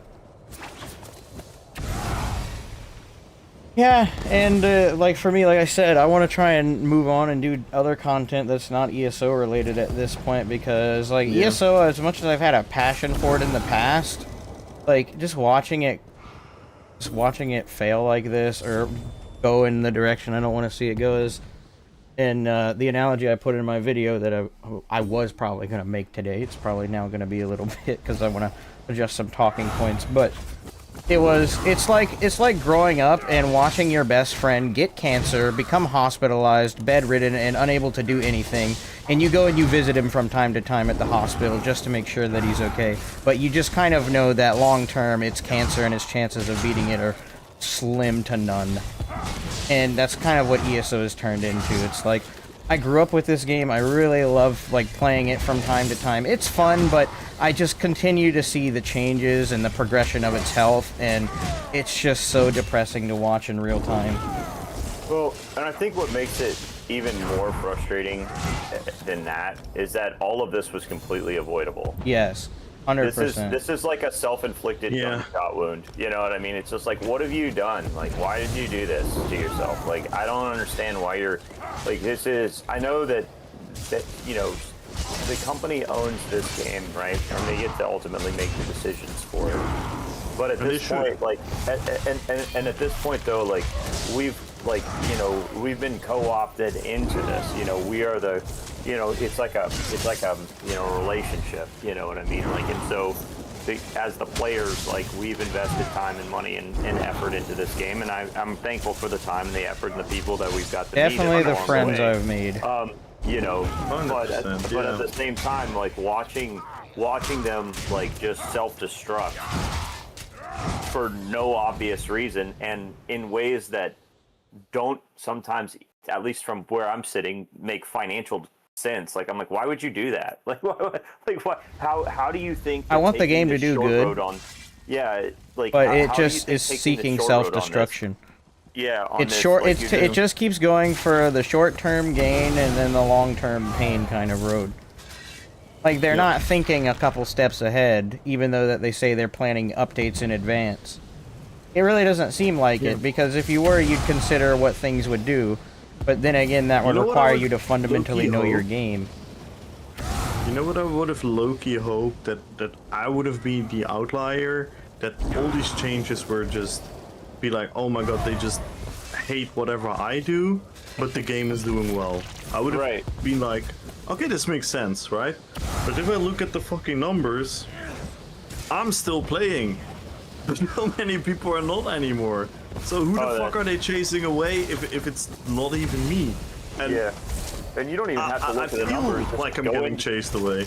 Just go into any of the PvP zones. You know what I mean? Even during like prime time, they're not even close to what they were. Yeah, it's kind of rough to find a fight in open world. I mean, as we noted before, I mean, go into BGs, you know, and it's like, I know like half the people is this in guy there, unarmed? Like, that's not, you know, not that I'm unhappy to know, like, hey, look, I'm playing with my friends. Bro just has a knife in his hand and is running around in a BG without a sword and board. What? What? This guy's having the time of his life. I'm not gonna hit him. Look at this guy though. He looks pretty sweaty. Sorry. Go on.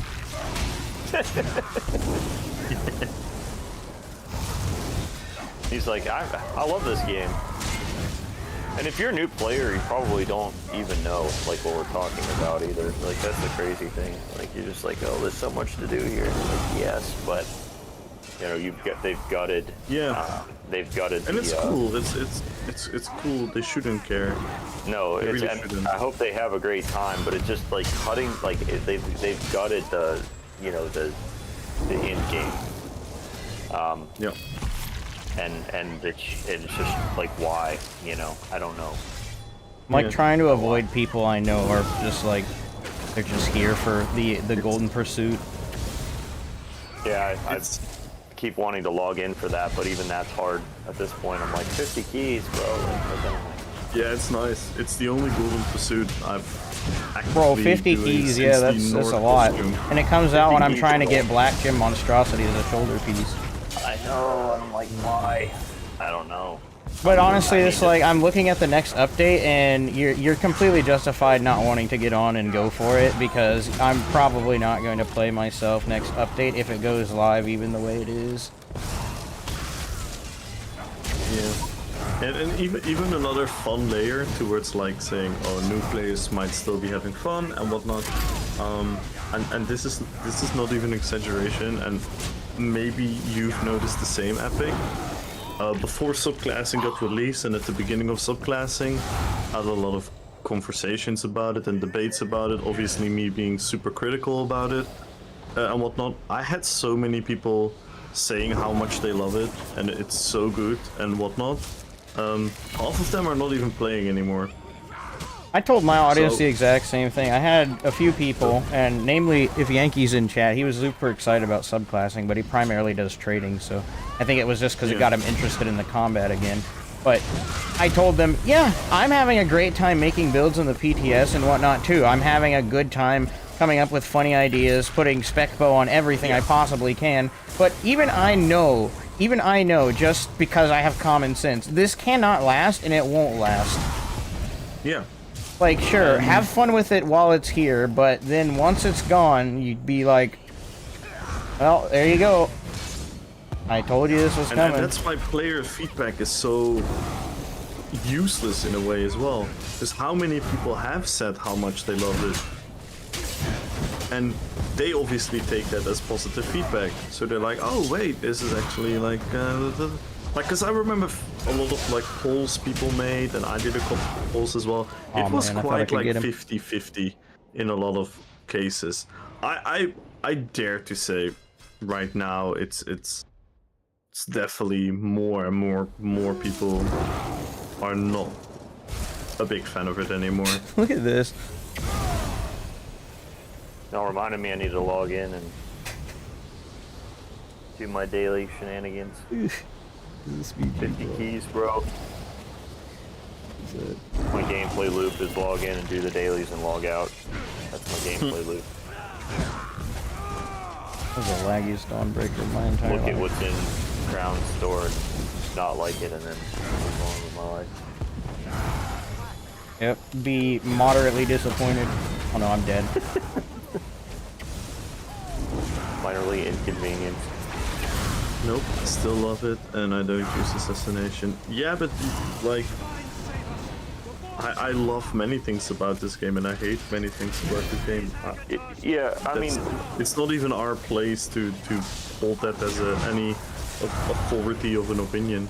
The fact is that subclassing has changed the game in a significant way that people are literally leaving the game.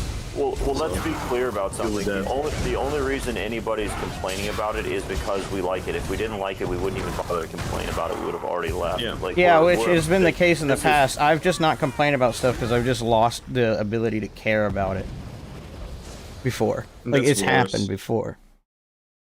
Yeah. That's worse. People should care. But it's like, they've built this for themselves because, I want to care and share my feedback, and they say so much that, oh yes, your feedback is valuable and whatnot, and then we don't see it ever. Feedback is valuable. Like, oh, we're listening to you. Are you? I still feel like you haven't heard a single word I've said. Are you? Yeah, because I feel like you the same is gonna happen to Vengeance. A lot of the people that are now people are like, oh, I'm really gonna like Vengeance. They're not playing Vengeance in half a year. Yeah, a lot of people are like, oh, I'd love Vengeance as a full-time campaign, and I've told them, no, you won't. You won't like it. Well, Trust here's me, the thing. you won't. Like, I really think they need to go back to a no proc Cyrodiil kind of a setup. I think that was a pretty good, like, where you still have sets. It makes some of the old sets. The reason I say that is because I think that it still allows some build diversity. It makes some of the old, I'm not saying like that necessarily as the main thing, just as its standalone campaign. You know, where you can still, like, you can go in, you can play, you can get, you know, it tones things down a little bit. I think it would fix some of the lag issues. Depending on how they tuned it, or could fix some of the lag issues, but it would still allow like variability in build design. and setup, because that's the gameplay loop for PvP that's interesting about this game. It's not just that I'm playing the game or whatever, but it's that I have the option to go in and play and try new things. You know, it keeps things fresh. It keeps it at an individual level interesting. You know, but yeah, I don't know. And I think that for that exact reason, even though I'm, you know, I kind of like some of the aspects of Vengeance, which, I mean, I typically run Alien King, right? So, you know, Vengeance is sort of like in my wheelhouse, like in that regard.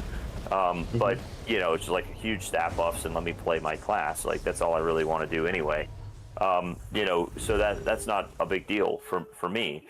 But even if that's the case, I'm still probably going to get bored with Vengeance after a while. Oh, we got bored after of it after 3 days of the second test. Like, did you notice that? You Yeah. go into Vengeance, first 2 days would be kind of popping. There'd be people in there, and then quickly, very quickly, there was just no one in there, and it was just like the PTS. Yeah, once people knock out the golden pursuits, and then they're just gone. It's crazy. And Well, even more funny, I did like a very sarcastically scientific research the last Vengeance, where I was going into first person and roam around the big circ, because everyone was saying, I'm having so much fun, this is so much fun, I feel like I'm having an impact and whatnot. I was literally checking out what people were doing, and I kid you not, like you can probably watch the VOD back, like hundreds of people doing nothing. I'm not even exaggerating. They're not even like clicking on a buff. They're not even It's just following a bunch light of other attacking. people. They're just doing fuck all. And these people give feedback that they are having fun playing a video game. That's not playing a video game. That's watching a spectacle unfold. As being a bot. Which is cool and all. You know, I can imagine it is still fun being roaming around. It's like watching a freaking medieval movie, but then being in the middle of it and you can control the camera. It's still fun. I get that, but is that something we realistically want as a gameplay? Right. What are you giving feedback on exactly? You know, it's just. Oh, it's fun. Yes, okay, cool. Great. Why is it fun? Why do you think it's fun? Please tell me. Yeah, I think that's, you know, the game looks great. Like, the art designers for this game are fantastic. The design team is fantastic. Yep, that's the one thing I'll constantly say. It does an amazing job every time. Nobody's disputing that, but that hasn't changed from day one. You know, but it's the Notice rest how of the no one stuff. complains about the art direction of the game, though, either, because it's done Yeah, right. The game. Like, the if you game do looks your amazing. job right, no one should be talking about it. No one should notice. Right. Which I know is kind of, like, hard to think about, but that's just how it is. Like, if someone is coming to give you food and serve you food at a restaurant, you don't need them to, you know... You only start complaining when they're not doing a good job giving you service. If they do everything that you need them to do, like they go get you the food, it's on time and all that stuff, you have no complaints, right? But when they start slacking and they're not taking your order properly, like, oh, I thought you ordered this, or, you know, they're just slow either getting your food out, or, you know, they're like, oh, but you should try this instead. Basically, they're not there to serve you, they're just, like, arguing with you instead. Like, of course, you're going to complain about it, because you're supposed to be doing your daggum job! Yeah, it's kind of like, airlines. Like, there's never a good reason for the airlines to be in the news. Like, that's always bad. Like, it's nothing good is coming from that, because there's no reason for... If everything's working correctly, they shouldn't be in the news. Like, so it only means something bad has happened, like, at that point. Yeah. And that's where we're at. I get what you're saying, though, Red. That's a saying, like, no, actually, you should talk positively about it. Yeah, of course. Well, we should, yeah, but I mean, I'm just saying, most people don't. That's not how most people engage in things. Well, I can tell you one thing. The only positive I'm seeing here is that, you know, I have fun for maybe an hour, and then that's it. I don't have fun for as long as I used to. Yeah. And in fact, I only really ever have fun if I'm hanging out with other people. Like, it's not even based on the game anymore that I'm having fun. It's because I'm having fun with other people. So I can't really say anything good about being impressed or whatever. Yeah. Because I'm really not. I think if I wasn't streaming, and wouldn't be my playing. stream wasn't as much fun, and I'm having so much fun like doing all the stuff with the community, like the events I'm organizing and whatnot. If that was not the case, I probably would have quit the subclassing. Same. patch. If I didn't have a YouTube channel, I would have probably stopped around update 35. Well, Yeah. yeah, I mean, that's what I was saying before. It's like, it's nostalgia, it's sunk cost fallacy, and it's communities. Like, biggest it's the thing is the communities that community. hold the game together. I mean, that's, and that's always been the case. Like, you know somebody for a period of time, and it's unique in MMOs. The communities that you have in MMOs are unique. Exactly. They're not like other games. Like, and that's part of the reason why it's such a, you know, it's so hard sometimes to leave, because it's almost like leaving a kind of family, you know what I mean? Like, you know people. It is. It is. Spend a lot of time with people, you know, talking to them, and getting to know them. And That's why I and had it's that like, dark you know, analogy earlier. yeah, you know, well. Yeah. Hey, is your Grease Blade 1vx Stamina Nightblade still viable? Yes, because base Nightblade is still decent. It will work. It's not going to compete as well as something like Assassination Animal Companions and blah blah blah blah, you name it. But it'll still work.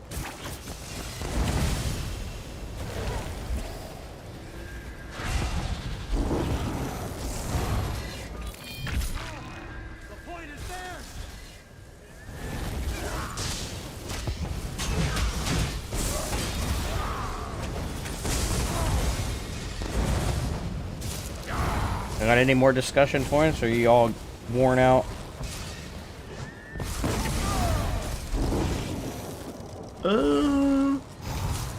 Nothing that really jumps to mind right now. The conversation was just naturally going from subject to subject. Well, then, have you been on the PTS for update 48 yet? No? I've never been on PTS. You That's should my, probably install it and go check it out for yourself, and then tell me what you think. Yeah. They still haven't changed it to where you can just like access stuff, or you still have to go through those weird chests now. Yeah, that was my main talking point when I filled out the survey, is why did you take the collections away from us? Yeah. So It takes me 20 minutes to set up builds and characters. Feedback that you needed different clients downloaded and installed and all of that. That's literally what's holding me. I'm not in the mood to download it and do the client and the yeah. I know I'm weird. I'm lazy, but it's not that bad, but it is like it isn't. It is an extra It's a step I don't yeah. want to take. If Which the is why button was there, PCNA, PCU, or PCPTS, I would have probably been on PTS all the fucking time. I'm not even kidding. But that's fun on that's there. why it's so weird that they decided to like make it so hard to get feedback, because anybody who like has ever tried to solicit feedback knows that getting people to respond to you is like next to impossible. Even with incentives, like so like making it so that you have to have like multiple steps to like go through a survey and email and all that stuff to get feedback, just it smacks of not wanting it actually. Like I don't act like I'm only doing this to like, you know, say that I did it, but not because I actually want to hear what you have to say, which kind of tracks, you know, and you know, with the, it feels like with the responses that we get from them.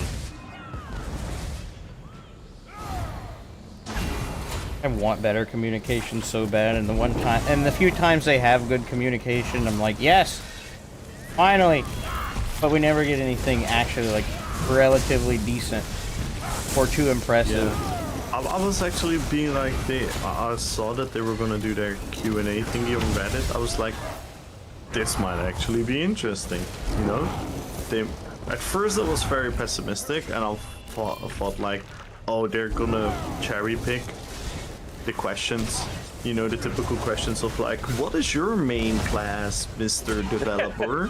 Jeez. And then answering like, oh, my passion is playing up at tempo. I thought it was gonna be a thing, which, don't get me wrong, there's nothing wrong with that. It's okay to be lightheaded, talk about cool stuff that you like and whatnot. But that was my first initial thought, and then I saw the questions that were being asked, and then I was like, hold on, they're actually responding to these questions. It made me very hopeful, and then reading the answers, I was like, gonna say, then you're disappointed, and you're like, yeah, God. yes, and then all of your hope was crushed instantly. Yeah. Like the lack of awareness that they have about how the game mechanics work, or the impact that it's going to have on players seems to be they're so out of touch with things. It's just like, I don't even know. It's like, do you even, again, it kind of tracks, right? Like, you're like, yeah, I mean, that makes sense why we're getting the weird decisions that we're getting. Because it's like, yeah, you didn't understand what was going on. But it also, you know, kind of makes you wonder, you know, it's like, well, who is actually making decisions, and like, why are you making these decisions to put these people in charge of things who clearly don't know what's going on? Like, not just like once or twice, but for like apparently years. Just like one patch after the next. It's not encouraging. What's up, Beefy?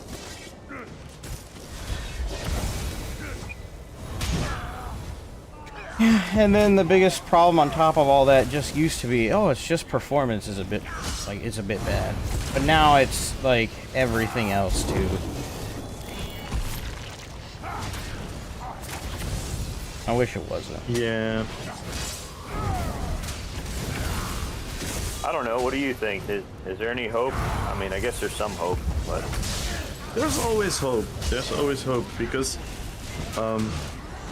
one thing, like, if I'm gonna look at the whole situation that we're in right now, the game and the you could take a whole nother approach to it. This might be the most copium thing I'm ever gonna say live on stream, but you could look at it from this way. They have had like these horrible layoffs. People are getting fired left, right, and center. They have personal change on pretty much every level and function within the game studio. That's very chaotic. That's maybe that has conflict with a lot of projects that they might be working on. Gina saying this is gonna be lighter content because they're in the work for bigger things for next year. That could all be true. Do I believe that though? That's kind of a thing. Like, have they given me any reason to believe that copium to have a place in my heart? And I tend to answer with no, it just doesn't. But on the other hand, I'm not like a doomer. I'm not saying it's gonna be over. Who knows? I'm gonna say something really. Who knows? They might absolutely scrap subclassing 2 years from now, 1.5 years from now, and they might actually fucking fix Cyrodiil a year from now. Maybe they come up with a way of cross play, and crossplay is actually going to be super amazing and awesome, and we're gonna have thousands and thousands of players in the BGs and whatnot. Maybe they're gonna change the BGs. It could happen. It could fucking happen. But do I realistically have any feeling that that is going to? I don't. I don't. yeah. But it could be. It's like I'm not gonna lie. I think most of us that are still playing actively and that were playing actively during the time of 𝙗𝙗𝙗, I think 𝙗𝙗𝙗 was a very low point for a lot of people as well. And a lot of stuff just changed dramatically. I say it again. 2023 blew me away. I did not expect them to come up with a new class, with a new entire system, with the hardware changes and all these things. I kind of did not see it coming to be such a positive influence in the game. So in that regard, who knows? That might be happening next year again. Maybe they fucking surprise us again. But do I have trust in that? Faith in that? Not really. Not really. Yeah, that would be a... I don't know. There's not a lot that's indicating that they're going in that direction. That's for sure. No. But I think 𝙗𝙗𝙗 kind of gave us the indication that they didn't as well. But it is always possible. You're right. I mean, with you know, all of the changes that are happening, I mean, maybe they get a clue. You know, maybe they decide to make, you know, hey, look, we need to actually do this. You know, there's no way that I can't imagine that they're not looking at the numbers that are happening. Like I can't imagine that they can't see who's playing the game and at some point use that as a metric for like, hey, where are people spending their time? Where aren't people spending their time? We're making all these changes, you know, to PvP, but nobody's playing it. Like maybe that's your sign, right? Like, even at a corporate level, like at some point you have to like, acknowledge that based on I know people are saying they like it, but we're not actually getting the result that we're looking for, which should be, we've got more people playing for longer, because, if you're even just from a revenue model, like, if you're like got a website, you want more people to be on it for longer because that's that's going to drive engagement with whatever your product or whatever you're providing there. It's going to allow for more options for advertising, whatever. All of that, like more is more, in that particular case. So, there's no way on some level that they can't see that. I mean, they have to be looking at that. I don't know what they're taking away from that, you know what I mean? There's some argument to say that they're not really taking away anything that's, helpful or impactful, apparently. Sometimes it certainly feels that way, but I'm hopeful that, at some point, like they, even if they're not getting great feedback or who knows where they're even looking at, what feedback they're even looking at, the numbers don't lie, you know what I mean? Like when you see that, like people aren't logging in like they used to, we've got to do something different, maybe, and so hopefully maybe that at some point, because here's the thing, the reason people are getting laid off is because there's besides there's the a fact culture that Microsoft shift in is, how like, games are going to be made. Yeah, well, that's probably true too. I'm sure AI is going to have an impact on that. And also Microsoft is, not so great. But that being said,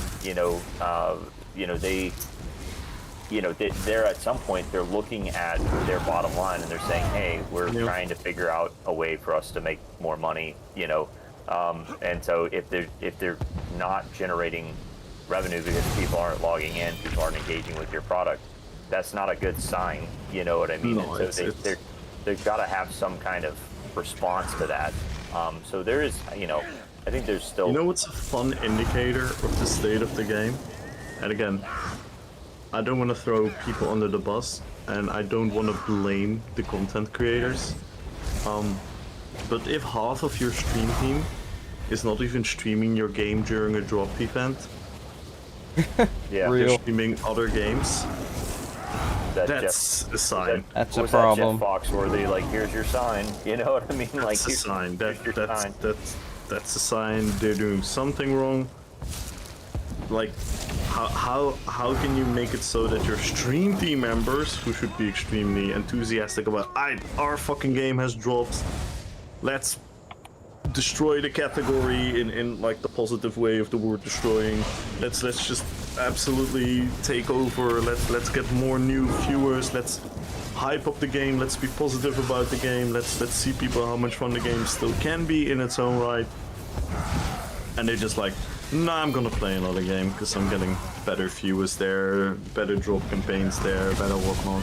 That's a sign. Just having more fun. I mean, and that's a hard thing, that I think, even, Epic, as I've seen, it's just like, I want to go play something else. I'm just not having fun playing this game, and that's like that's a pretty rough admission, at like a very basic level. And I've had that happen, playing this game too. I was just like, I'm not. I just had to. I got to the place where I was like, I'm like, I'm not having fun playing this. Why am I doing this? You know what I mean? Like, I feel like I'm just doing digital chores at this point, doing my dailies, going through the same motion. Yeah. And then, had to make a decision to do something else. Yep. Yeah. Which goes back to good gameplay loops. Yeah, ESO's just not as much fun, and that's for a few reasons, but primarily it's because, like, they're not taking good enough care of the balance of the game as it is.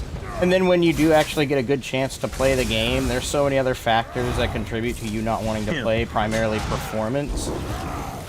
And it's like, we could have fixed a lot of this, and I mean, like, for the in-game community, you can't tell me that the fun part of ESO is not sitting down trying to, like, used to be sitting down and trying to find a way to, you know, navigate making a build successfully within a confined, like, restraint, which would be a class, right?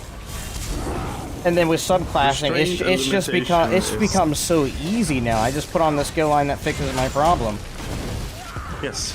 Restraint and limitations are key to having a long-term enjoyment in the game. Well, that's just true in life in general, right? Like, yeah. You know what I mean? Like, there should be some things that are, you know, like having, you know, if all you eat is donuts, you know, yeah, it's going to be great for, like, the first 5 minutes, and then, like, after a while, you're going to be like, I'm really tired of this, like, and also now I have diabetes, like, and I'm dying, like, and this is not fun, you know? So, like, you know, it's not, you know, having some restraint, you know, and some limitations in your life actually, and having that balance actually makes things more fun. You know, if all you did was play games all day, you know, that might be some people's dreams, but realistically, then your work just becomes playing games, and games aren't really as much fun. You know, as they used to be. It also doesn't make it a lot of fun when you're still, like, when you're trying to interact with the combat system, you're still fighting bugs that you've been fighting for years, and they have, like, no counterplay. Yeah. Like, I just died to an undo bug. It's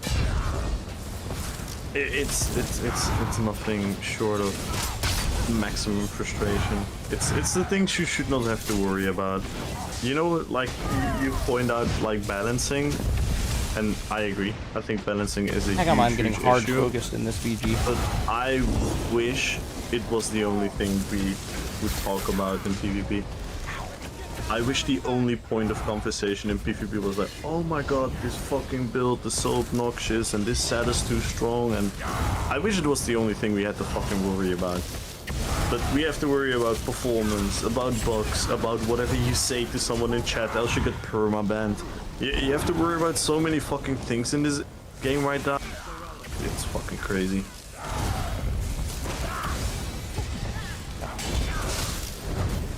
Is this the new meta? I'm gonna start streaming your streams. I'm not just streaming epics. We're having a conversation. We're in a conversation. I'm in the Discord with them. And Epic was actually on the PTS. I don't know if you've seen. He was testing the new animations on PTS, and oof, it doesn't look good. It's not good. It doesn't even feel good. It don't even work right. It's scary.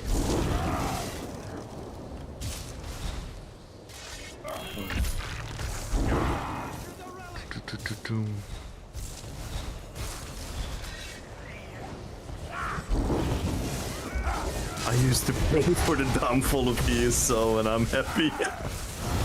Well, yeah, now's your time. It's your time to shine. It's happening.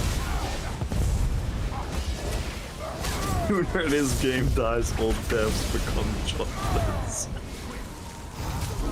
Oh my god, that's a dark take. So much salt. It's like 𝙗𝙗𝙗𝙗. I want to go to Antalya with Biden, that's why. ESO's in the way of that.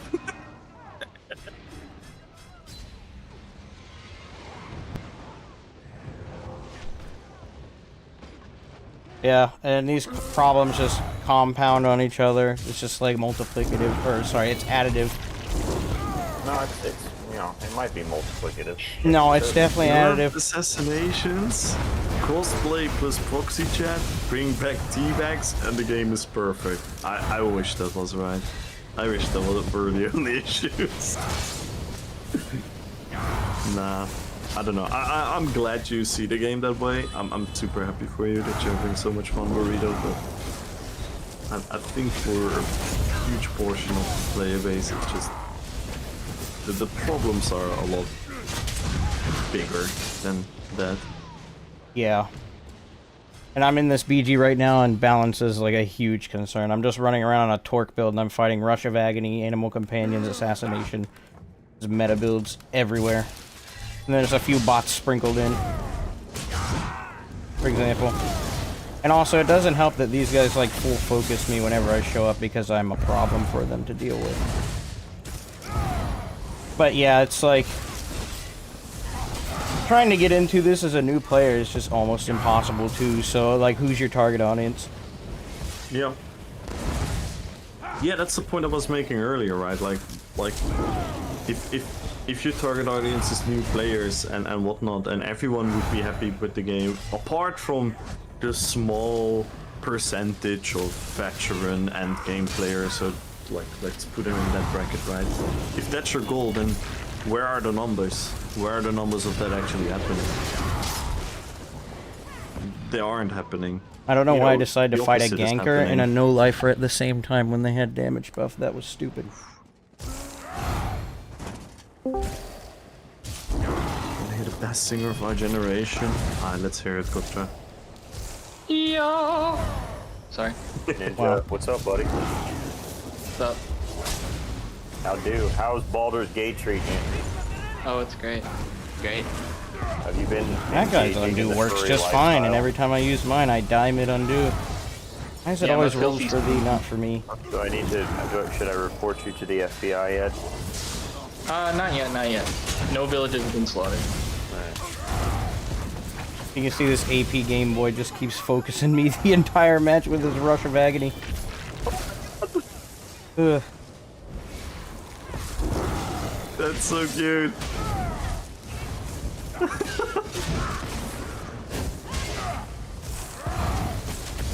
Aww. That's so cute. What? 𝙁𝙧𝙚 just sent me a video of his little nephew singing. Nice.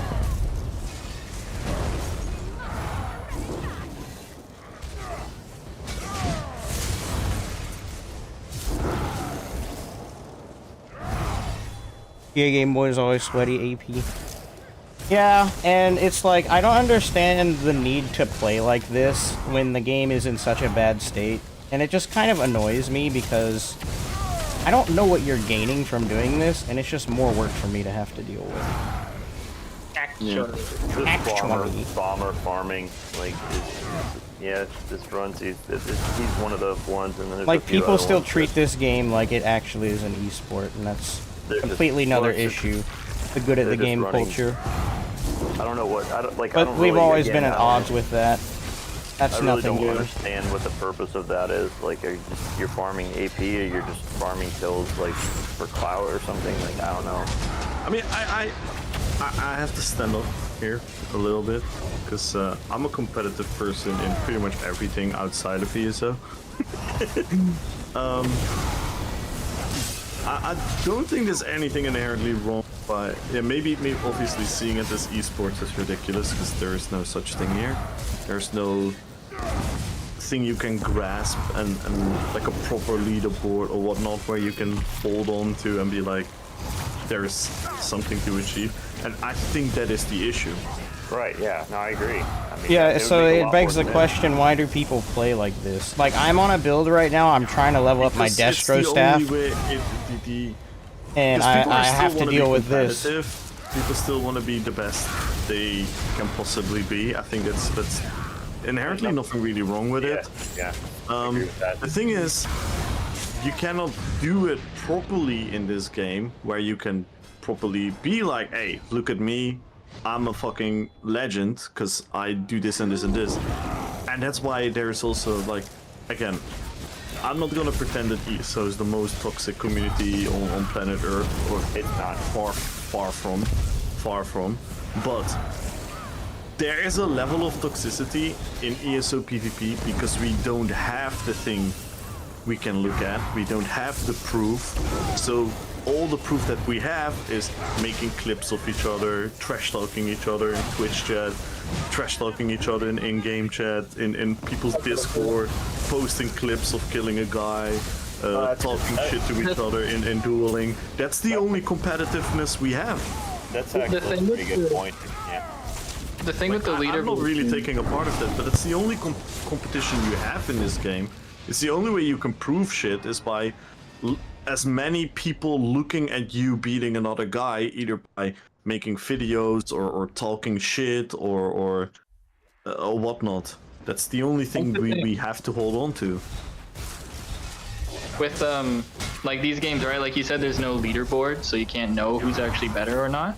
The community is like really small, and people know each other by names. Like if somebody beats you in a game in ESO, you're like, oh, and I'm gonna remember that guy.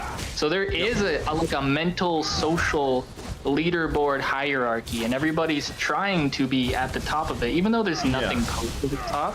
The people who know, you know what I mean? And people do it so that they can kind of like ego over each other. So there is a leaderboard, but it's not something you can just look up. And the most mental part is, again, we've spent the entire last 4 hours and 30 minutes talking about how poor the game is in a state, and people still choose to do this. Yeah, so this is what That's I call probably the ESO the saddest circle thing. jerk This is the circle jerk pity party. This is a like this. And now that you're here, Ninja, you can take my position in that. No, I'm about to lead. I'm gonna go talk to women, dude. I have to go pick up my girlfriend. I want to go do something in real life and not be in the virtual Yeah, I space. stopped in here to talk shit. That's it. Anyway. Anyway, Well, yeah, actually, that's I a do. good point. Argonian lives matter. Wow. No, they don't. That's right. Yes, yes, fellow Argonian hater. He can't even defend himself anymore. He's not here. Perfect. It's also really funny because as much as I actually love the Elder Scrolls lore and all of that, I don't have like a strong attachment towards anything. I don't care about any of the races. I don't care about any of the factions. Yeah, me neither. But I do find it interesting to look at. Oh, Kind of yeah, like how 100%. it's kind of like how it's sort of interesting to look at history of our own world. You know, It is. It is. it's kind of the same fascination with ESO. Yeah.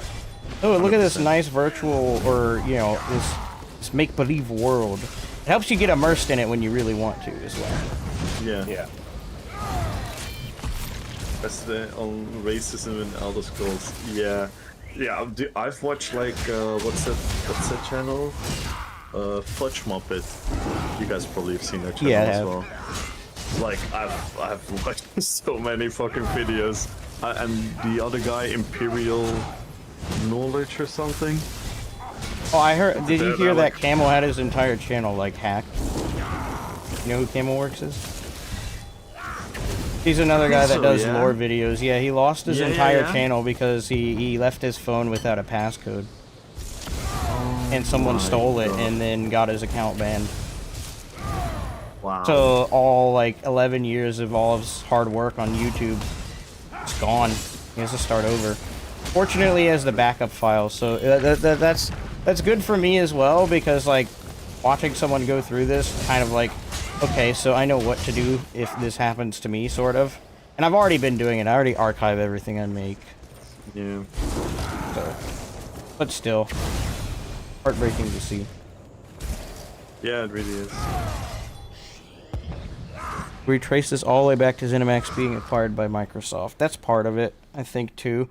The overhead changed when they got hired by Microsoft, right? Yeah. Like, I actually had. what do you think about that? Like, is you think that's the turning point? Because I think the turning point was right around, even though it, like, I know it's but like when they added mythic items to the game, everything changed. So that came in with what, Greymore, right? Yeah, Greymore 2020. Yeah. Like, it fundamentally changed how you would make builds and operate them. I can't fully speak to that because I came in around that time, so. Well, yeah, I got my start in PvP after that, but I was PvEing early before that, and like, after Mythics came out, it became a lot easier to do certain types of content because you just had that power that you never had before. And I think that was like something Microsoft related, as you know, you wanted a way to sell the DLC or get more power, so. Poor Camelworks, some people are so evil. Well, that's why security is very important. Like, you can't slack off for a day on your security, otherwise someone can do that to you. It's like the first thing they teach you when you're like cybersecurity.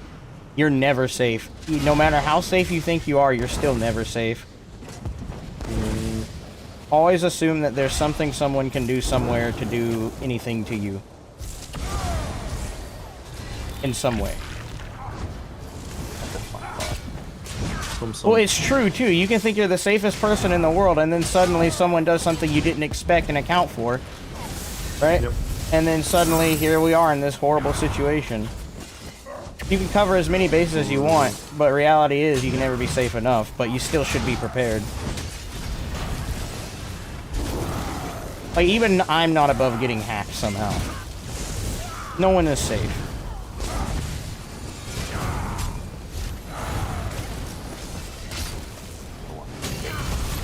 No one is safe.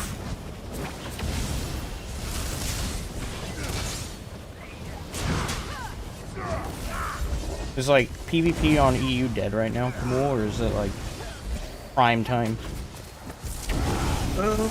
It's now 12 o'clock and it's slowly going down. I can quickly look at the population in...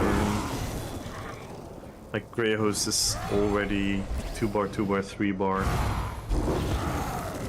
Yeah. So it's quite... It's been quite dire since the subclassing update.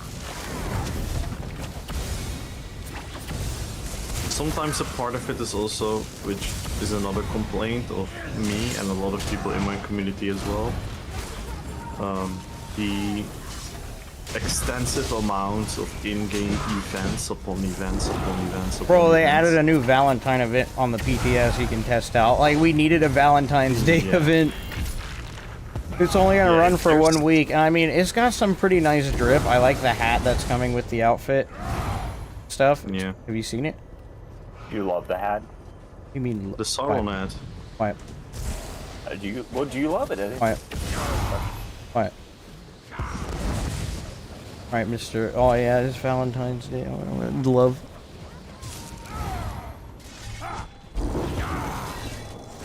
But yeah, there's so many events and stuff going on, which again, talking about the gameplay loop, it drives people away from all the gameplay loops, because they log in with a couple of hours a day, and they're gonna do whatever the fuck. Yeah, this isn't even a fun everyone is BG. Like, FOMO. no one on the other team has a single kill. And Everyone the same wants to two get the goobers that tip. were giving me problems last match are on my team. And they're just gonna happily farm those guys without a care in the world. Eat your heart out, new players.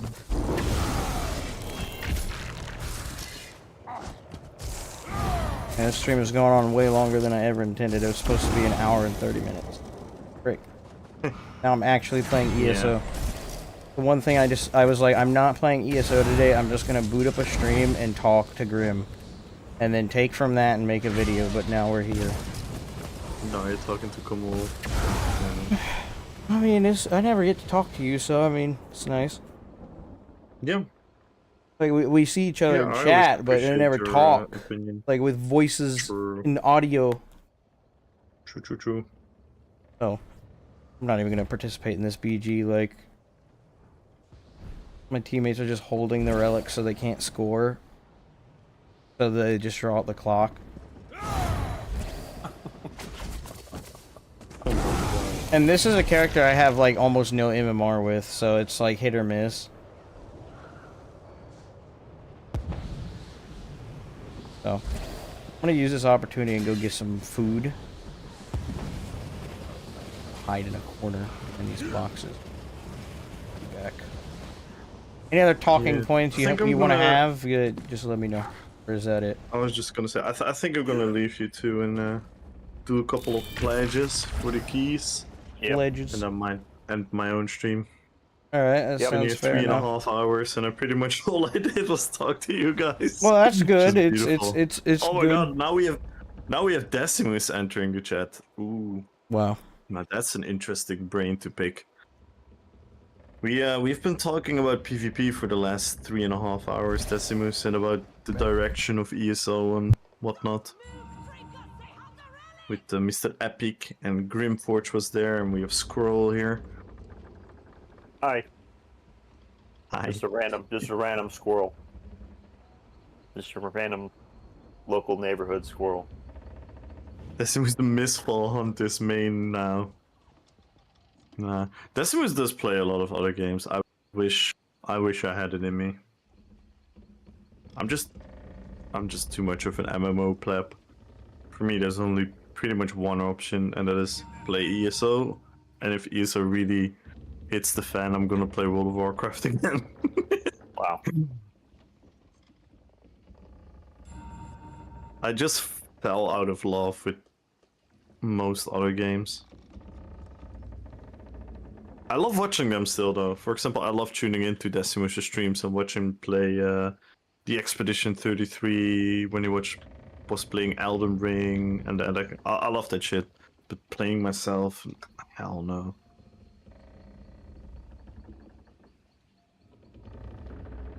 I wish I had it in me, but not anymore.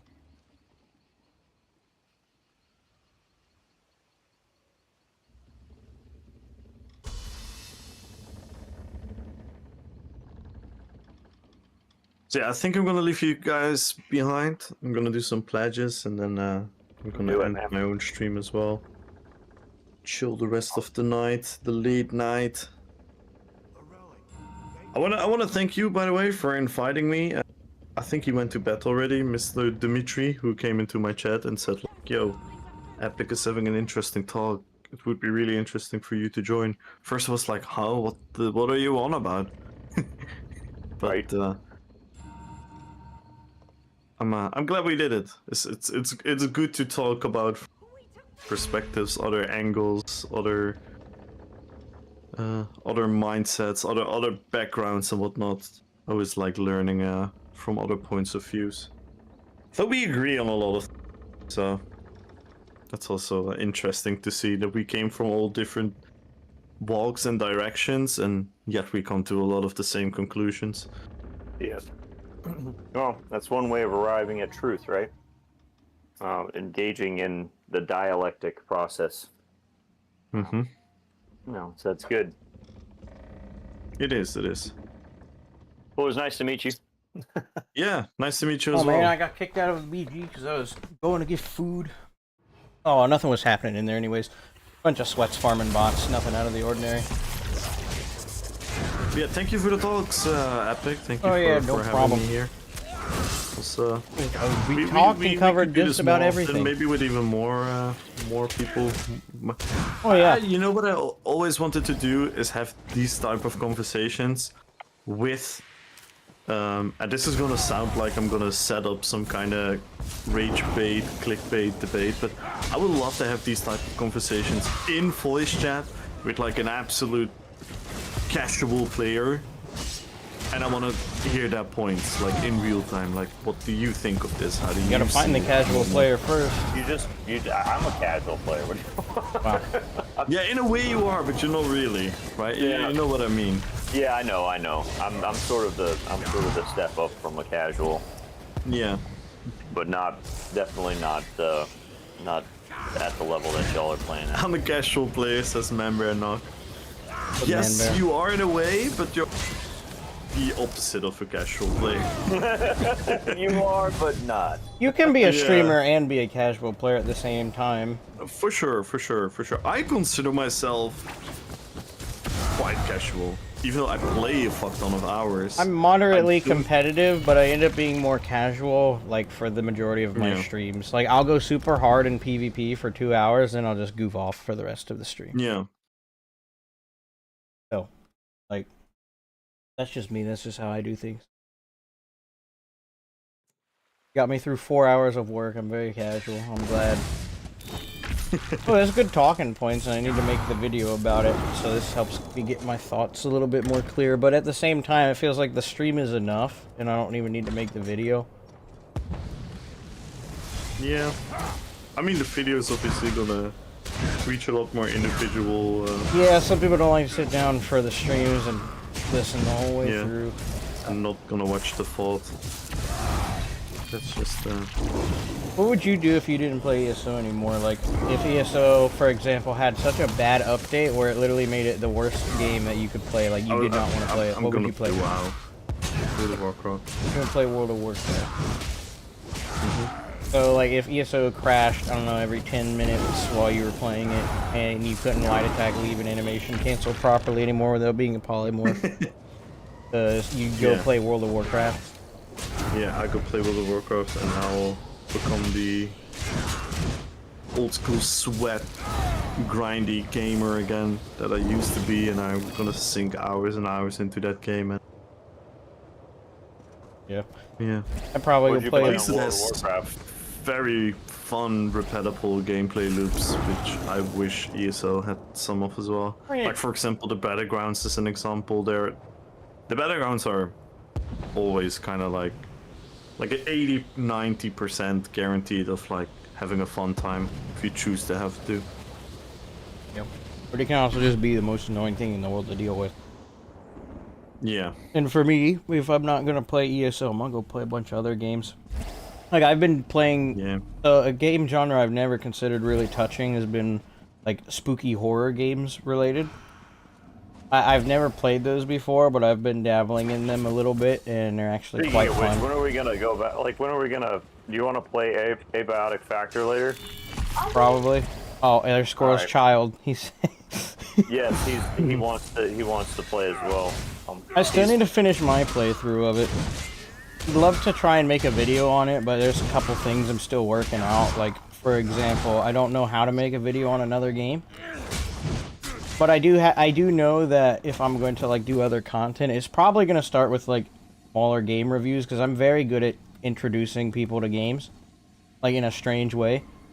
I'm very good at explaining games. I don't know why. Probably because I'm good at explaining stuff in general. If you haven't played 𝙁𝙬𝙁𝙬, it's fantastic. And then also, like, I know for all of you big fans of my channel, you're like, oh, this is probably the most heartbreaking part, is I want to get away from my ESO character. Like, as I've grown older, he doesn't represent me as much. He gets harder and harder to play every time I want to play ESO, and also, like, the association with ESO is not something I want to stick around with. And as much as I like my cat character, I also don't want to have the label of a furry put on me, because I'm not a furry. But primarily, I want to disassociate with ESO as much as I can if I'm going to go to other content, like, you know. And I feel like in order to do that, I need to find a new way to play a different character. Or something. Having ESO in your name. Yeah. It's like those guys run around Cyrodiil with ESO in their name, like, okay, cool, well... But see, that's the challenge I'm at right now, is I am all for making content about other games at the moment, and I know I can with enough time and effort, but how do I approach that without using my character in my regular format? Or just, what do I do? No one's gonna tell me the answer to the question. I gotta figure it out, and it sucks. I think if I would be you, but again, don't take my advice, because I'm not some insane content creator whatsoever, but if I would be in your shoes, I would probably look at like a second channel.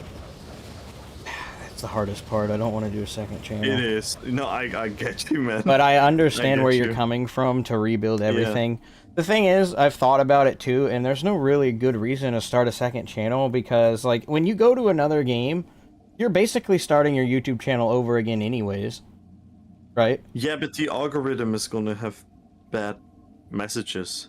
I know, the algorithm is the biggest thing to compete against. Because the algorithm is associating all these people that normally click on your videos. All these people are suddenly not gonna click on your videos anymore. And if they're gonna click on your videos, they're gonna be less... there's gonna be less retention, because they come to expect ESO. Just skim through it. And they'll be like, oh wait, this is not an ESO video, this is nothing I watch. And those are all like bad indications for the YouTube algorithm. Which sucks, because it's like, I want to keep what I've built. And in that regard, then you're, after that transition period, you are rebuilding, but yeah. Epic face reveal soon. I mean, that's totally an option, and as I get older, I'm like more and more comfortable with it. Still not on the table yet.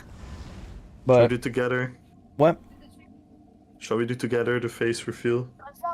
I mean, primarily I'm doing public. We sit in front of the camera and we take each other's masks off. What the? Well, primarily once I show my face, I can't go back. That's the biggest thing. Second, I love having the disassociation between real life and then you know, the virtual space, because the virtual world's an escape, right? I don't want me in real life to associate with what I do on the internet. You know, I like having that duality. That makes sense, yeah. And I can't undo that once I show my face. And then once I do that, also my brand becomes my face. And then things that happen online carry over into real life, which is incredibly dangerous depending on how things go. Good thing you're incredibly handsome. Yes. I do need to shave. I need to touch up on it, but like that's something I have considered, and I don't know if I want to do it or not. But it would be the easiest option and the most the easiest one to do, but it comes with a lot of repercussions you have to think about. I can't just throw it in there like subclassing and not look at the long-term effects. Nice. No shaving. Nice. I do have a good beard going, man bear. It's not like yours, but decent. I know you wouldn't expect that from me.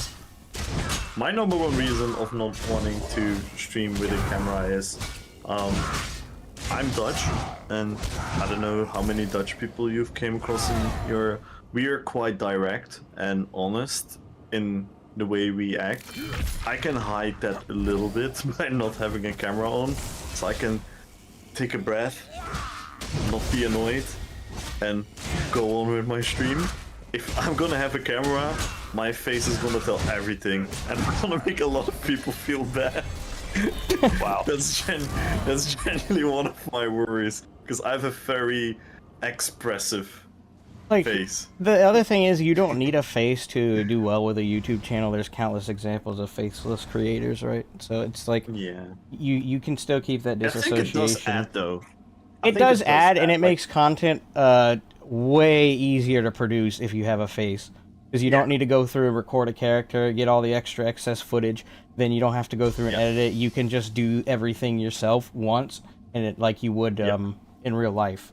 Makes it so easy. The reason I considered it at all is because I'm currently doing public speaking as one of my classes, and like I told them I run a small gaming YouTube channel. I haven't told them everything, but it's like, well, probably the easiest way to get over like public speaking would be like, oh, let me show my face. Yeah. But I didn't have a problem with it anyways. Like, it still just felt kind of natural to do the speech in front of the class. Wasn't that bad. Yeah. But yeah, I want that disassociation. Like, if I want to go to in real life events, sure. Yeah, maybe I'll show my face so you guys can meet me there or whatever, but I don't want that to be my channel. No, that makes sense. But I would love to like be able to go to events too. Like, that would be fun. But there's a lot to consider. Like, it's not a decision you should just so unwillingly make. No, 100%. It's something that you gotta think about, and that's why if you're like, oh, Epic doesn't upload as much. Well, I want to make videos on other games. I just need to figure out how I want to present those videos. And primarily that's going to be like, I love the character format. Like, building the channel around a character you guys can associate with. It's been fun. Good. But like I said, I've grown up. I'm getting older. I'm 23, and things are changing with me. Like, as I get older, I have more responsibility, stuff to manage. I can't be as lighthearted as I normally am. It's harder. You finally hit puberty. I've hit puberty, you AI program.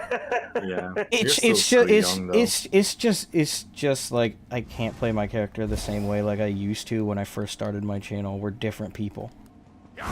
Yeah. So that's my number one problem at the moment. I'm having an identity crisis on YouTube. Ugh. Oh no. And then the other thing is, the last thing I'll say about it too is, with my ESO character, I'm pretty sure ZeniMax owns all the rights to him anyways. because somewhere in their privacy policy, it's like anything you make or whatever they completely own. So like if I go to another place, Yeah, technically they could I copyright me or whatever because I'm using my character. Yeah, I think until you started making millions, Yeah. you're Gucci. But yeah, I don't like, want. I don't same as ever me, want that risk. Technically, I'm copyright infringing pretty much 2 franchises. But yeah. So I need to come up with something of my own, but there's nothing saying it can't be inspired. And my idea to Grim before the stream was like I could just be like a face with blue eyes, and then the best thing I could do is if there's a character in the game that I'm playing, I could just put the blue eyes over the character and make the character speak. Kind of like so that way I can at least have something to reference. That makes sense. Something that's consistent. That's But it's just an idea. Yeah. There's a lot of factors to it. A lot of stuff you got to consider. What's up, audio? Welcome. You don't need a Right, face. I'm gonna leave you too. Thank you for the extremely interesting talk. Hey, you can bully me on Discord whenever. My DMs are open. I don't know if you know that. So if you like want me to show up to a stream if I'm on, or if I show up in your chat and you're like, oh, epic, let's hop on a Discord call. I am that approachable, believe it or not. That is cool. And don't be afraid. We should definitely. I mean, I could even come over to EU and play with you for a bit. Probably, I still have my EU account. It's decent. If you're on blue, at least. I think I'm blue on EU. Or are you yellow? No, thank you. And thank you as well, Scroll. Good talks. Yeah. I'm very bad at saying goodbye. That's fine. You just play. I just play a soundboard and leave the call. Just say choose and leave like normal. I just play a soundboard and then just disappear. This is how I would do it in my Discord. There you go. Yes, Works. there he goes. He's done it. Alright, well, I didn't plan the stream to go on this long, but I did want to just do some talking and discussing and not as much ESO playing because, well, I wanted to make the video for one, and second, I kind of want to try and figure out how I can take my YouTube channel elsewhere. Because believe it or not, this is a very fun hobby to have. But I have to start over, essentially, if I go to another game. And then there's so many other factors to consider because of what I've built through ESO. Be alright. Most important thing was the friendships you made along the way, right? Oh, for sure, because I have friends like you, Kabul, even other like Ninja, Beefy, other streamers. I mean, like some streamer friendships, it's just like a business, not actual friendship, but I try. Look, I can't like say I'm real good friends with some people, you know. Right. Versus like you and me will sit in a Discord call for hours without a stream or whatever. Hey, speaking of friends, What is this? how you doing, Splinty? Oh my goodness, it's Splinty Games. Can you hear me okay? Yep. Yeah. Yeah. Watch Sawman, and that dude has been at Doggo for years. Yeah, fine. I know. I loved Saw Man and Doggo. We still have no friends. Hashtag forever long. It's not hard to make friends. You have to go actually look for them and want them. Start talking to someone and make it your goal to check up on them in every now and again. And Yeah. you'll find that they'll come around to you eventually and behold friendship. Yeah. It's pretty easy. You feed them.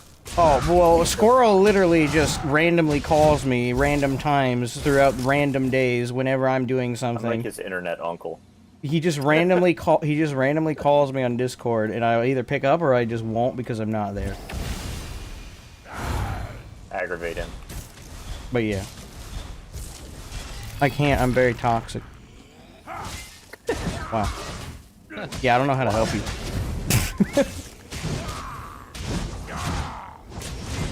Yeah, so many channels blowed up, man. He's got like 16,000. I know, I've taken the, I understand what I need to do to make it out of ESO with my own channel and not have to start a new one.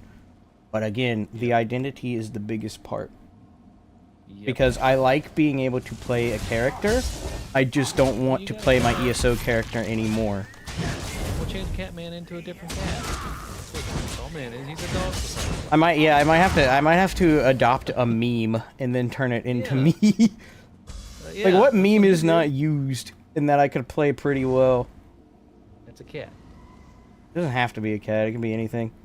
No, true. The Bruh Frog is taken, I can't be the Bruh Frog. Oh.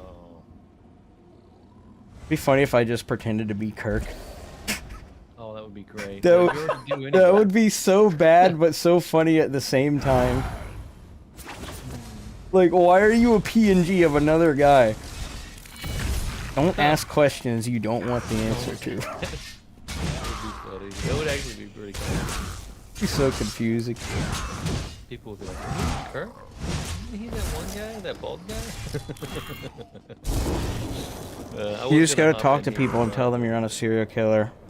Wow. Oh, there you go. I'm not a serial. Yeah. Just show up to their house and convince them that you're not a serial killer. Bro. That's what I always do.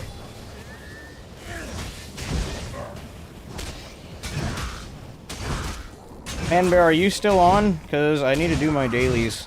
At least I'd like to. After I eat my dinner. I can stream that and Still chat on. to you guys. Yeah, we can do dailies if you want. I just hopped on as well. I've been on for a little bit, but nice to meet you. I've missed He's you, probably bud. already done all his dailies, but I figured I'd ask. I need to take care of some stuff here, but I want to catch up with you too. Yeah, I haven't seen you in forever, Splinter. Aren't you supposed to give me like a beef jerky sponsorship? Yeah. That sounds delicious, by the way. I want to get a beef jerky sponsorship. Bro. Following you. Oh, bro. I've learned that most beef jerky is actually very good. Well, Just a 'cause lot of the beef that jerky. you get is. I mean, it's is hard to made mess by up, one right? company. Yeah, it's just dried remains of cows and pigs and whatnot, you know. Yeah. Yeah. Seasoned Salt and spice. well. Yeah, seasoned meat. Yes. Seasoned meat, exactly, and sometimes Winning. not even seasoned. But, oh my God. I need to eat my dinner, though. It's getting cold. I have pizza. Night. Easy. Quick. How do you get tickets in this event? I don't even know. You just do dungeons, but there's nothing worth redeeming your tickets for that I've come to the conclusion of. Yeah. Well, no, so there are not for in that event, but if you want you can get the little, what is it, the goofy little pet for the Julianos house, which actually looks pretty fire. Oh. The wild-grown Mark Julianos house or whatever. It's in what, the Weald, or is that what it is? Headlands. I mean, I'll keep the stream going. I'm already playing, but I should have cut it off a while ago, probably. But see, this is what I enjoy about ESO is just the community aspect. Like, you don't beat the feeling of I'm sitting here with my friends talking and being goobers. That's right.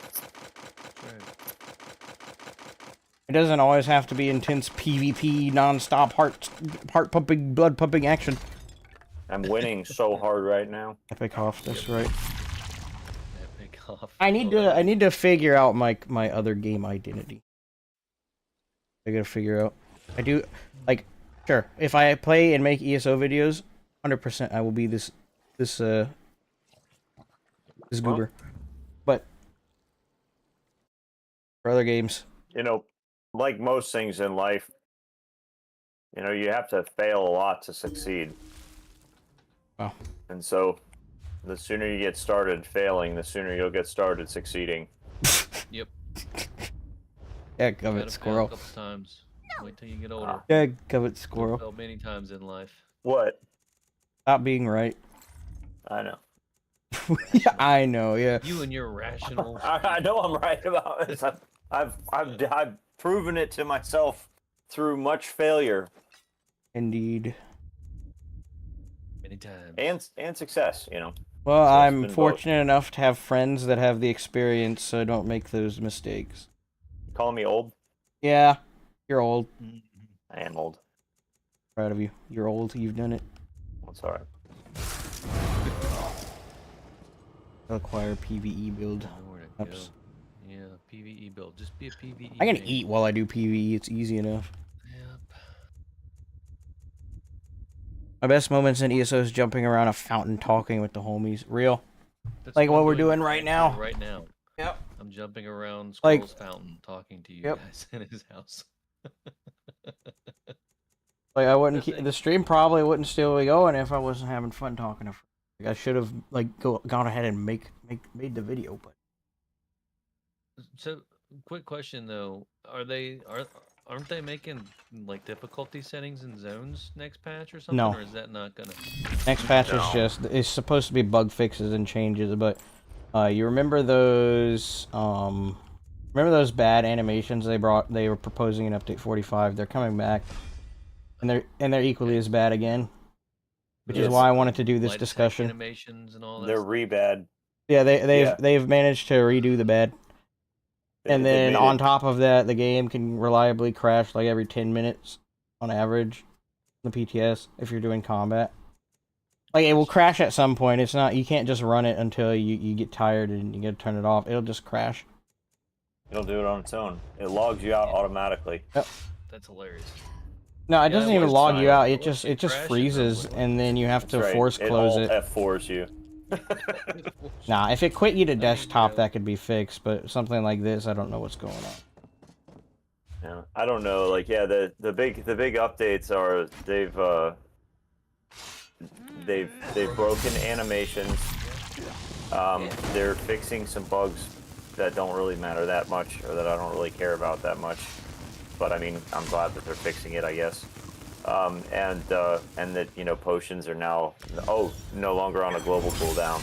Yeah, and bar swapping is a little bit faster, but all that's tied Yeah. in with a constant amount of crashing and bad animations. And then they're like bringing back like it's vengeance, like vengeance. Oh yeah, like, and more- vengeance doesn't more- even work. I more can't even vengeance. test the perk system because the perks don't work right. What about Yeah, Epic more- Chad would suit your style? I would need to like No. constantly do like a much deeper voice to become like quote unquote Chad. Which I could completely roleplay and like fool an entire new community of people thinking I have like a deep southern accent if I just went like, alright YouTube, welcome to another YouTube video. Today I'm going to be covering a brand new game I found on Steam. Pretty interesting. I do quite like it. Reminds me of how Ma used to bake pies. But yeah, let's take a look at this here game right now. I could do that, like, and just do an entire channel being a character like that. Good, that would be great. I think it would be funny too. I could pretend to be like a cowboy. I don't think there's any cowboy creators out there, is there? I've seen a couple of rednecks, but nothing. Yeah, no like old western cowboy creators, huh? If you did that, you'd have to do like a face reveal or you could Nah. do like an avatar kind of thing. Yeah, it would be easy to You do like an could do, avatar like, with a hat and whatnot. Like, heck, Yeah. I think I have You could a do one of those like King Kuro like anime cow. Yeah, yeah, That would yeah. be anime cowboy There you is go, so anime. bad. Cowboy Bebop. Like he could do it. It'd be That would be word. great. No, absolutely not. Here you go, look, Dude. cowboy Just gaming. Transfer your. You would be begging for people to call you a furry at that point. It would just like I need to Oh. upgrade to a furry. You're already kind of a furry. Yeah, well, I no, think- that's I what think- was dumb. I think if there was End a- up on a list, we should stop. Yeah, doing I'd that. probably rather be a furry Well, than he's on YouTube, so some they sort of probably like strange that. anime character. That's probably like, what are they talking about right now? Yeah, if you tune into the stream, we're just chilling. They're like, what? Typical ESO player right there. Use an AI. No, I'm not gonna use an AI. Don't do it. Don't do it. You heard it here. He's a furry. Y'all are weird with your fantasies. Y'all are a little bit off. Wow. Y'all need Jesus. That's why I'm here. I'm trying to help y'all. You don't realize it. I just need to do like I'm not even gonna bother doing the vet DLC daily. We'll just do the basic or like the base dungeons because we'll get 8 keys from that. I've done one, but I'll do another one. I don't care. I'll tank. You want to hit me with an invite? I need to do Crypto Hearts too. Where are you at? Social. He hangs out in Rim and I saw him. There you What happens there? Oh, you want to go there and see? No. Okay. Yes. I asked the question genuinely, and then I started thinking about it after I said that, and then I decided that was not a good. Both of you that are was the wrong tanks. question. Bro, Fungal Grotto 2 again? Oh, come on. Yeah. It'll probably be like that all for the whole. Crypt of thing. Hearts 2, okay. This is a DLC dungeon anyways. Crypt of Hearts too. A cauldron. Oh, I just did that one. Bruh.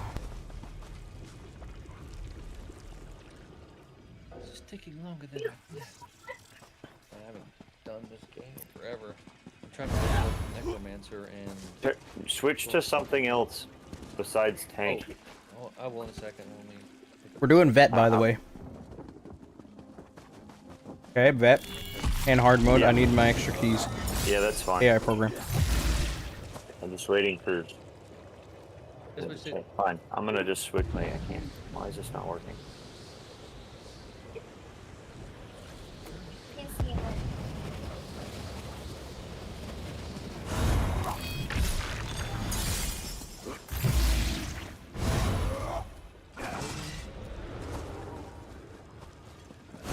Horrible internet right now, so. Alright, we all need to cut it out in Twitch chat.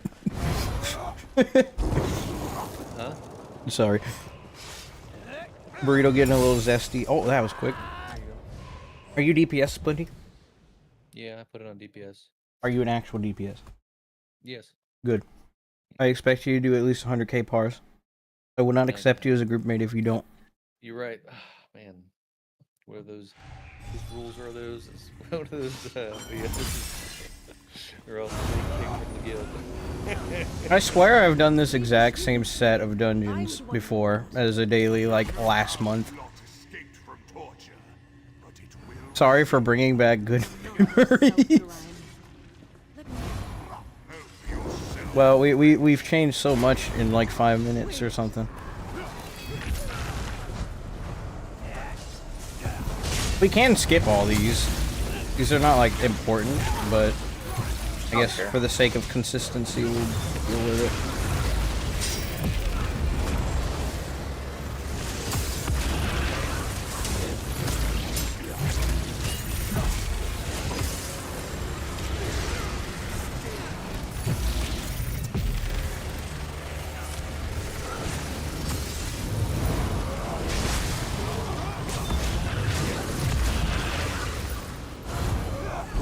Oh yeah. I love doing dungeons that I've done 20 times before. So exciting. Definitely more.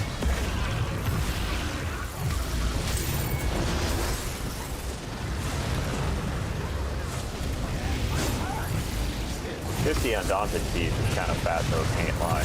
But it Yeah, goes I to don't know show if you, I'm like, gonna play enough to get it. It's not hard. Just go sit in a delve, like, and just kill the boss. Like, it does. You don't even have to kill like different bosses. Just kill the same one. Like, yeah, it's not even hard. Go get a character that needs some skill points. Go find public dungeon bosses.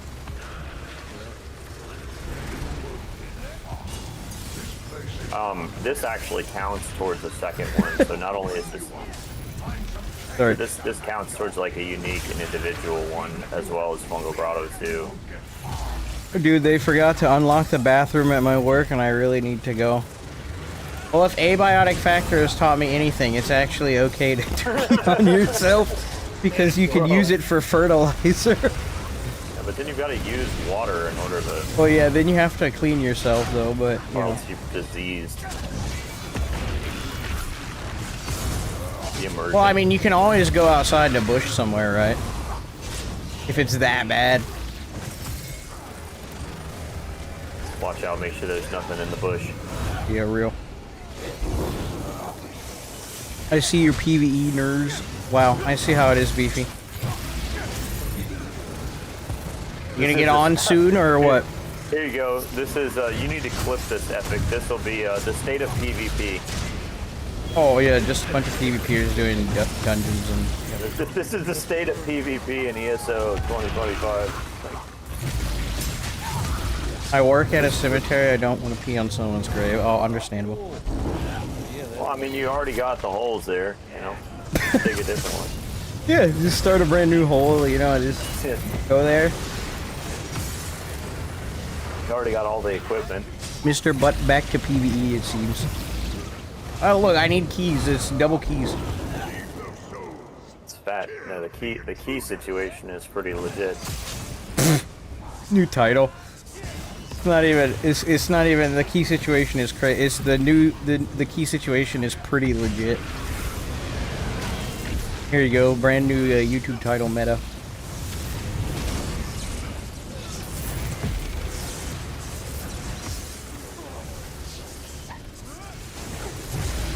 But look, Beefy, look, even Splinty's on right now, and you're missing out on all this. Where are you at, BP? Probably doing dad things, gonna be a dad and all BP that. is on his way to soccer practice. Wow. our game. I miss BP. I mean, I think everyone's BP, also gotten busier too, so it's kind of hard to, you know, stay connected. Yeah. Is the thing. It's like how when you have friends in high school that you really like to hang out with and whatnot. You seldom talk to them now because you've grown up and you're just busy.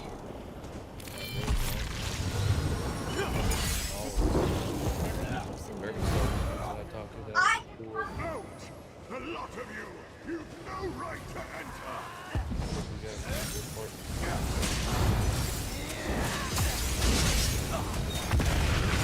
OP unkillable god mode legit key situation. Yes.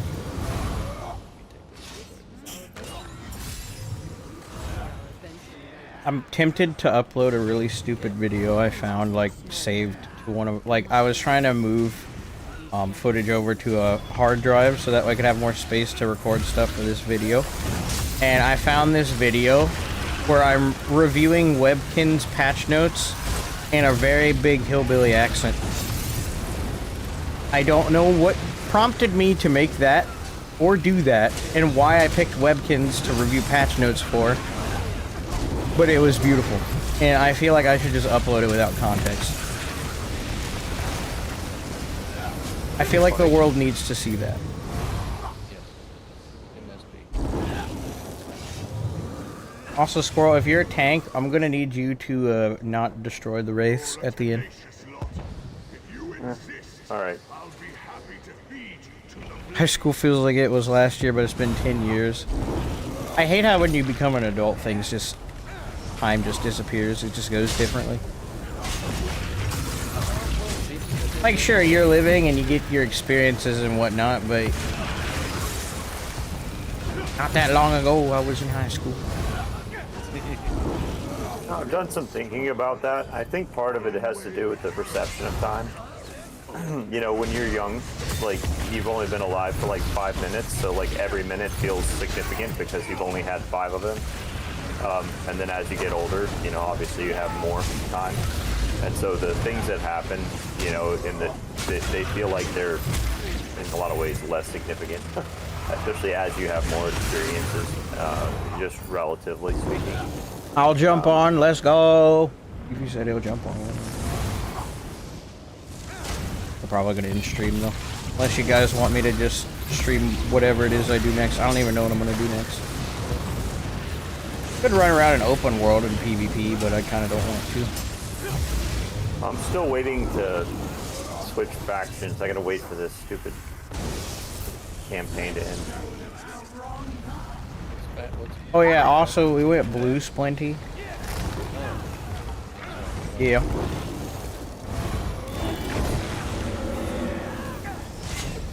That's how long you've been gone. If only so that we're not gated. Well, also everyone was like on red now, and there's a lot of fights to get if you're on blue. Most of the time. If you're not playing at like 3 o'clock in the morning, I mean, there's nothing happening anywhere at 3 o'clock in the morning.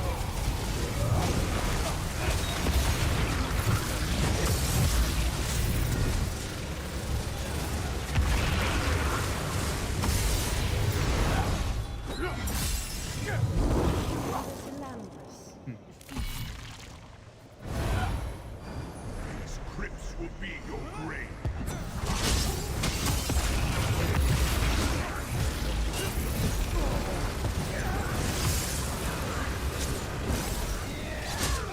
Oh, heck of it. I really don't want to turn a supposed 1 hour and 30-minute stream into a 7 or 8 hour live stream where I end up just PvPing anyways, and it just becomes another stream.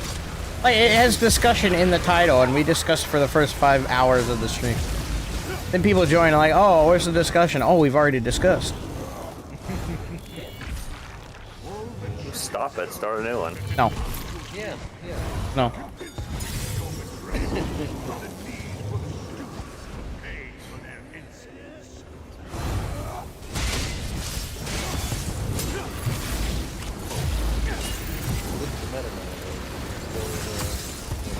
No, the meta has not changed. Assassination. It's the exact same as it was when you left, and in fact, it's probably worse now because more people are running it.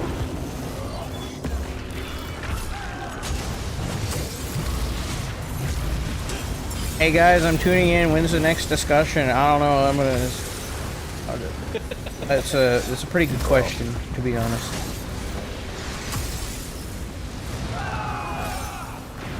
Oh goodness. Splinty, why did you cost me my no death run?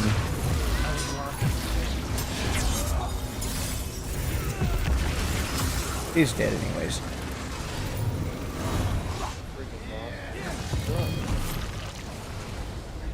Okay, hard mode. You're no death run. You're funny. Okay, so we don't pull the race, or you pull the race, and we don't kill them. Hold the race. Just leave him alone. Just kill the boss. No, because he's got to spawn him in, and it takes a while. Yeah, I'm not gonna pull him. I'm just gonna kill him. No, don't kill them! I'm not gonna kill the race. I'm just gonna kill the boss. Bro, I wanna Just hurt leave you. him alone. I've done this before. It's not a big deal. Don't kill kill him. I wanna hurt you. Don't attack them. Stop being bad. I spelled Wraith the best possible way. W-R-A-I-U-T. I don't know where the U came from, but it's like right next to the T, so on the keyboard. So There's no U in T, Epic. stop. Okay, so we gotta do just enough damage, so he goes and spawns the Wraiths in. We don't want to do too much. Okay, that's like plenty. He'll go spawn something in. Oh wait, we lay off for a second. Make sure you don't have any insane amounts of AoEs to accidentally kill the Wraiths. Don't worry. I'm running jabs and beetles, so we should be fine. Yeah, okay, don't hit him anymore. He's pretty low. He goes, I think he goes at like 40% to do the sword thing. There he goes, he's gonna summon some. We just need 4.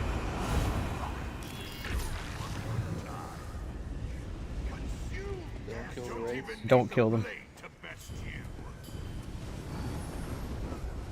So Squirrel's just gonna have to like keep them busy and not kill them with Crescent.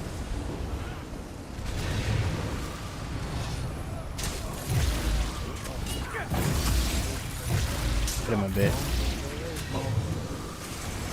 Okay, after this he should go do it.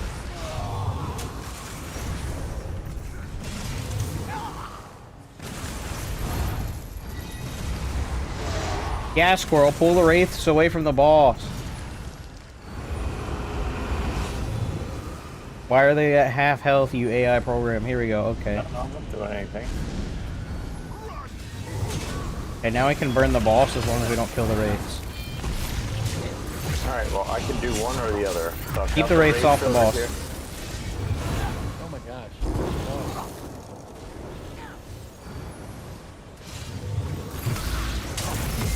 No, one of them's almost dead. Nope. Kill the boss faster. Working on it. He wants to be difficult.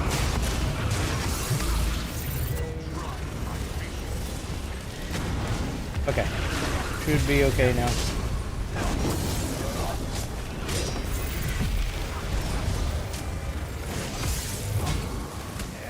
Squirrel winning. over there getting harassed in the corner. Yeah, you should be fine to come back. Oh no, mechanics. Bashed him and didn't do anything.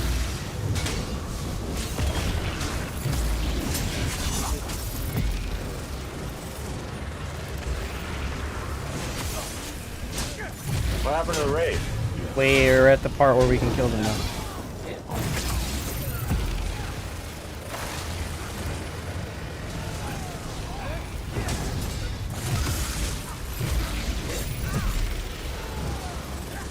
There we go. Good job, fellas.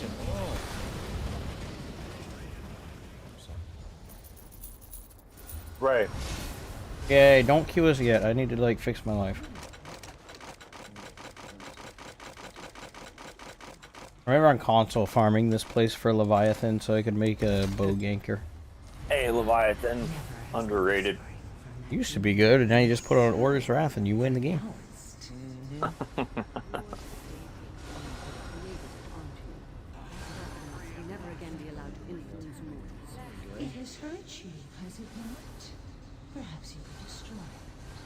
My pizza's cold. I could. Warm it up. You think I trust you? The one who twisted my husband, murdered my students. Me. I will send the blade away, and I will do so on my own terms, no matter the cost. Have a good rest of your day. I'm gonna head out. Thank you for hanging out with us, Mr. Burrito. Be safe, sir. Bye, burrito. The meta is build very tanky and get a buddy and sit on a 2-bar, your second bar, until you get 500 ult and Balord ult dump shock spec bow at the same time. Yep. While camping inside of your runes and just cross healing one another. You only have damage when you do that. And it's still barely enough to kill people. Ultimate strategy. But Olenway gave everything to cast it away. There is nothing left to take from her. You and I, however, may meet again. Okay, well I'm ready for the next one. Alright. Sure. You wanna, do you wanna queue us? Here. Thank you. Bro, you got crowned. You bought.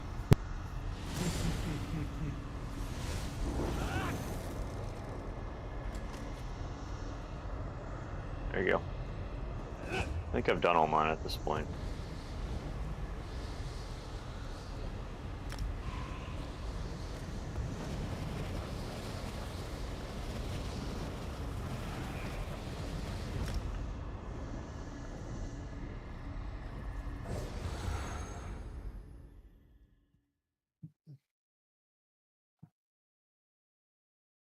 No fun brought out a twos.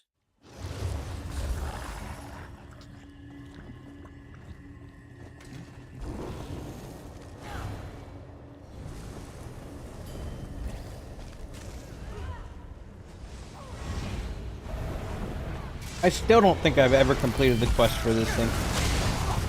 I have to find the first Fighters Guild survivor, then the second Fighters Guild survivor, blah blah blah blah blah. You know what? I'm gonna do it this time. So I never have to do it again.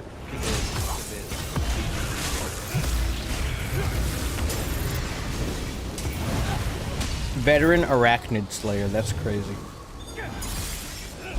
Okay, there's the man I need to save, he's in a cage.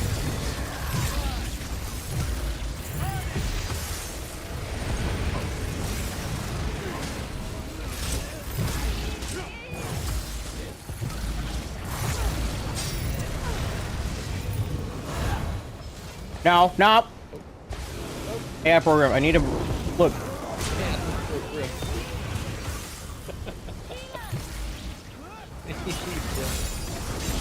Look, you're a bit too antsy. I know you want to get this done.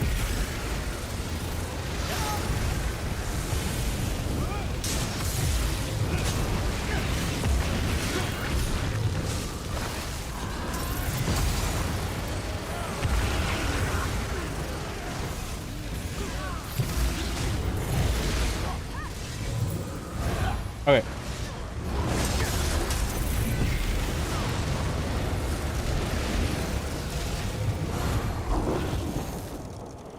get my quest.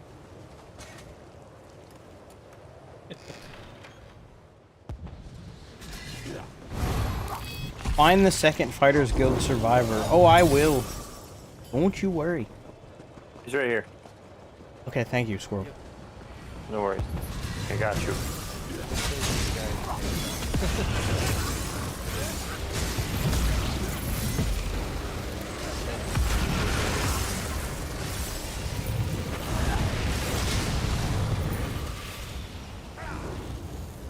Do it, do it.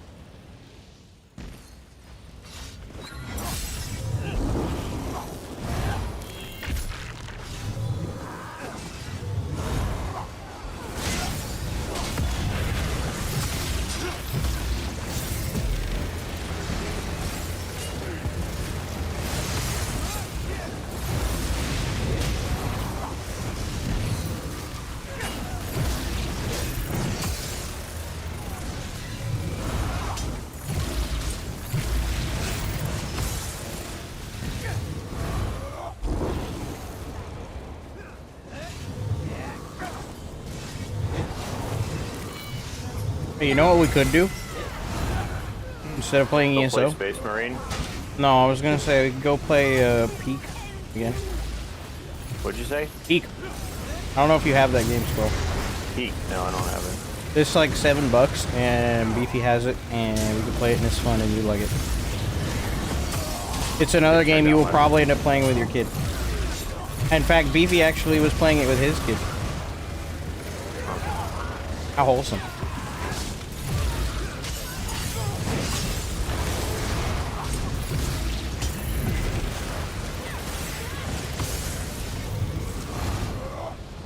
Man, I'm really good at this game. Same. What is determined? Look, cheese. Oh no. It's just my cheese.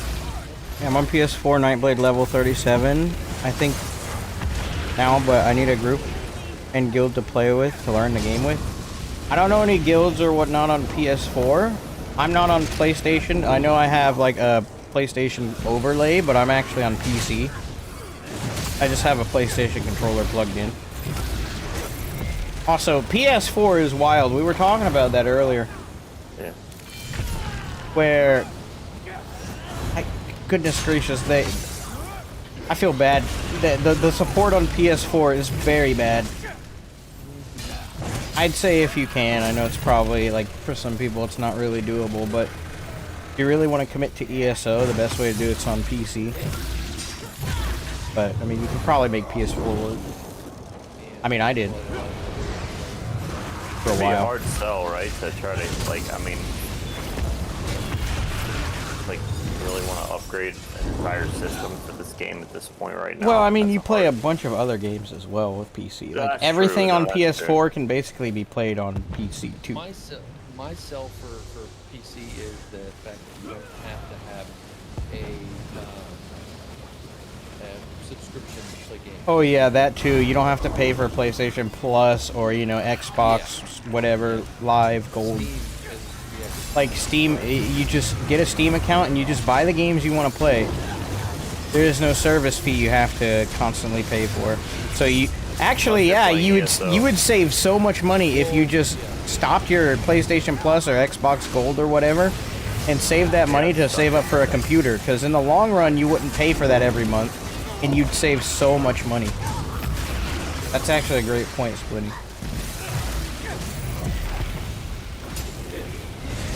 I'm just doing what I can to get a PC. Well, until then, what you can do is you can go into zone chat and say, hey, I'm a new player looking for a guild or something to get involved with. Does anyone have a guild, or is anyone, you know, is anyone have any guild applications open? And I think they also have a feature where you can go into the guild. There's like a guild finder, and you can look for guilds there too. Yep. They've made it fairly accessible, so. But the best thing you could do is probably the old-fashioned way of, oh, does anyone have a guild I can join?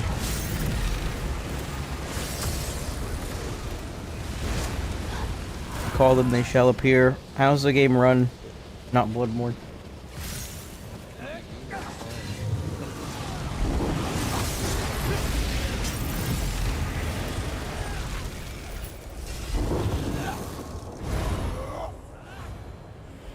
Did I find the other Fighters Guild survivor? Or have I failed? I think I failed. I think I'm missing the last Fighters Guild survivor. Oh, yeah, he was back up. I think he was back Yeah, hold there. on. I gotta go back and get my quest. Don't start the fight yet, you AI programs. I don't want to have to do this quest again. No! I'm leaving. I'm leaving. You're getting It's bullied, not. It's kid. not. It's not. Get good. Get good. I hate you. Get good. Get bullied. I hate you.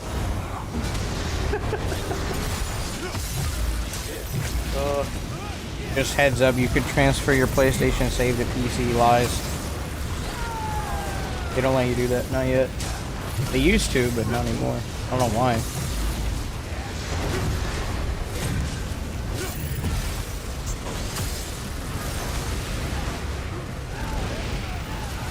I would say, depending on the type of content you also want to do long term for ESO, if you want to do PvP content, stay away from this game. By all means, put as much distance between you and this game as possible. If you want to do PvE content, you'll have months and months and months and months of stuff you can go and goof off with. Yeah, there's the PvE content, like the housing, the communities, like there's tons of stuff to explore and do. For people like us, honestly, we've been everywhere, so. Also, we never grabbed the thing, so the quest is not progressing. And that's fine, because I'm going back and getting the last Fighters Guild survivor. Alright, I'll just hang out here. Do you need me to come with you? Or... No. I know the healer's already running ahead expecting something to happen, but it's not going to. Oh, the healer is already at the spawn waiting for the next thing to happen, but it's not going to. I'm just gonna run past him, he's gonna be confused. Okay.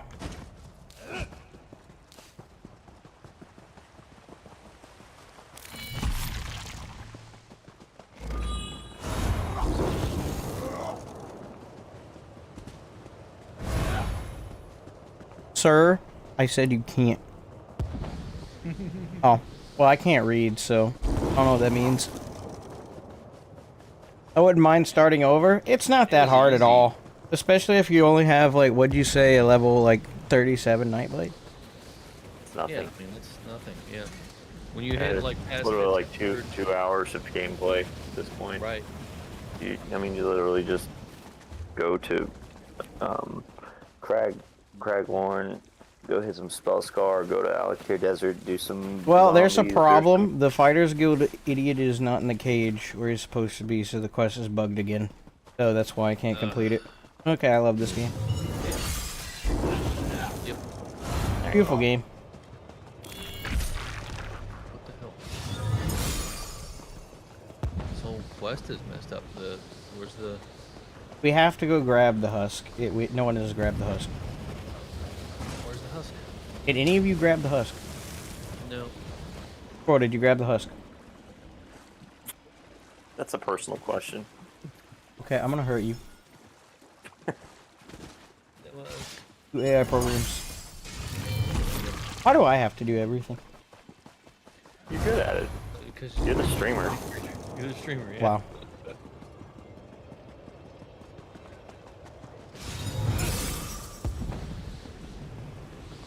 Ah, there you go. Yeah, talk to Dakota. They're on PlayStation. That's cool. Thank you. Okay, I grabbed it. Yeah. I always knew you were a little husky. Wow.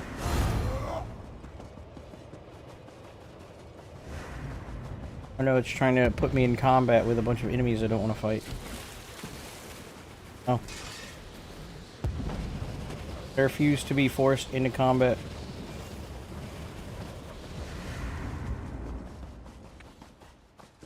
Well, they're all mad. Oh, they're all mad. They're all very mad. Okay, I know how this works.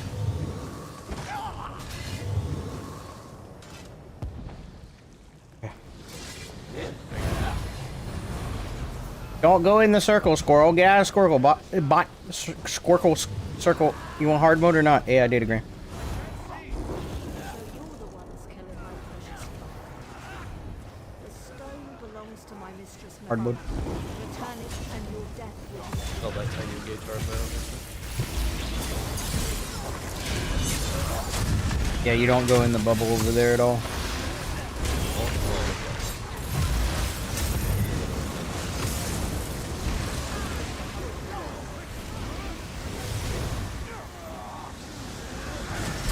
I'm watching the healer, so making sure he doesn't actually go in there.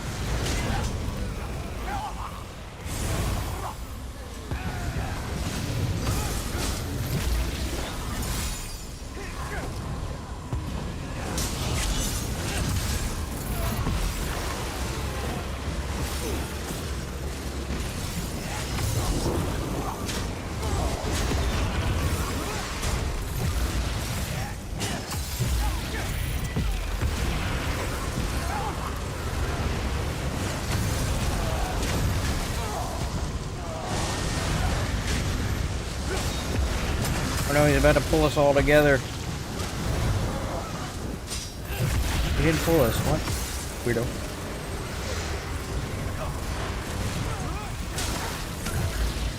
Out it. Come on. Yeah, and I can't do the quest. Because the NPC despawned. Ooh, this dungeon breaks quest if anyone runs past the Troid at the beginning since launch. Why is there a marker over his head? I can't actually do anything with that. Like, oh, you even talk to this guy. Oh, I'm supposed to save this guy, but he's already free. Imagine. I can't travel out of here because I'm in combat, so I'm about to have to... Oh yeah, that's funny. You can catch resources.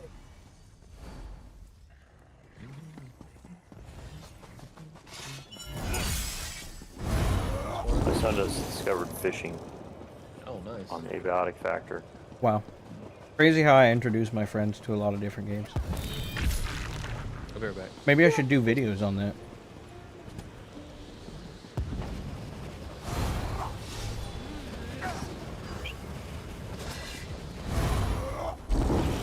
Yeah, PS5 and PS4 should have like crossplay so you can play with them. You're back. The cult leader is dead. Give me my key.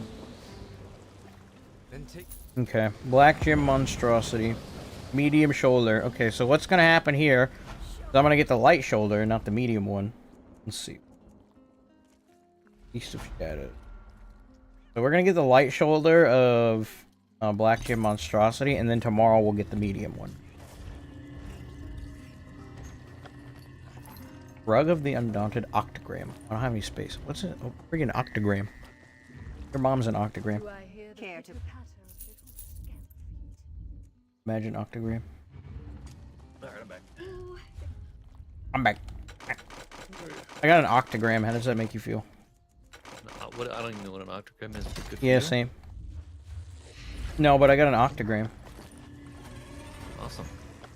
Yeah, there's the light shoulder I told you I'd get, so I'll get medium tomorrow. Yep. I'll get everything but the one item I'm actually looking for, and I'll just nail out the entire sticker book before I get the thing I want. It knows the item that I want and just will not give it to me. Look at this. Medium shoulder, black Gem Monstrosity. Look at that. I don't have it. But I have the light and the heavy shoulder, and the 2/8 I don't really want to use. And then I have all of the Bowsorc shoulders for the other monster set that I don't want. And it gave me all of these before I started getting black Gem shoulders. That's wild. I gotta collect the entire daggum set of both monster sets before I can actually get the thing I want.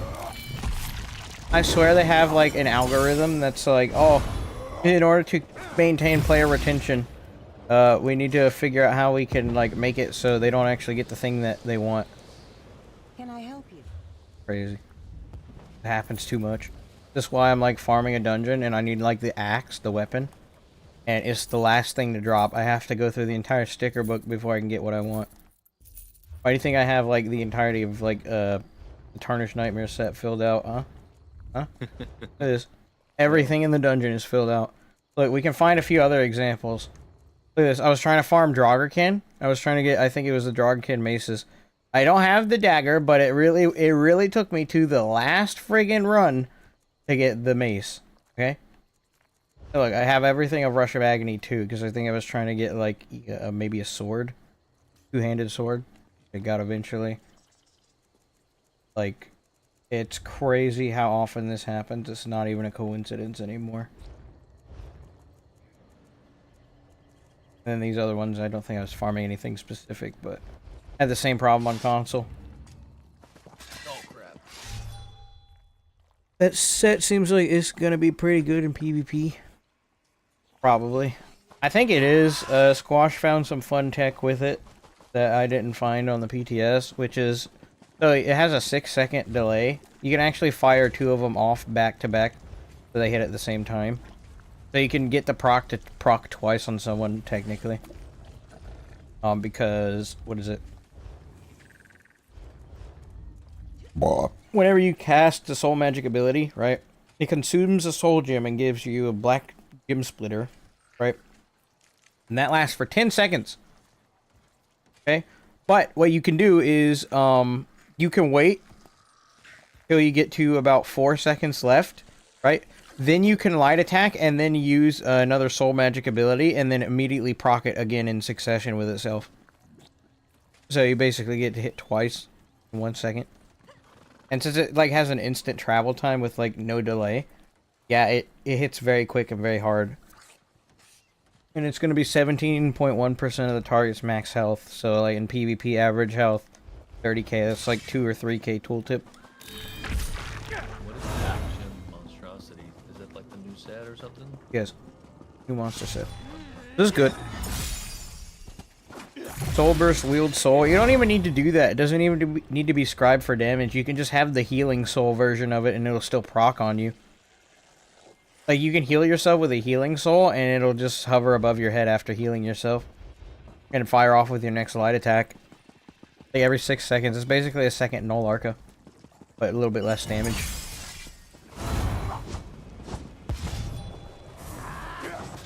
Because it works with Healing Soul, too. Like a Oblivion set, huh? What's up, Wasabi? Oh, I'll blow through soul gems. Oh, you want to see something? You want to see something? Where are my daggum soul gems at? I have 2,574 soul gems across my characters. I don't think I'm going to be running out anytime soon. And I mean, if I need more, I have 1,000 soul gems I can fill up, so, you know. Hey, they gotta go somewhere, because I don't really ever die enough to ever need to use all of them, so... Also, why are crown soul gems a thing? I don't understand. What's the point? Like, these are automatically leveled to max level, and so are these, so what's the point of a crown soul gem? Did I kill a developer and shove his soul into a gem? Is that what happened? Is that why he's a crown soul gem? Hey, this is the soul of a ESO dev right here. It says worth more. Oh, did Beefy get on? Yeah. Oh, not yet. He said he was getting on. He's a bot. He just logged on to his not ESO through Steam. We were friends on Steam, so he. Oh. So he's booting up the launcher, huh? Soul of Brian. I mean, in general, you blew through like 160 in 2 hours. That's not even a big deal. Soul gems are so cheap to not only make, but also if you really need to buy them, it's very easy to do.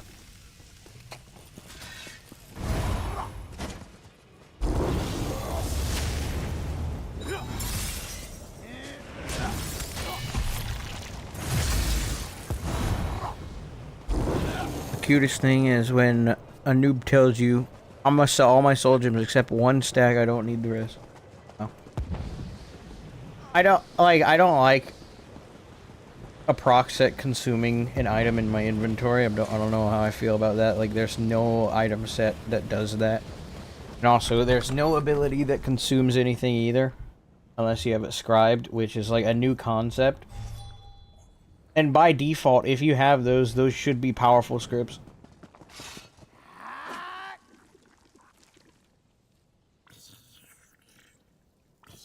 Because they're costing you a resource.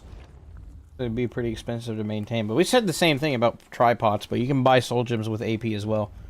So if I do run out, how much AP do I have? 16 million, Yeah, which is so great. not a problem. So what, real quick, what's the potion thing that they're doing? Oh, you can use potions while doing anything now. There's no, like, you don't have to, you just use a potion whenever, but it still There's goes on no cooldown. global cooldown on There it? is a Just boom, cooldown. boom, boom, boom. It's still 45 seconds. You could just use it while, like, roll dodge or casting skills. Oh, okay, okay. Like if you're doing a channel. So when you ability, press it, if still it's use the available, potion. it's going off.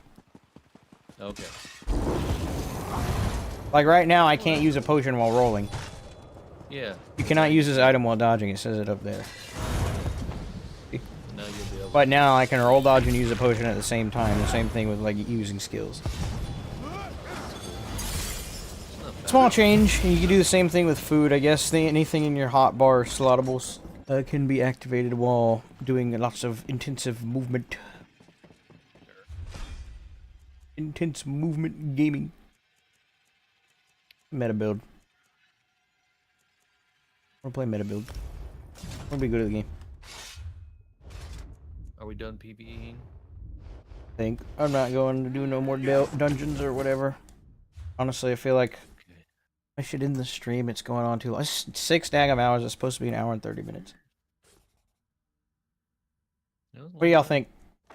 Because I don't know exactly what I'm going to do now, but like streaming does take energy from me, that's for sure.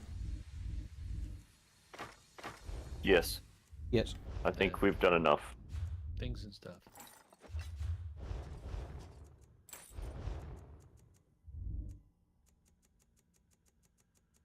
Rallying cry ring to me. Good old rally cry.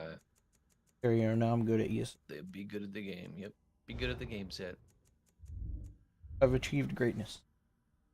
Oh yeah, I technically could run a black Gem Monstrosity now. I can show you how it works. I mean, it's a light shoulder. But I just don't have the right weights that I want.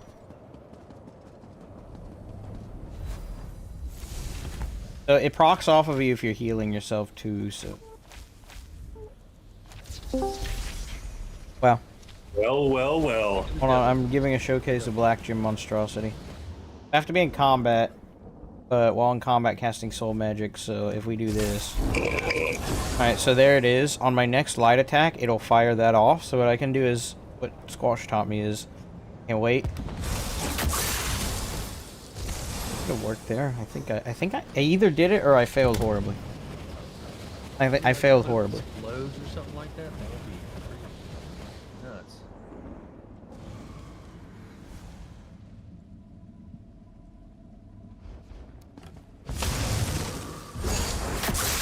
Dang, I weaved it wrong. Oh yeah, dude, we had the soccer game extravaganza today, so. Knew it. Yeah, every Saturday it's the event of the day, so. Right. All my kids won their games today, so it's pretty Oh, cool. well, how about that? Congrats.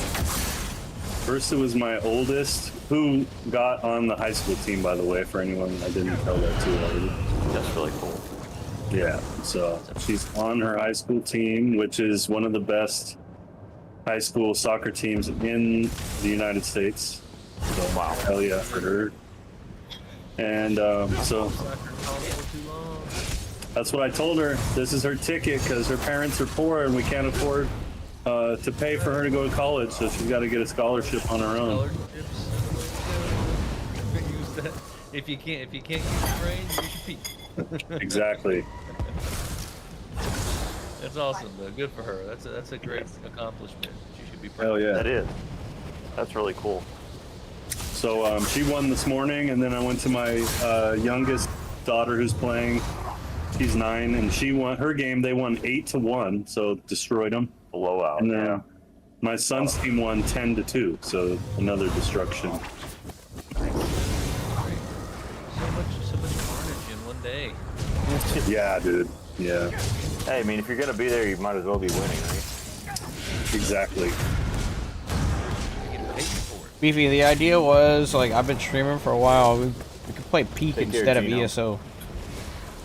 We could play what? Peak instead of ESO. Go check that out. Ooh, I'm down. It's cheap enough you can get. Why they call it like friend swap, but it's not like better than the usual whatever you call it. Because I was planning on just doing like an hour and 30-minute discussion today about ESO, get some thoughts out there so I could have better direction for how I wanted to do my video. But then it ended up, oh, Kamul showed up, and let's talk about everything else, I guess. I showed up. Yeah, I didn't recognize his voice. I had to check who that was that I'm talking to. But yeah, basically that's how it went. Kamula. So I ended up streaming way longer than I wanted to initially. Like that's why I don't have the same energy I normally do today. So Kiki, I think I have to do an update. Need to stream for another 2 hours, sir. I don't know. Yeah. Can't. Supposed to keep it short. See y'all. Thanks for hanging out with us, Gnome Gorilla. Beautiful name. He's a gnome and a gorilla at the same time. I don't know how he manages. A gnome and a gorilla. Let me go to store. Let me look at this peak game you guys are. I thought it was Genome. Genome gorilla. Genome? Gene? Yeah. Gina? Again, I can't read. I'm like illiterate or something. That's my excuse. Gnome is a G gorilla. A G gorilla.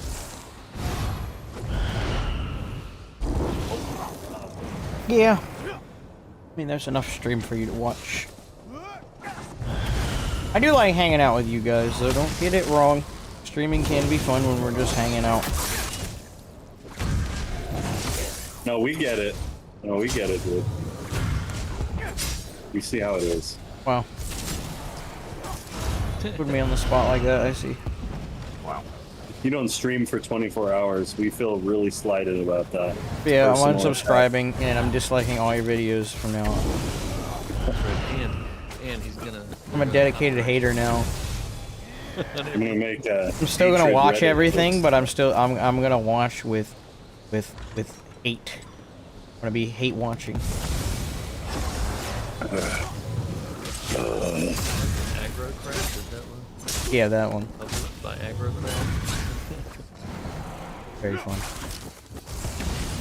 No, I'm watching. Last time we played, Beefy had Beefy said he met some man on the top of the mountain. Oh wow. Yeah. And gave him a nobody big hug. And I don't believe him. But he did come out of it with a new set of eyes, so he got an achievement for whatever happened up there. Yeah, the man. If you're too fast and you get to the top of the mountain without your group, a Boy Scout leader who's more like a demon will kill you. And because no one else saw it happen to me, nobody believed Kamul him. just raided you. Oh frig! Now I have to stream. Now you have to, dude. Yeah, You can't I'm let Kamul. the people down. Oh, what's up? What's up, guys? Was literally a shout out to Kabul / shout out. Hold on. I was planning on getting off because well, I've done my dailies and I don't really want to do much more ESO. But I guess I have to stream now because you raided. So we'll just stream this game. Stream peak. Double raid. Thank you so much, Kabul. Yeah, my channel's dying and I need all the help I can get. The algorithm's being mean to me, you know. Painful. Oh, also check this out. We're testing some tech with Black Gem Monstrosity. I still don't have the medium shoulder, but you can actually do this with it. Enter combat, now we wait. 7, 6, 5, 4, 3, so light attack. You can get it to go off twice within like 2 seconds. You really have to pace it. Maybe I can get better at doing it like really quick. But, I mean, you get a 17% of your target's maximum health proc twice back to back on your light attacks. So, seems pretty good. Yeah, that's nuts. Yeah, if you do it right, you can time it up. Squash taught me that. Because he got it before I could. What do you have it paired with on your front part? I don't have. I'm just testing it right now. I'm trying to get the mechanic of it down because it's definitely something you can abuse. But you can see, like, if I light attack with it, if I light attack into the healing soul, because you can proc it with healing soul too. So you can just have it sitting there, like, alongside no Arca. Maybe I can do that. Let me try that.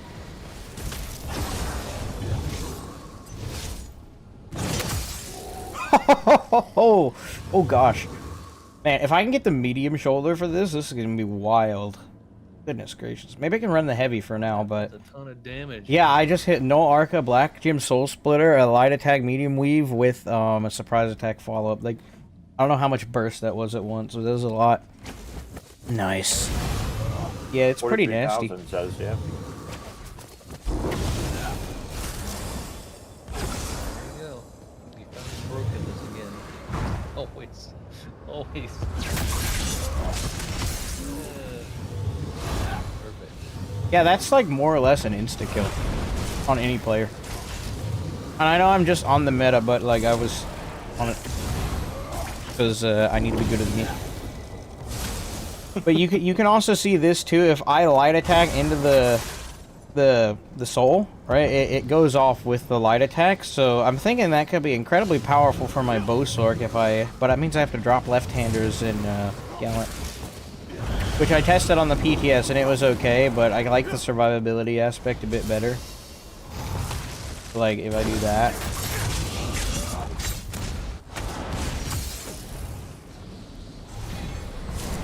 Pretty nasty. This kind of broken interaction that rewards skillful play and I can get behind. Yeah. This is something I'd have to practice with, but if you get hit by it, you just feel so disrespected. But yeah, I can't take credit for it. Squash figured this out before I did. I'm just testing the interaction because I think I can get it to work right.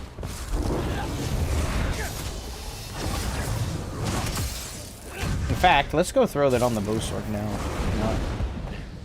Yeah, go for it. Dual light gives pretty good damage boost from passives. Yeah, 2 light is like normally what you want to run, but I need to keep my medium as high as possible for roll dodge. Most of my builds. Excuse me, that was a good one. Tarnished. Okay, let's see. So the space I'd have to make is I'd have to drop that, and I'd have to drop that, meaning no Arca belt there. Tarnished Jack there. Unless that was a no Arca piece I just removed. 5 out of 5. I have 5 out of 5. So I'm gonna have to sacrifice that piece and then a no Arca piece. I have 4 proc sets.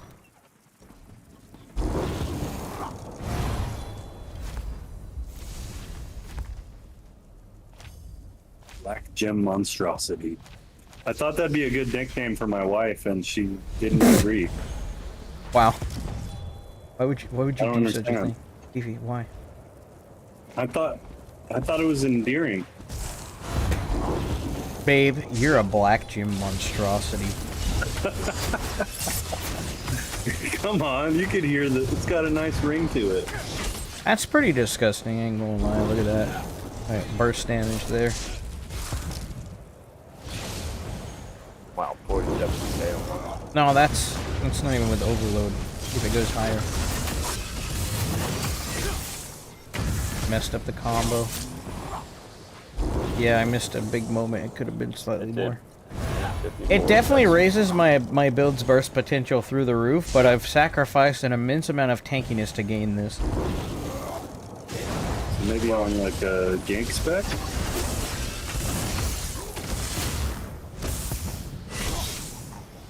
Wow. That's a lot of damage, dude. But it's just a lot of things hitting at the exact same time. Like Tarnish, No Arca, and Black Gem are going to hit at the same time as a Sundering Soul, Crystal Weapon, Light Attack, Overload with maybe a Spec Bow in there because why not? It's 60k DPS there. This is practically a PvE build. That's obnoxious. It's an obnoxious amount of That's way damage. more damage than I can normally get. 67, way higher. 67. That's 7k. That's Holy 7k more damage than usual. And this isn't even a medium set. Like it's I think it's medium and then light. So if it was double medium, I'd have more weapon and spell damage. My procs. Yep. And then your wife one-shots you the same combo as Epic. Yeah, that's right. Wife pulls up, just pulls up with Black Gem, no Arco. Harnish. So that's what she did. She one-shot me after I said that, and I was like, "What?" This will absolutely put anyone in the ground, though. That's for sure. Look at that hit point disappearing. That's absolutely obnoxious.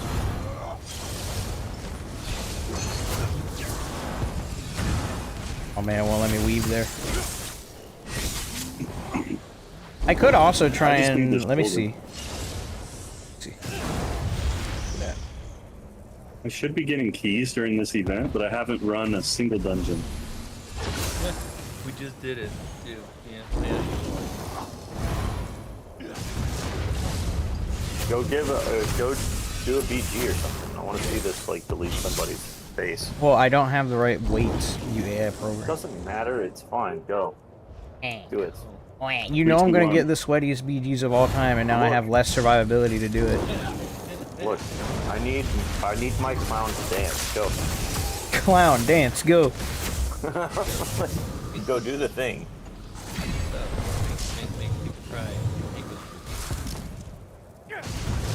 I actually want to see this like delete somebody in real time though, because that's an obnoxious number, actually. I'm all procced up, bro. That's a lot over that. So damaging. Oh, also, Splinty, did you get off your Peak? max And same with you, Squirrel. Did you get it? We can go play it in a minute. Eating some amazing chicken casserole right now. I'm pretty sure this is Peak. I will say it's gonna look more impressive on this dummy because he has 300k health, so it's gonna be like it's gonna be max tooltip when it hits him. But it's more or less another 3k proc on someone in PvP if they have like anyone an average goes into health. clown form or vamp. Well, most people run 35-ish, 33, 35k-ish health. We'll see what it hits for in this BG.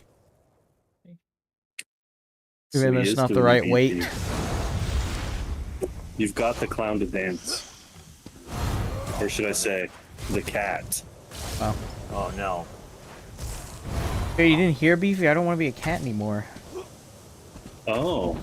Okay. Well, if I'm gonna go make videos on other games, I don't want to be a cat anymore. I don't know how to carry my Genome's ESO back. character over. You're back. You've lured him back with I thought you were leaving us, Genome. Alright. That's fine, you can stay. You can see this, see if it's any good. These guys look like they're bots. Oh, I can't. I'm realizing how behind your YouTube stream is. Well, click live, you AI program, and then it'll catch you up. You don't want to be a cat anymore? No. I talked about this on the stream. I want to have as much disassociation with ESO as possible. Make other content. Then you should probably be a dog. Oh. It's like the complete opposite. No, I feel like I should find a meme, though, and then inherit the meme. Like how Salmon has the doggo. I can't use the Burfrog. YouTuber I watch, Martin Cedo Pants already has the Burfrog. I need to inherit another meme.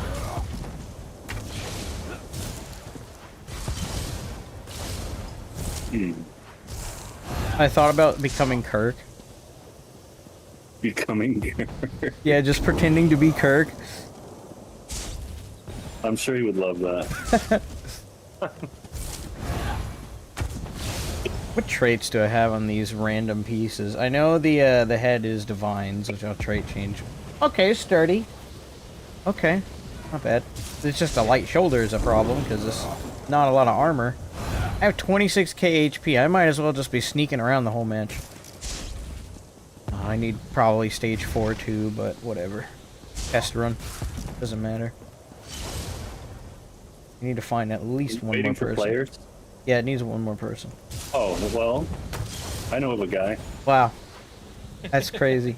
You want to be on the receiving end of a black Gem Monstrosity? Well, that's another thing I told my wife. I'm gonna have to leave. Kirk VTuber. Look, I didn't mean it in that context, but now I see the error of my ways. Forgive me. You need to put that on a t-shirt. That could be your first t-shirt right there. Epic Catman, and then you want to be on the receiving end of Black Gem. I feel like I make a better cat than a dog, though, that's for sure. Oh, that was good. That was good. Maybe I'll just go grab a picture of one of our household cats and then embrace that and turn it into a meme. Race the cat. I like the cowboy idea. That was pretty fun. Oh yeah, I just start a whole new YouTube channel or something and just only talk in my southern accent. Alright YouTube, today we're gonna be taking a good look at the Black Gem Monstrosity. See if this thing's up to snuff, up to par, if it's worth putting on my build. See if it can compete. See if it gets me the results that I need.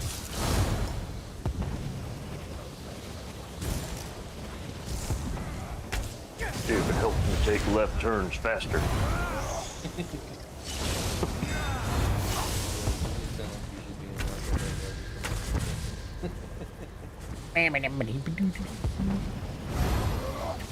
Why am I not queuing? Bad of the game, bad of the game, bad of the game, bad of the game. Dang, Alright, suffering. Black Gem Monstrosity, take... Oh! Wrong button. Take one.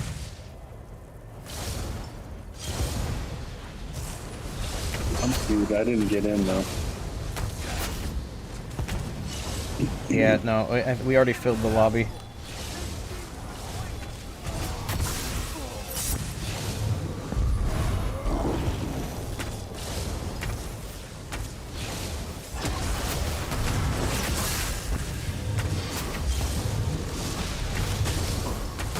Oh, there it is. Someone in clown form. I know I hit him, and I think I hit him for like 5 or 6k.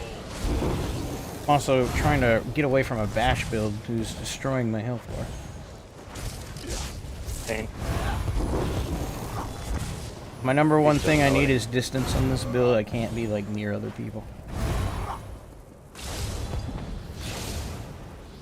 Because I'm a bow build, I can't. Right now here fighting with a sword. Oh gosh, that was some burst.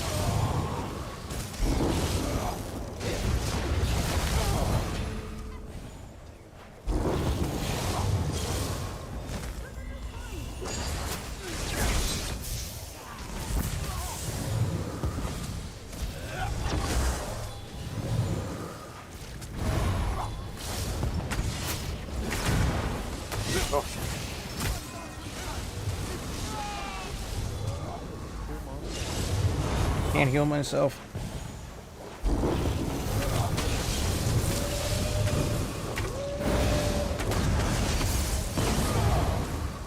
Also, I'm pretty sure some guy's just taking my kill with Endless Fury. I'll line up the burst properly, but he just has Endless Fury on him, so he just pops. Nobody ever heard of that.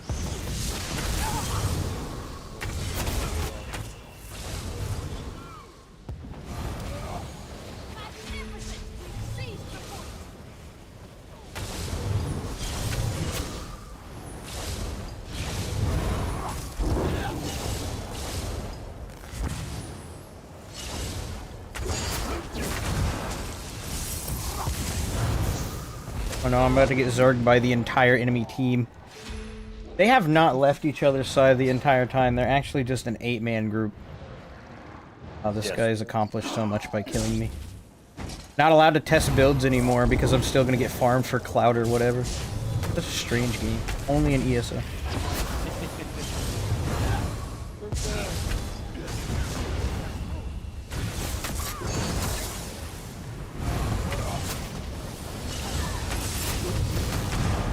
Look at the amount of healing in there. Goodness gracious.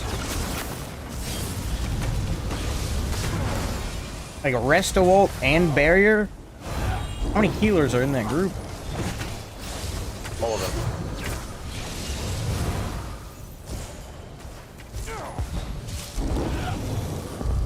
And then they just stack up like that and run you over with ult dumps. It's crazy. What a great way to test a new set. Fantabulous. What a fantabulous experience.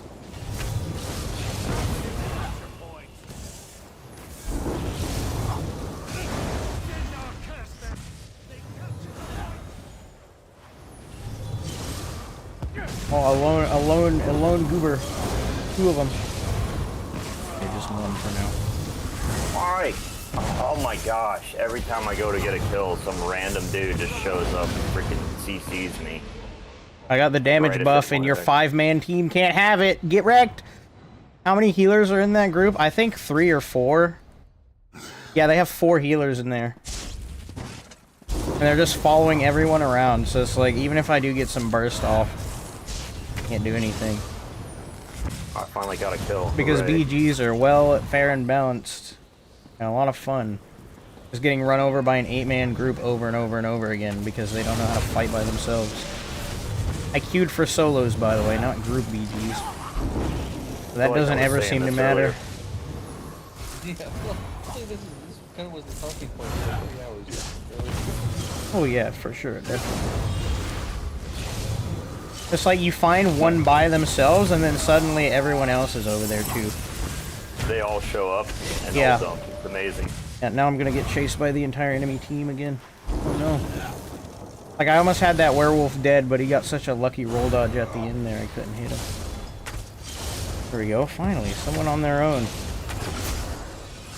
He's already line of sighting me. Are you serious? Yeah.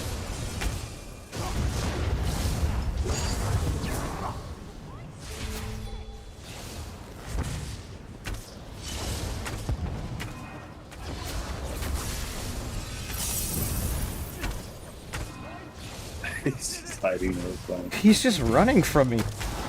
Bro, this is what happens when you don't have your team? That's wild. No confidence without your healers. Frick, run more. Goodness gracious.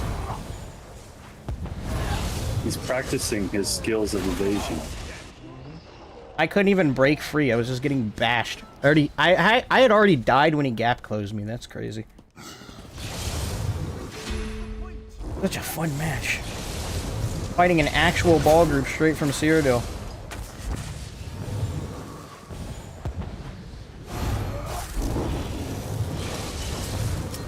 Oh, hello, buddy. Fruto! The dude. The guy. Man, come on. Oh. I finally got a few of them by themselves. Look how quickly they fall apart when I have them without a healer. Crazy damage. Too bad I can't get anywhere near that kind of, like, because they just heal back up instantly.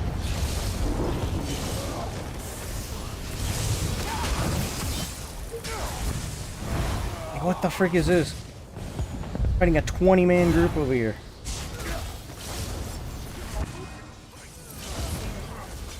It's just this bash build being shadowed by a bunch of healers. That's crazy.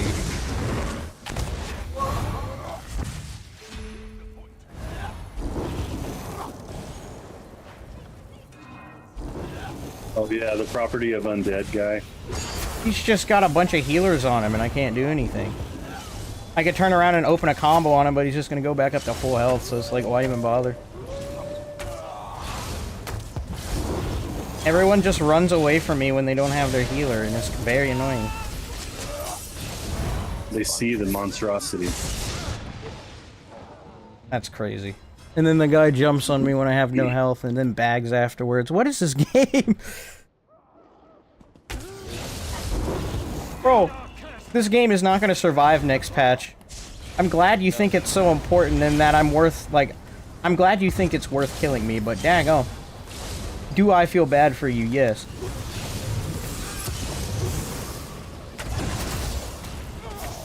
Oh no, here comes the entire enemy team. Oh Did I no. not get that? The entire enemy team is following me again.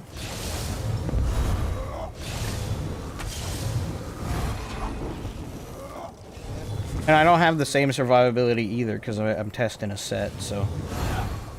This is a great test for a set, by the way, though, right? Yeah, this is a great lobby to test the set in. Fighting an actual 8-man ball group. One guy kills me, keeps bagging. Crazy. Did he really? Don't you just love this game?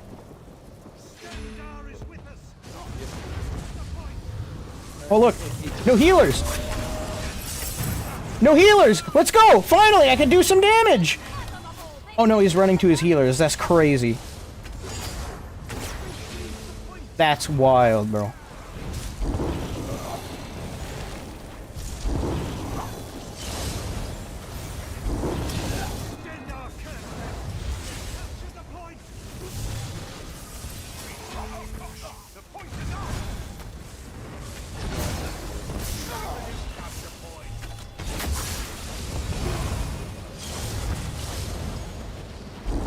No, all it is, they're just better than us. That's all it is.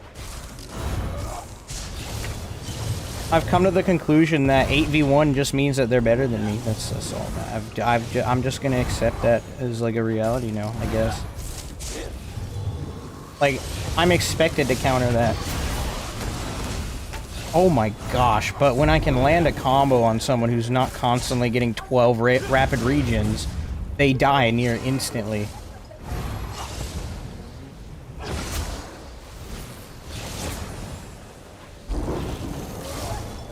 Down and play.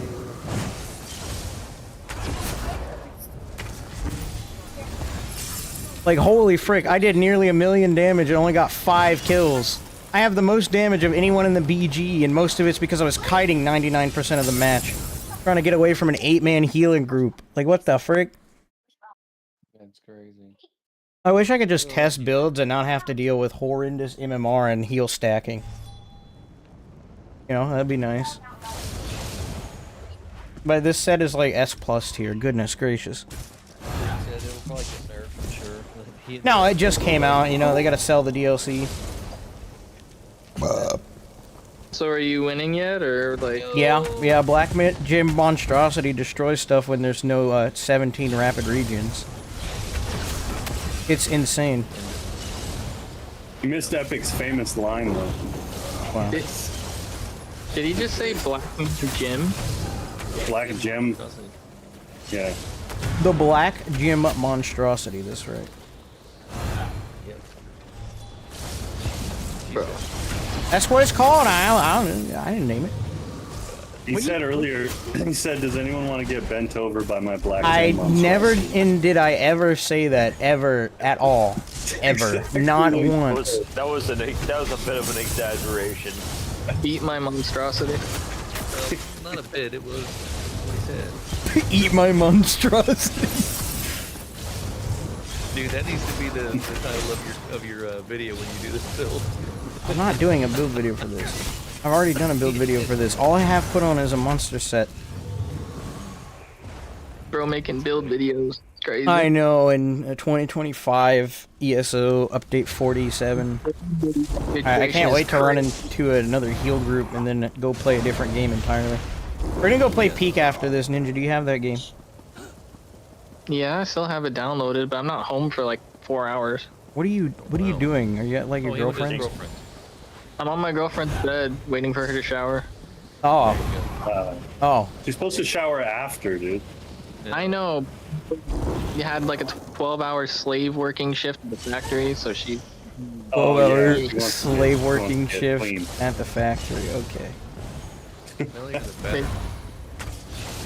Lucky they let her come home at all. Right? I know.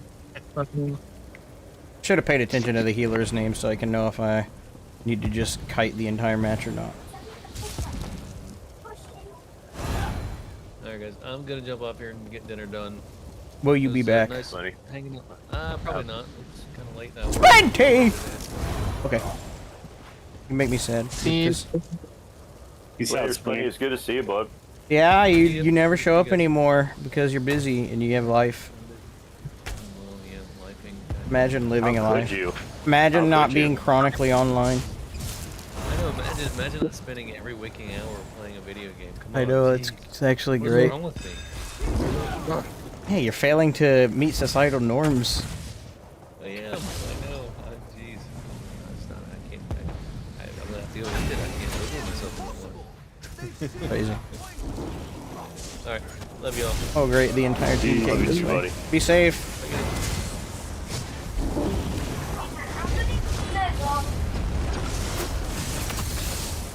can I pet that dog?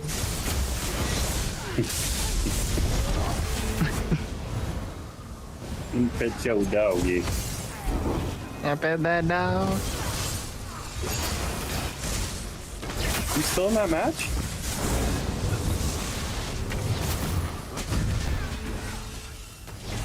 You've started a new match. Yeah, I queued up again. Oh, damn it. I was waiting for you to be done with the first You one. should have been paying attention. I know. Stream lag. Crazy. Oh my lord. Sorry. But goodness gracious, did you not see what I just did to that poor man? Yeah, it should be unlocked, baby.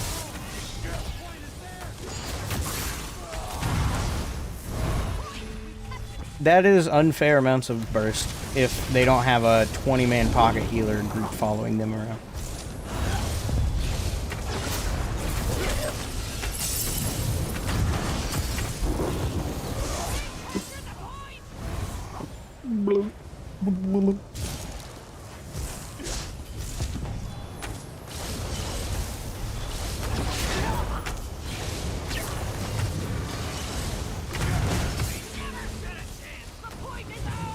Beefy. How much have you been playing this game while we left? Enough. Enough. Like, to be fair, I've been busy with real life, but I still jump on it most days for at least an hour. Gotcha.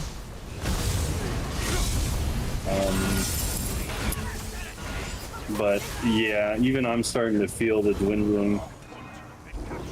Yeah. Like BGs were like always my go-to. Like it was still okay for me. I only really did open world with you and Epic, or just friends in general, you know. And yeah, so you guys were away, so I don't really go to open world. And BGs have become so like such a crapshoot. And obviously, Imperial City is completely desolate. That's why I miss my left-handers right there. Yeah, BGs are like you either pub stomp or you get shit on. And even when you pub stomp, it's not that fun because it's like you're just bullying children. Yeah. Like, And then even when there are good fights, like it's just a bunch of meta users chasing down one dude that's putting up an actual fight. yeah. This is Dogpile Simulator. In here. Yeah. So it's unfortunate because I love this game, but That's why this whole this was a discussion stream or whatever. You mean Yeah, a cool. pity party. Circle jerk pity party. Can't roll. I just get static wave. We've all been saying these same things for like the last 2 years at least. Yeah. Yeah. Yeah, and I don't know. I was always more optimistic that they were going to turn it around somehow. And I don't know. This is kind of the first time I don't feel optimistic anymore after their live stream.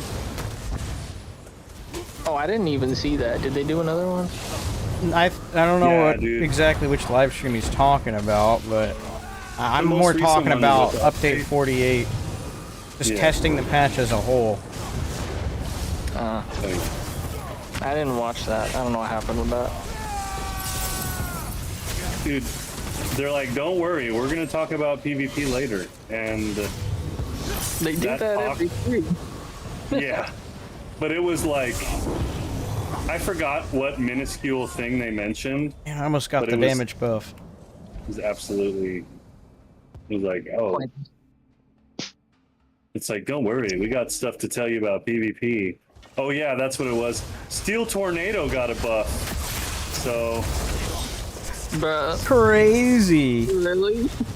Yeah, all they did was re-add. Remember how it used to have execute scaling, but not like a lot? They just brought that back, and now it's a new feature on the skill. Bro, they're teasing it like a freaking Overwatch hero release. Like, look at these abilities, look at these kits.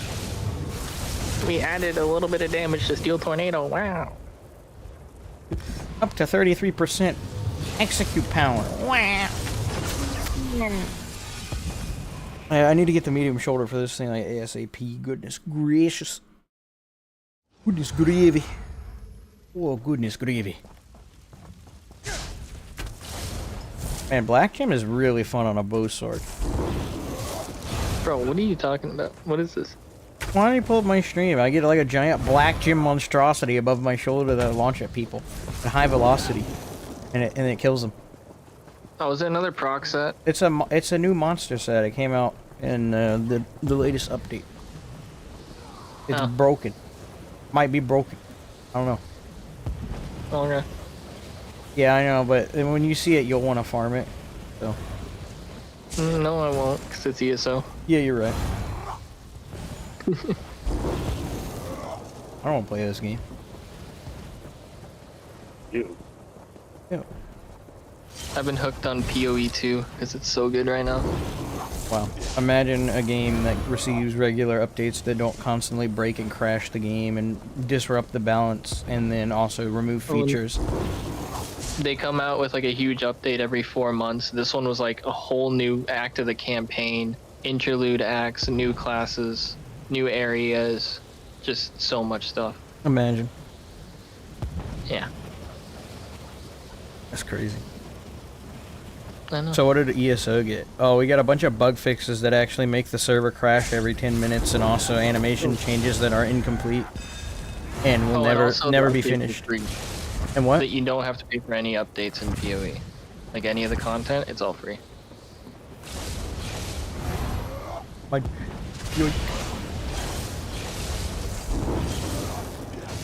But it's only PvE, right? They don't have PvP available? Yeah, there's no PvP. It's Diablo though, but good.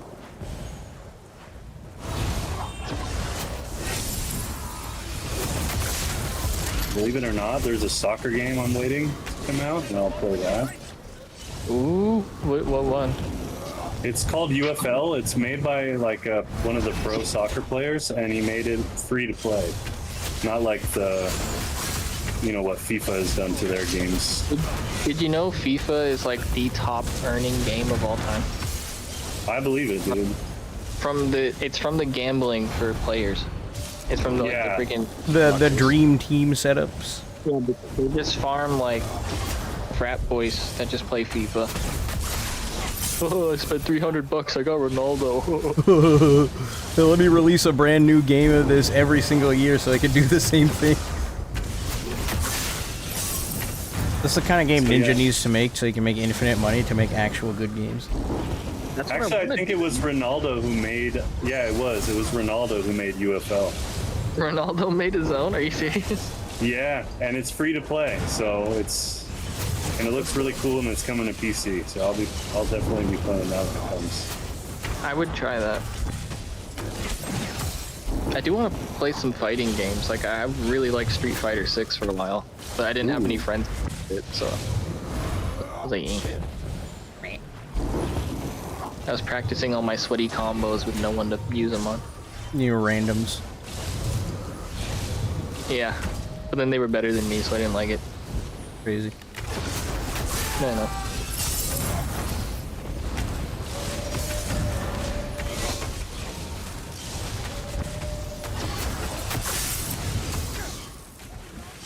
I'm just vomiting millions of projectiles at the person every second, and they just don't know what to do. Like, is there anything you can do against the amount of projectile vomit coming your way? Play Dragon Knight. No, not even that's gonna help. Scales would totally help. I mean, yeah, but now you're slotting an entire skill to counter a build. Yeah, fuck you. Insane. Insane. Here, it's more projectile vomit for you.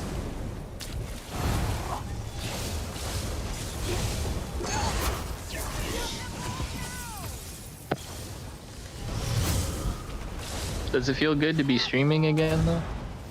I like talking to people in the chat and connecting with folks. I don't like the game it's around. This is his dick. Wow. Sorry. I hurt you.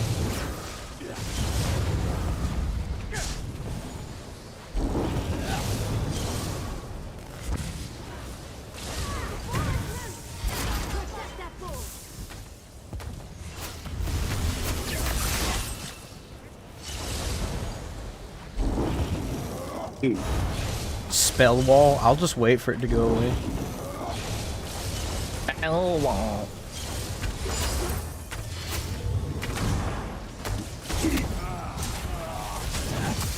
I just realized that Squirrel's on my team. Squirrel still here? Can I move, please? Holy frick. Maybe he's silenced himself? I don't know. Silenced. Yeah, he's muted, but... Can he cast spells? Is he a shadow wizard? Money game. I hope so. Bro, epic. I felt like such a boomer today. So Wow. I was selling some guy like a window switch for a car, and there was 2 options for it, and it literally, the description said 10 gang or 7 gang. And I'm telling this 60-year-old man, does your switch have 10 gang or 7 gang? He's like, what the hell are you talking about? I'm like, I don't even know. You got 10 gang? Are you gang? Like, oh, yeah? Are you gang? Yeah, and he's gonna do something else. Yes, honey? Oh, fuck off.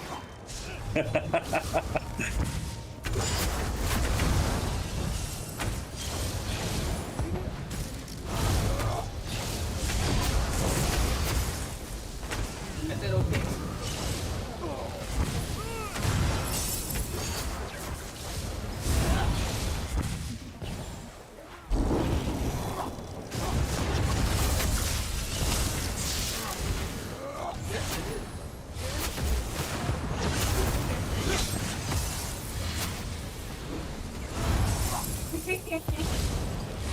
Static wave has to die. Oh no, my overloads are bugged out. Frick.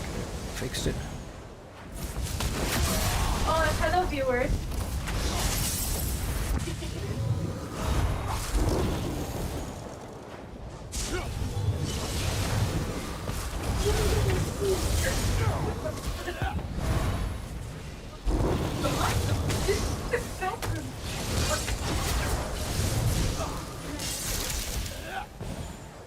You're gonna mute yourself? Or no, I can't.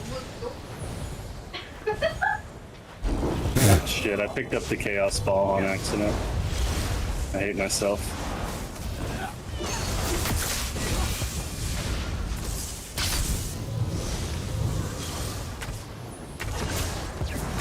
Oh, he's dead. Yeah, that's a kill. You just watch all of the vomits just come out at the same time, and you just know he's dead.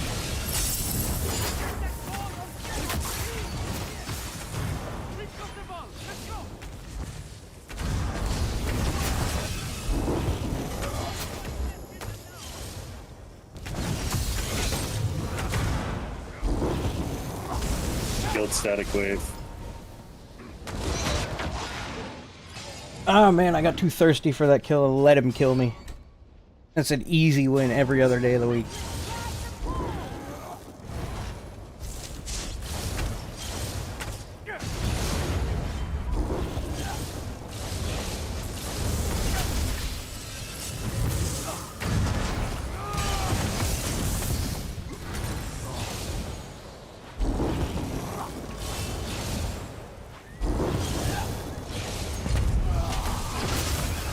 Why'd attack leave that, you bot?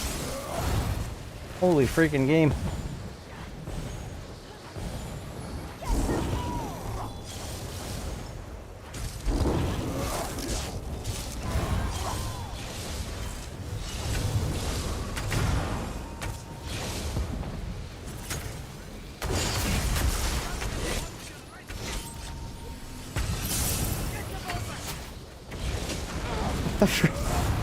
The Rush of Agony leap is weird.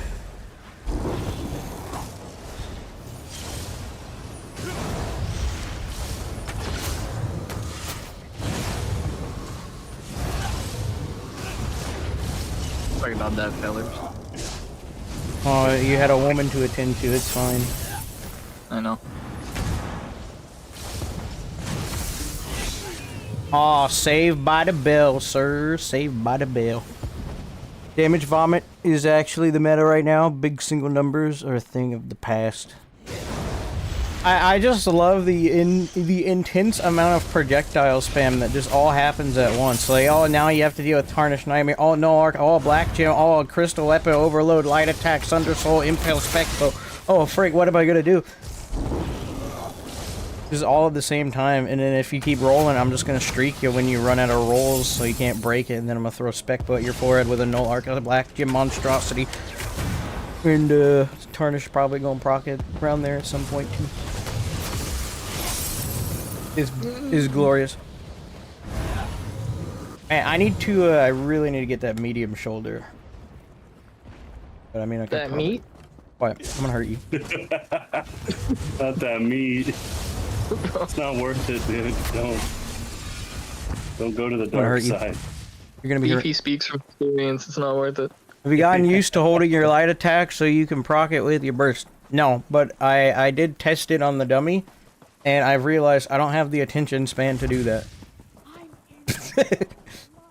So I'm probably just going to spam projectiles and pray. But I mean, if I really can focus on it, I can pull it off and nuke someone. Reactivate it. Well, yeah, it pre-activates whenever someone roll dodges my light attack. It doesn't consume it if someone rolls my light attack. So it's weird because it's guaranteed damage either way. Like, it's only gonna go off if my light attack connects and deals damage. Otherwise, I get to retain it and line it up with my next set with projectile spam. The tip touches. Wow. Doesn't do damage. Oh. Poor squirrel, is he still here? He's muted himself because I said too many slanderous things. Mm-hmm. Slanderous. Mm-hmm. Hey, you were on my team that whole time. I didn't even know. I know. I was getting I bullied. forgot this is my hairstyle. It goes so hard. It's so bad. It's good. That beautiful hair. 45 to reconstruct. Might as well then. I don't have any gray wax. Head. Okay, we'll just make a medium. I guess some.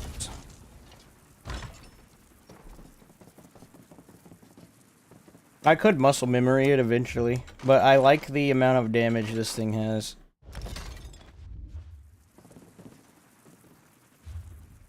Pretty good. Pretty good. What's up, Squash? I didn't get a single...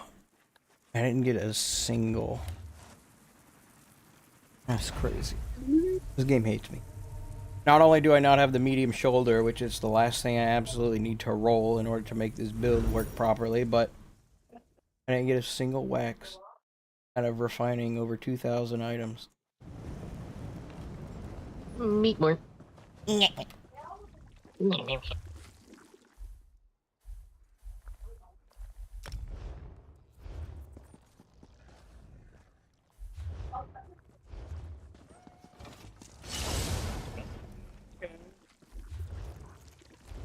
an orca enjoyer. Crazy. No orca. Oh yeah, squirrel. Yeah. You know, like the whales, the orcas.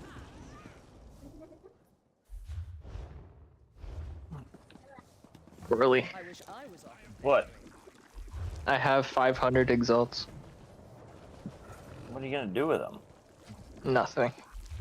Ninja needs new life. He needs to go I download thought you were playing Minecraft. Baldur's Gate. Oh, I can do both. it's my friend from yesterday. Thank you so much. 50k must have taken you so long to grind for. This will surely go getting more bag storage as I love to collect. I even took a picture of the mail. Please accept this as a token of my appreciation. The medieval cheese. They sent me cheese. Bro, I'm about to send them 200k. I'm gonna send them 200k.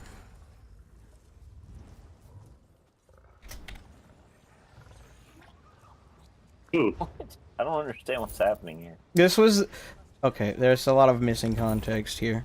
But, basically, There's this guy I bet in IC, he was on another faction, he was level 27, and instead of absolutely running him over like I would normally do, I instead followed him around and helped him kill stuff. And then eventually I started whispering him, and I taught him how to block cast and heal himself. Huh. And then I sent him 50k gold. And then he just sent me cheese as thanks. So I'm like, I'm sending you 200k. Which is what I've just done. Just cuz. And he said it's all going to bag space. He's like, 50k must have taken you forever to collect. No. No. Yankee gave me money.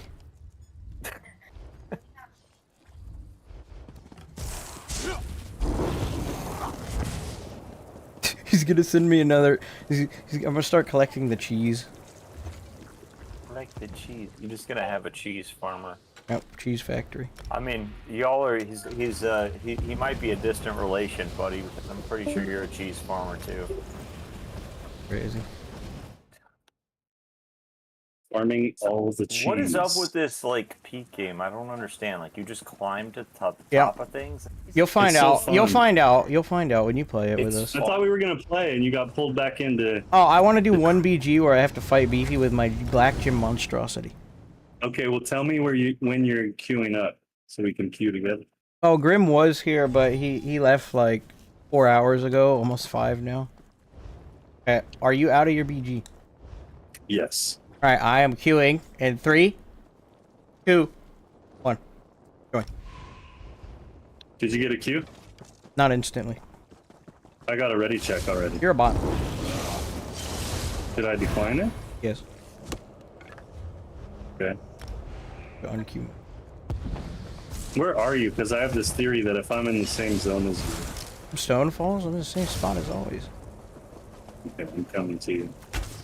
360. No scope. Problem is, like, if I keep this stream going, right, people will sit down and maybe they'll come back and tune in and watch you know, an hour and 30 minutes of me ranting with Grim about things in ESO. But if the stream is 10 hours long, they're not even gonna click on it. So everything I said is just forfeit. Okay, I'm queuing again. Wait, that's Fungal Grotto. Hold on. All right, 3, 2, 1. Bot. Program. Did you do it? I did. Where are you still, giant creature of the creature? Oh, here we go. Now I'm beautiful. Oh, right, you got the afro? Oh, I probably should. Yeah. Show people my black Gem Monstro.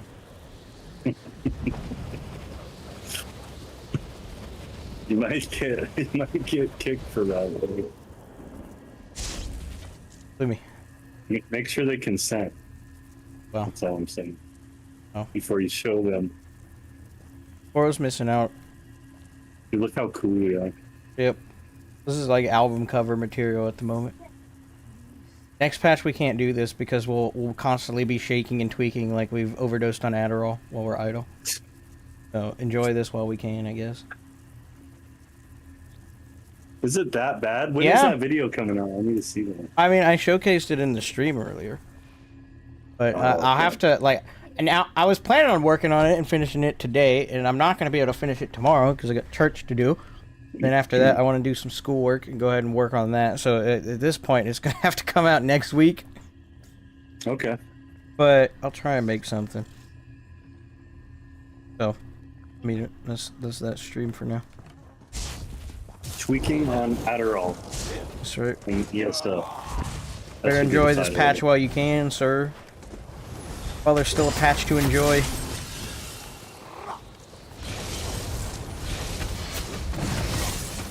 This man is in pain. It's crazy. The packed soldier. Oh, Beefy. I made a build with Torque you would probably really enjoy. I think I was playing it with you the other day. Yeah. The max weapon and spell damage build. Speak to me. Get off of my neck. Thank you, Squirrel. Helmet. You just put on 𝙁𝙧𝙚𝙚 Spear, and you go and you get yourself Herald of the Tome from Arcanist. More weapon and spell damage. And then you use Nirnhone's Sword, as much medium as you can get on, maybe one heavy chest. Oh, BG. Did you get a Q? I did. Alright. And then you go around and you hit people with 5k non-crit uppercuts, and then like 10k crit uppercuts. And then you like get the bully 12 to mechanics from- 16k crescents. Oh, we're on the same team. I Oh, believe heck. burning light scales off weapon and spell damage too. So Well, then that's- you also get that too. Then it's more damage, more power. What do y'all think the future of ESO is? It's gonna probably end up in like a maintenance mode or something, because they can't seem to get this right as much as they want. Future If of it ESO does go is. in- Go ahead. If it does go into a maintenance mode, I think it'd be cool if they would allow you to like go back to any patch that you wanted and play the game at that current patch. It might have a niche community of, you know, pre-hybridization players. Well, Vengeance is likely going to end up being full-time and the only campaign available to us, so that way they can move on with the Alliance War and turn Cyrodiil into a PvE zone, and then turn it into some realm of oblivion for Vengeance. And then on top of that, the accessibility is going to continue to go through the roof, because that's just how these games go. Like, everyone needs to be able to play this game, doesn't matter who you are. Subclassing may or may not get adjusted, unlikely. Vengeance is so garb. Yeah, people are like, I love Vengeance as a full-time campaign. No, you wouldn't. You really wouldn't. You could play it for 3 days. It's pretty interesting if you haven't really ever done it before, but then after that, it's just kind of lame. Oh, goodness.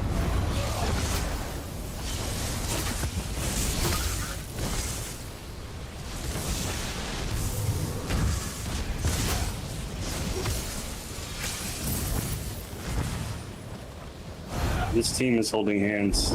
I see that. Oh, and they have a beam abuser. I've targeted him. Oh, he went into vampire form. Oh, I'm busy dealing with, like, every CC known to man. Oh, I just witnessed your death. I will not let Yeah, this. I had some guy spamming the Arcanist charm on me, and then another guy spamming Javelin. Get him! He has no stam! Good job. Without their pocket healers, they're nothing. Get him again while they come out of spawn. Get him, get him. Yeah. Yeah, dude.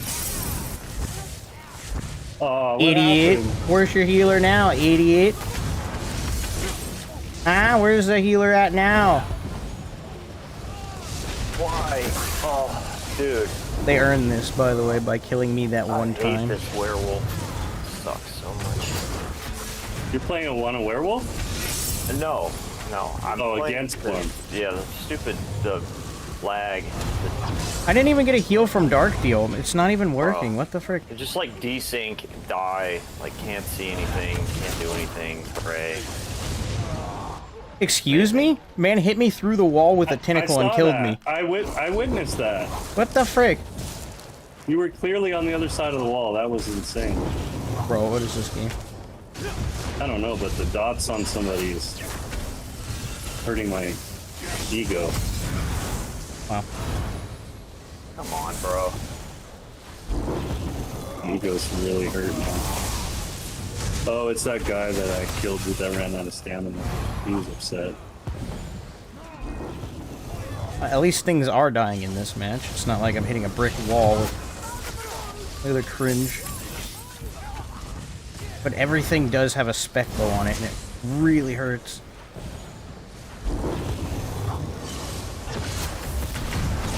We got a runner. We got a runner. He's going for... Let's see what buff he's trying to get. Oh, he went invisible. Come on. I've spotted him in the distance.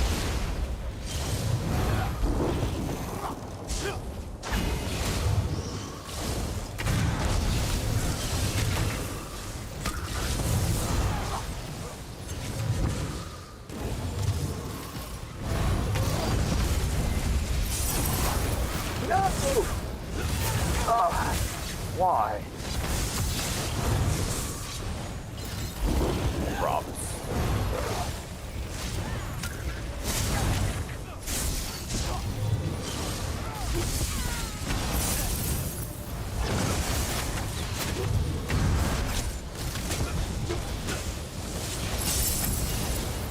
Get cooked.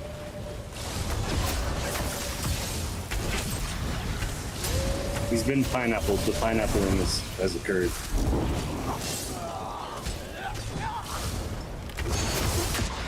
Excuse me? Why does that randomly happen? Oh, random 10k spec bow with 0 telegraph and a charged weapon that never registered on me. What's up, Epic? You enjoying ESO? No, not at the moment. How dare you ask? Yeah, how dare you ask? I mean, I'm testing out Black Gem Monstrosity. I've had to get rid of quite a bit of survivability to play this thing.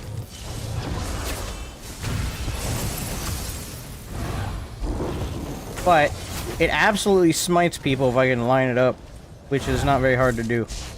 I just projectile vomit in their general direction, and then they end up dying. Third in a BG. It's cool. Imagine that. Totally love that.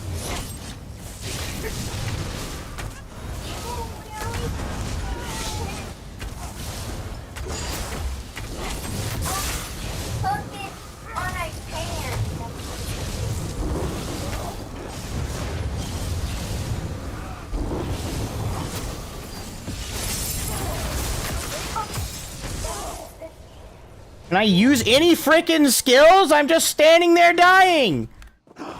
I just stood there and stared at him and died because I couldn't cast any frickin' skills!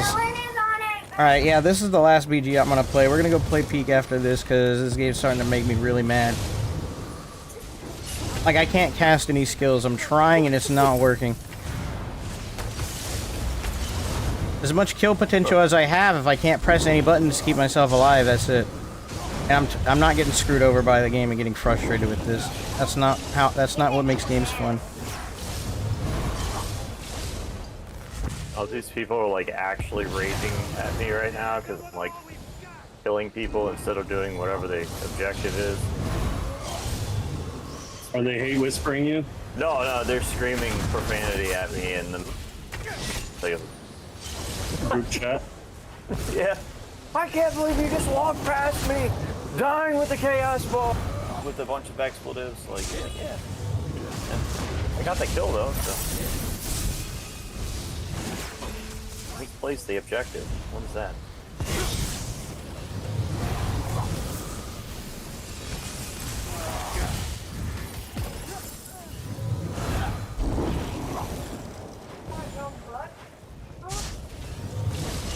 It's just frustrating because this is one of the other issues ESO has that it desperately needs to fix. One of the reasons no one wants to play this game. I mean, it is a risk reward, but I'm not building tanky.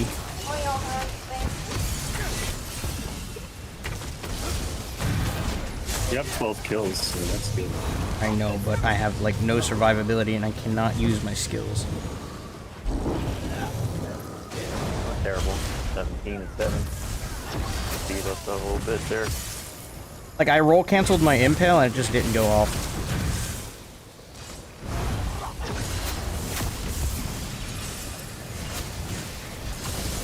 Oh, that raining dragon got annoying the shit out of me.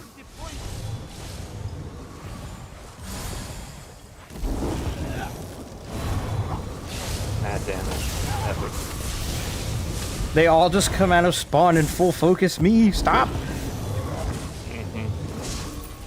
That's what it feels like. Goodness gracious. I have the feel like kill in the- potential of everything in the world, but wow. I feel like in the new That BGs, BG was like, not very good for performance. I couldn't roll or heal myself at all when I needed to, so I died. Said, what's up, Epic? Why aren't you enjoying ESO? That performance is still bad, and next update's gonna get even worse because they're messing with our animations for our basic attacks. Can't weave or anything anymore. The skills are gonna be all out of sync, and also on top of that, the game crashes every 10 or so minutes. From what I've tested on the PTS. I know it's week 1, but It's supposed to just be a bug fix update. How do you mess it up that bad to the point where it's unplayable? And then on top of that, you have everyone just abusing meta builds or whatnot, and when they're not, they're testing builds in a Zerg. You don't ever really find too many good fights anymore that isn't someone running the best gear possible. Right. To the point where you gotta do it yourself if you want to try and compete, or you have to have some sort of crazy, like, counter to it. Like, you really can't, you can't really do much of your own anymore, because subclassing has become so one way or a highway. Well, it's not just a meta, it's the meta. Like, there is alternatives anymore. I forgot, were we using DX12 or Vulcan to run Peak? I'm not sure. If they mess with light attacks again, it's over. Oh, they've already done it. I've already showcased it. In fact, the animations haven't even been fixed that much. There's been a bit of polish, but they still look as bad as they were.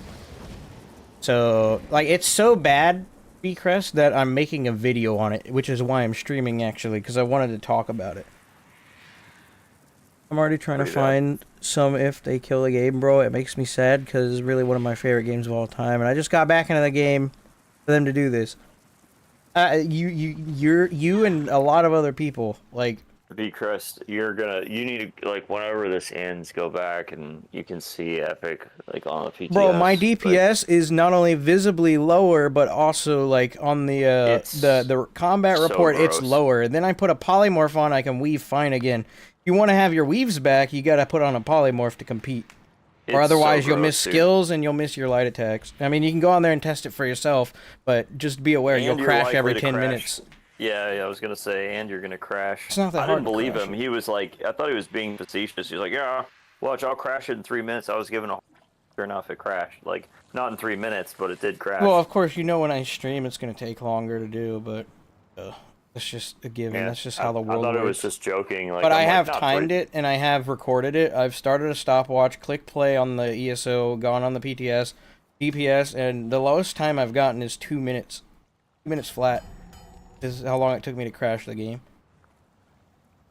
And then on the higher end, the highest I've gotten or recorded was about 10 minutes. And then the average is, like, really reliably around 3 minutes and 30 seconds. Like 5 or 6 times from what I've done with the stopwatch, and I've recorded all of it, so, like, even if it, like, didn't crash on stream today, which it did anyways, it's not a big deal because I already have the footage. So imagine ZOS was running more server performance to me because they were in our stream today. They're like, oh, the PTS doesn't crash, and then they see, oh, Epic's logged on, let's make sure this client is stable. I forgot how to climb in Peak. Oh, right. I should log on that game and get off this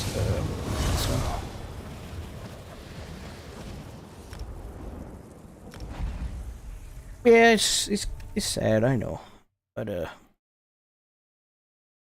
it's what it is.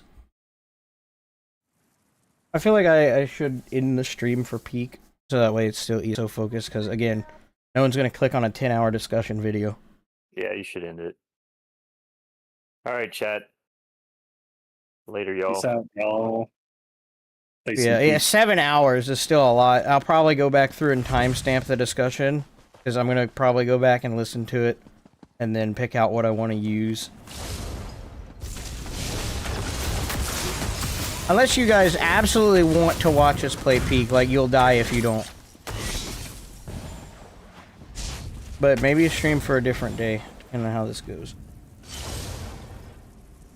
I blame all the people who claim that they were bored of Cyrodiil and any bad changes to Cyro, but I even said they could just try changing Battle Spirit for different events.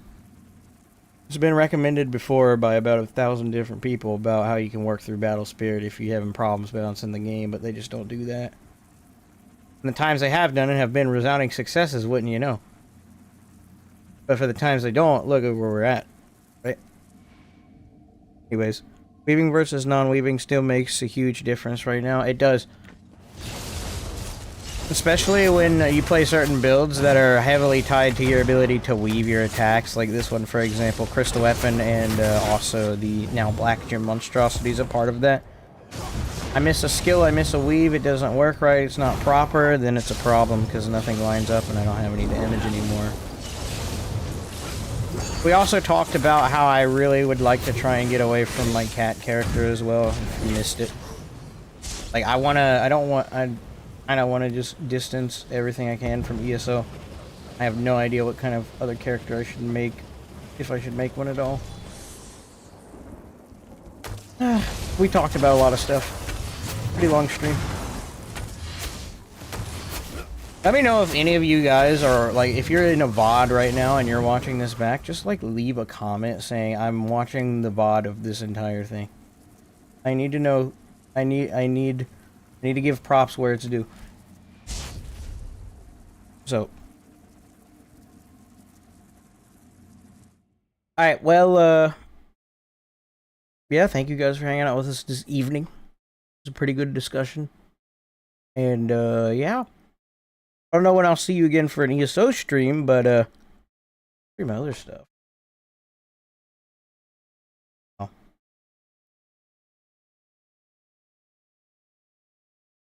Alright. Well, good night, V Crest. Good night, Port Cujo. Good night, Audio. Good night, Mool's still there. Mason, Book Magic. Good night, everyone. I don't know. You'll probably see me when I upload that video next. Yes. Alright. Be safe, you goobers. Good night. Good night, all. God bless.